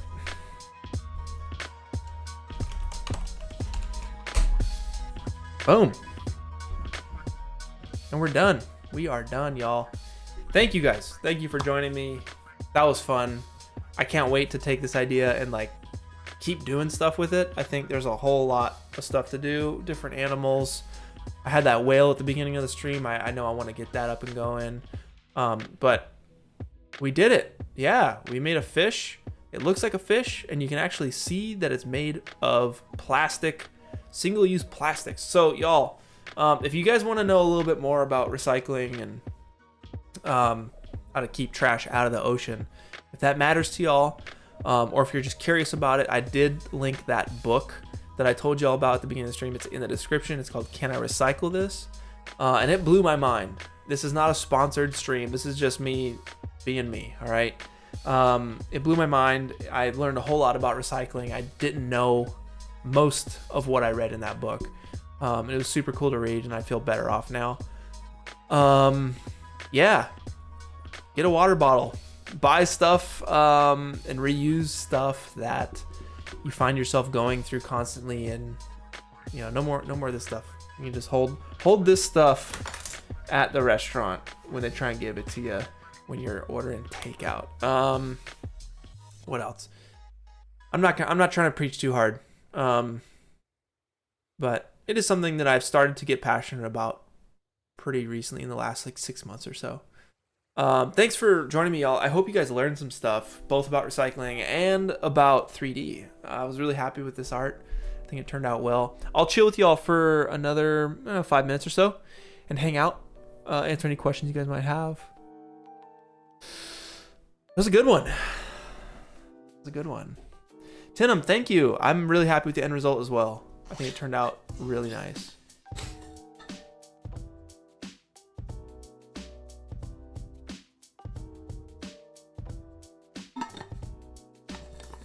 The ocean cleanup, I'll look that up, Melanie.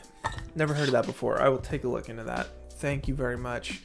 What film stock do I like using, Melvin? I love Cinestill 800T. That's a really good one.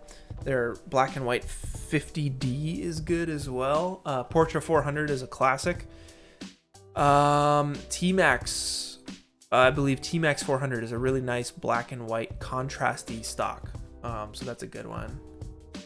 Lolman TV, is this a challenge? No, not a challenge. I'm just creating art on the stream today. Just doing a one-off. Mitch, you should launch a 3D challenge of creating renders from plastic like you did in the stream. Could be cool. It's interesting, you know. It'd be sweet to raise some money for some ocean cleanup stuff if y'all are into that. I know I am. I have been getting 1,000,001 requests about, am I going to do an NFT, blah, blah, blah, blah. I think the only way to do an NFT for a challenge is to donate the money, donate all the money. I could see doing a challenge, something like this, minting it, selling it as an NFT, and donating it to some sort of ocean cleanup thing. I could see that. I don't know. Curious to hear what you guys think about that, but yeah, I love this. I love this. Like I when I had the idea in my head, I was like, oh my god, I gotta do this. It's a super cool idea. So I think I want to do a couple other versions of this. I think it'll be really cool. I love that underwater move. I was not expecting the underwater move. That was good. Where do I get inspiration for creating art, Luke? Ah, man, anywhere and everywhere. Music. I love listening to music. That helps me. Traveling, going out, visiting places I've never been to before. That helps me too. At a certain point, like, I think getting inspiration from your adventures, your life, versus looking at other people's art will come up with more like unique results. The more you can like look in towards you for inspiration, I think your art will be more unique. Sorry, y'all, I'm out of water. At this point, I'm dying.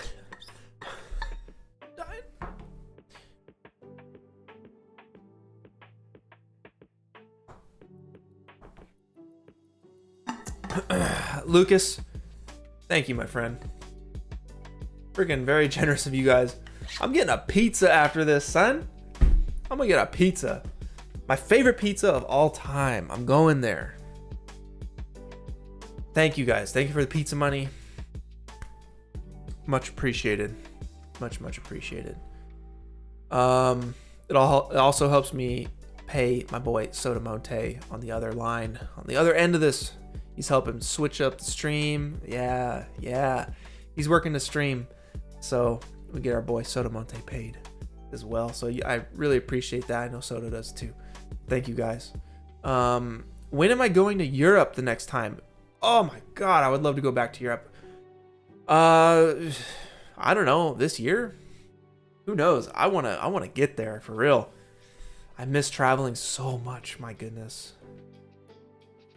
Are these the Riddler's glasses? I have no idea. I got them on Zenny Optical. Y'all have asked me that in the past. Zenny Optical, you get some cheap glasses there. What else? Oh man, Hybrids. Yeah, I've seen that short film. That was great. That was a great short. I love that. Just look up Hybrids 3D short film.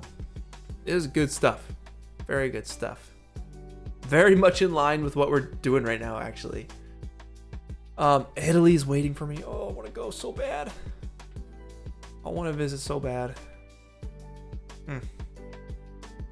Man, Vienna. Ooh, Melanie. Vienna. Oh my god. It'd be amazing. Spain. Yes, Soto. That whole area. Like, I don't really know geography until I go to a place and I like am forced to like look at the map and like, oh, this is here, this is here, this is here. And I think all that stuff is like pretty, you can hop on a train and like hit all that stuff, right?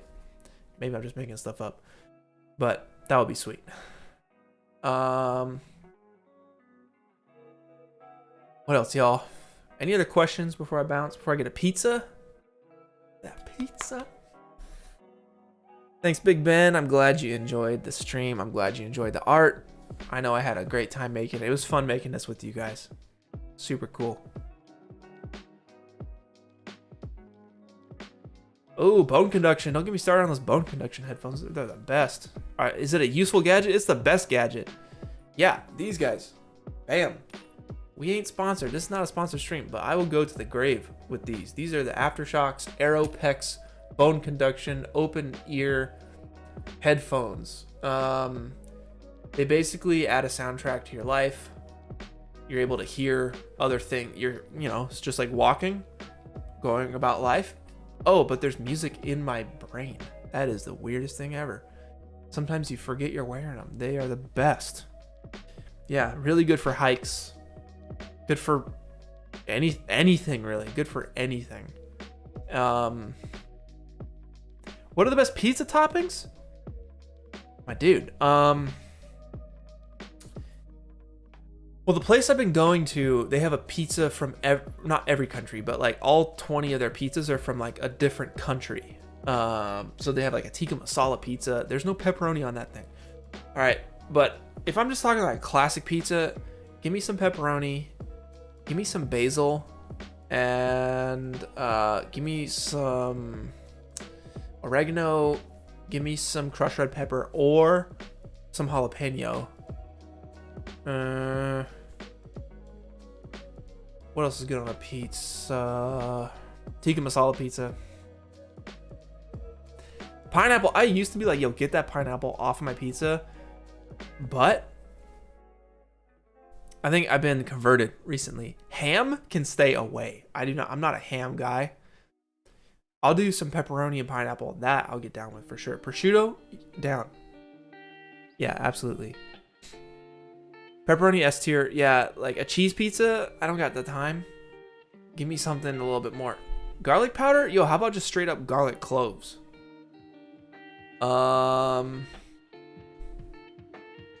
Any other questions, y'all? Oh, yo, so I went to this place. Fat Tony's in Whistler.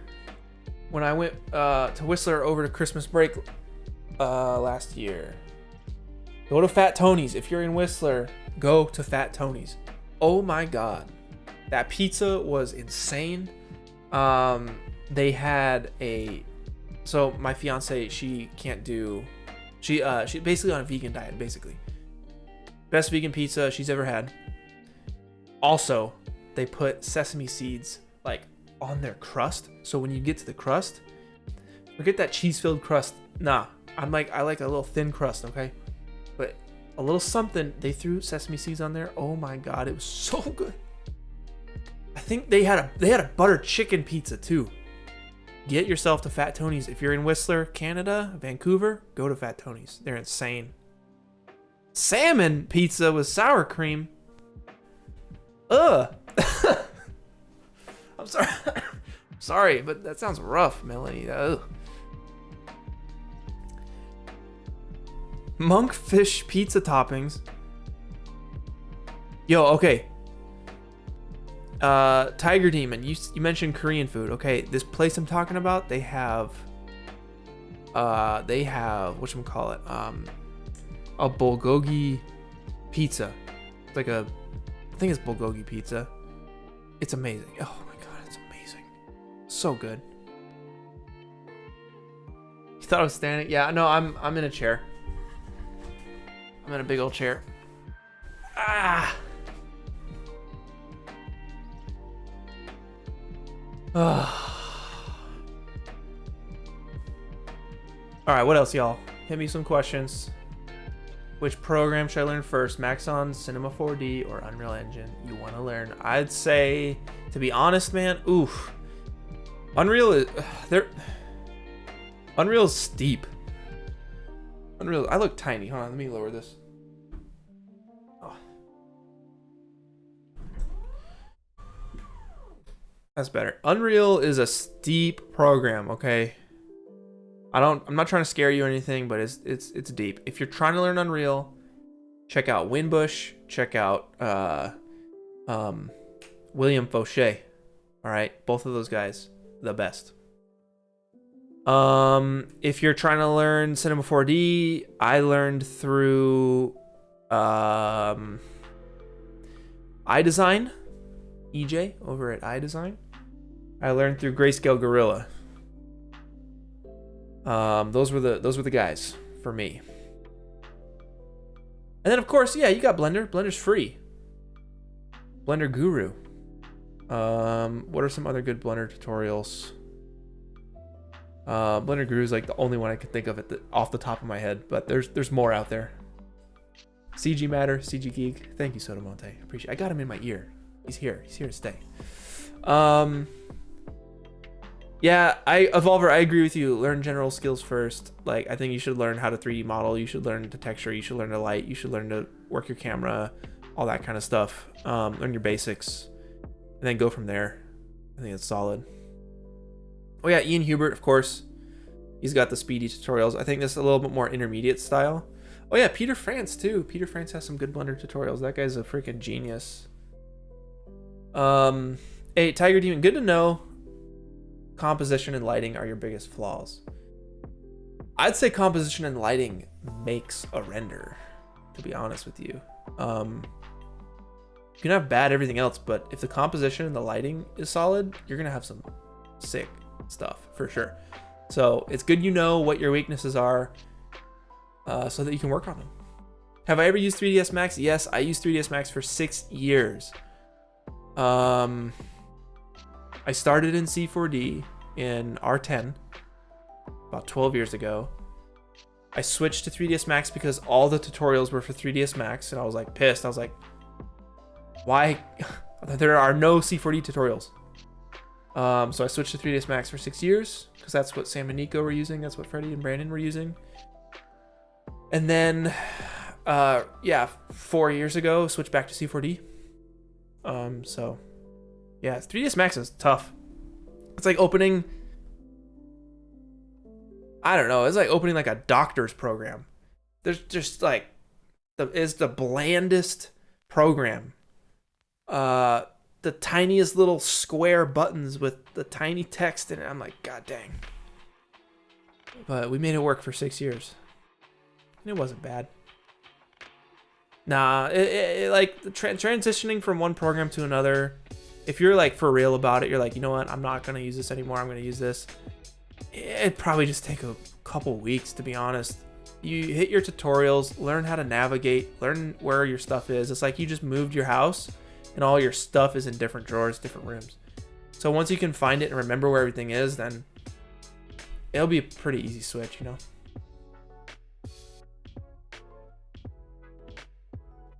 What else, y'all?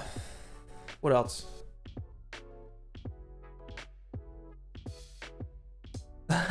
Thanks, Chris. I appreciate that. Oh, funny. All right, have I been seeing OpenAI DALL-E stuff? That's funny. Sotomonte mentioned that yesterday when we were prepping the stream.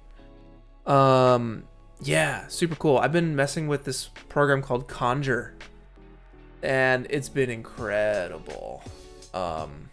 It's conjure.art. And you type in whatever you want, and it produces some crazy AI generated art. And I think it's perfect for coming up with ideas. Like, I really want to start using that as my concept, and I think I'll probably work that into maybe one of my next renders, one of my next for real renders. I'll start just coming up with ideas with the AI art, and go from there. I think it'll be a really cool way to make something. When am I coming to the Maya class? I will not be coming to the Maya class. I refuse to come to the Maya class. No, I'm just kidding. No!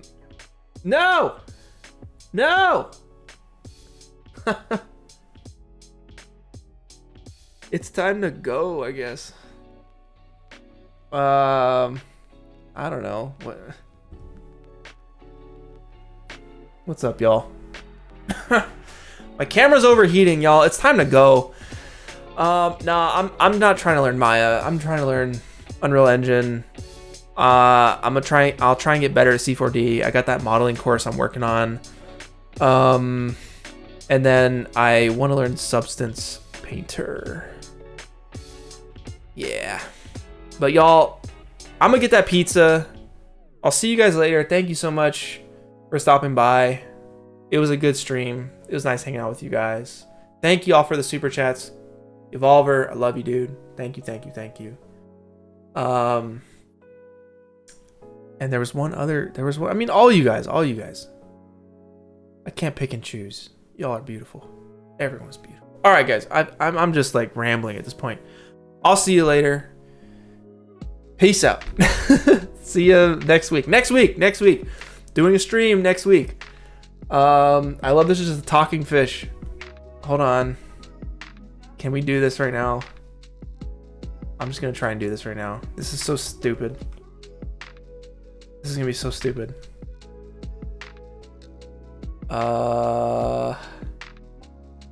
This is so stupid. Is it worth it? It's worth it. It's worth it. It's worth it.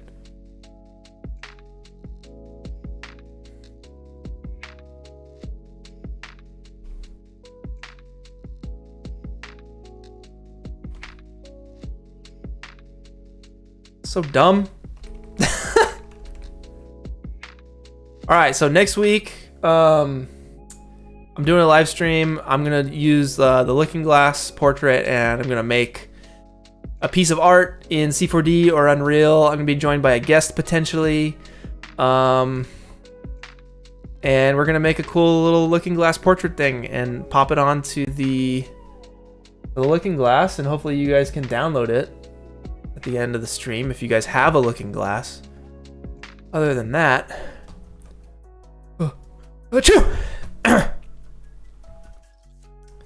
yeah. Anyway, where was I? I was being stupid. Other than that, I think that's it. I'll see you guys next week, 10:45. Until next time, goodbye.